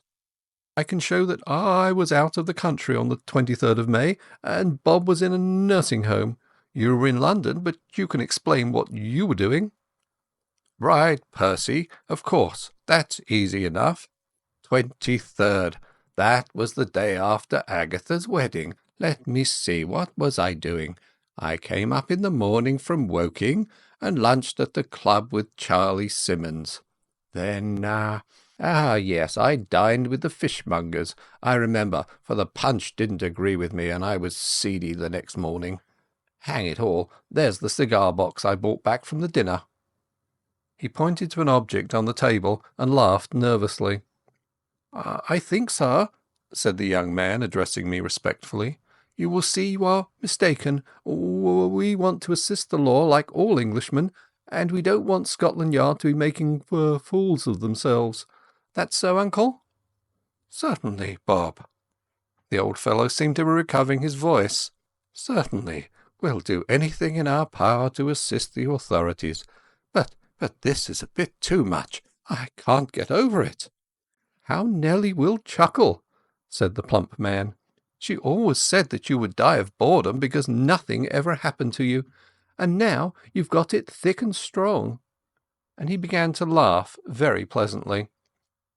"By Jove, yes. Just think of it. What a story to tell at the club. Really, Mr. Hannay, I suppose I should be angry to show my innocence, but it's too funny. I almost forgive you the fright you gave me. You looked so glum I thought I might have been walking in my sleep and killing people." It couldn't be acting. It was too confoundedly genuine. My heart went into my boots, and my first impulse was to apologize and clear out. But I told myself I must see it through, even though I was to be the laughing stock of Britain. The light from the dinner-table candlesticks was not very good, and to cover my confusion I got up, walked to the door, and switched on the electric light. The sudden glare made them blink, and I stood scanning the three faces. Well, I made nothing of it. One was old and bald, one was stout, one was dark and thin. There was nothing in their appearance to prevent them being the three who had hunted me in Scotland, but there was nothing to identify them.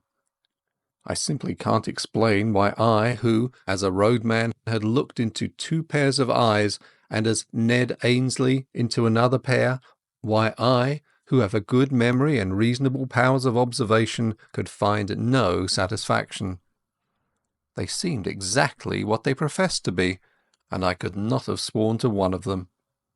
There in that pleasant dining-room, with etchings on the walls, and a picture of an old lady in a bib above the mantelpiece, I could see nothing to connect them with the moorland desperadoes. There was a silver cigarette-box beside me, and I saw that it had been won by Percival Appleton, Esquire, of the St. Bede's Club, in a golf tournament. I had to keep firm hold of Peter Pinar to prevent myself from bolting out of that house. "Well," said the old man politely, "are you reassured by your scrutiny, sir? I hope you'll find it consistent with your duty to drop this ridiculous business. I make no complaint, but you see how annoying it must be to respectable people." I shook my head. "Oh, Lord," said the young man, "this is a bit too thick." "Do you propose to march us off to the police station?" asked the plump one. "That might be the best way of it, but I suppose you won't be content with the local branch. I have the right to ask to see your warrant, but I don't wish to cast any aspersions upon you. You're only doing your duty, but you'll admit it's horribly awkward. What do you propose to do?" There was nothing to do except to call in my men and have them arrested, or to confess my blunder and clear out. I felt mesmerized by the whole place, by the air of obvious innocence. Not innocence merely, but frank, honest bewilderment and concern in the three faces. "Oh, Peter Pinar," I groaned inwardly, and for a moment I was near damning myself for a fool and asking their pardon. "Meanwhile, I vote we have a game of bridge," said the plump one. "It will give Mr. Hannay time to think over things, and you know we have been wanting a fourth player. Do you play, sir?" I accepted as if it had been an ordinary invitation at the club. The whole business had mesmerized me. We went into the smoking-room where a card-table was set out, and I was offered things to smoke and drink. I took my place at the table in a kind of dream. The window was open, and the moon was flooding the cliffs and sea with a great tide of yellow light. There was moonshine, too, in my head. The three had recovered their composure and were talking easily, just the kind of slangy talk you will hear in any golf clubhouse. I must have cut a rum figure sitting there, knitting my brows with my eyes wandering. My partner was the young dark one. I play a fair hand at bridge, but I must have been rank bad that night. They saw they had got me puzzled, and that put them more than ever at their ease. I kept looking at their faces, but they conveyed nothing to me. It was not that they looked different, they were different.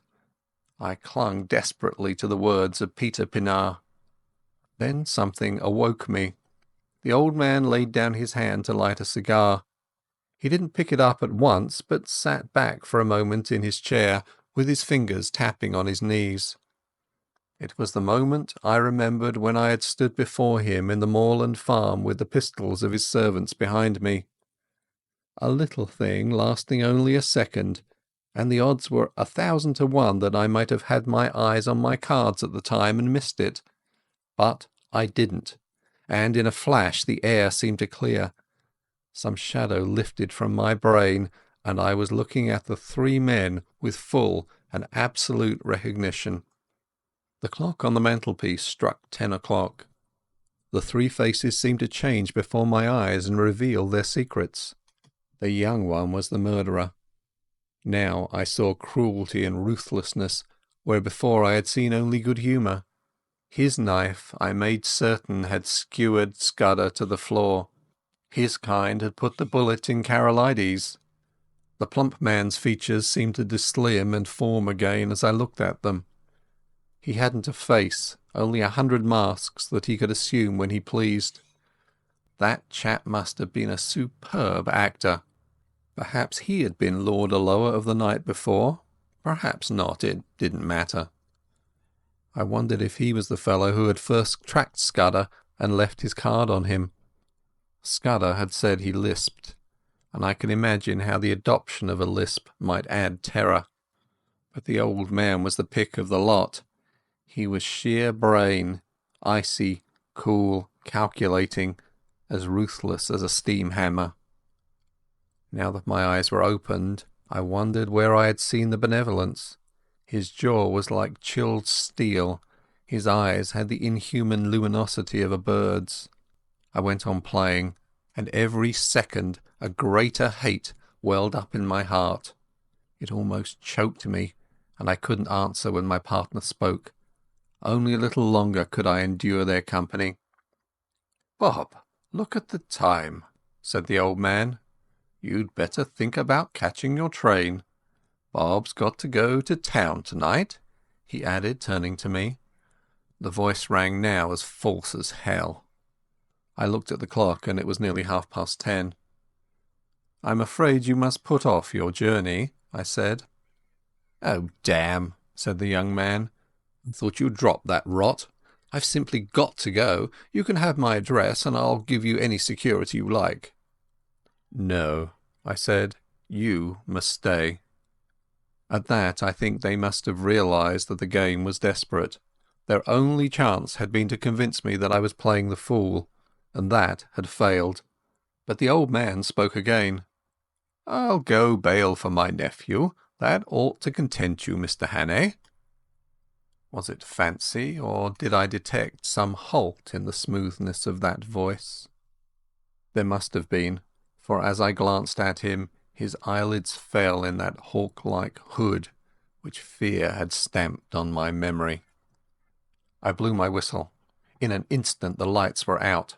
A pair of strong arms gripped me round the waist, covering the pockets in which I might be expected to carry a pistol.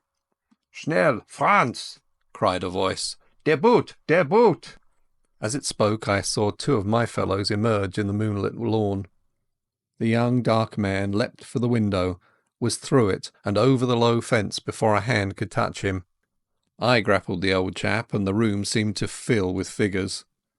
I saw the plump one collared, but my eyes were all for the out-of-doors, where Franz sped on over the road towards the railed entrance to the beach stairs. One man followed him, but he had no chance. The gate locked behind the fugitive, and I stood staring with my hands on the old boy's throat, for such a time as a man might take to descend those steps to the sea. Suddenly my prisoner broke from me and flung himself on the wall. There was a click, as if a lever had been pulled. Then came a low rumbling far, far below the ground, and through the window I saw a cloud of chalky dust pouring out of the shaft of the stairway. Someone switched on the light. The old man was looking at me with blazing eyes. "He is safe," he cried. "You cannot follow him in time. He is gone. He has triumphed. Der Schwarzstein ist in der Siegeskrone." There was more in those eyes than any common triumph. They had been hooded like a bird of prey, and now they flamed with a hawk's pride. A white, fantastic heat burned in them, and I realized for the first time the terrible thing I had been up against. This man was more than a spy. In his foul way, he had been a patriot. As the handcuffs clinked on his wrists, I said my last word to him. I hope Franz will bear his triumph well. I ought to tell you that the Ariadne for the last hour has been in our hands. 3 weeks later, as all the world knows, we went to war. I joined the new army the first week, and owing to my Matabele experience got a captain's commission straight off. But I'd done my best service, I think, before I put on khaki. And there you have it, the 39 Steps, a thrilling journey through espionage and suspense. If you enjoyed this adventure, why not stick around for more? Subscribing might just be your next daring move. Thanks for joining me, and until the next tale, stay curious and keep exploring.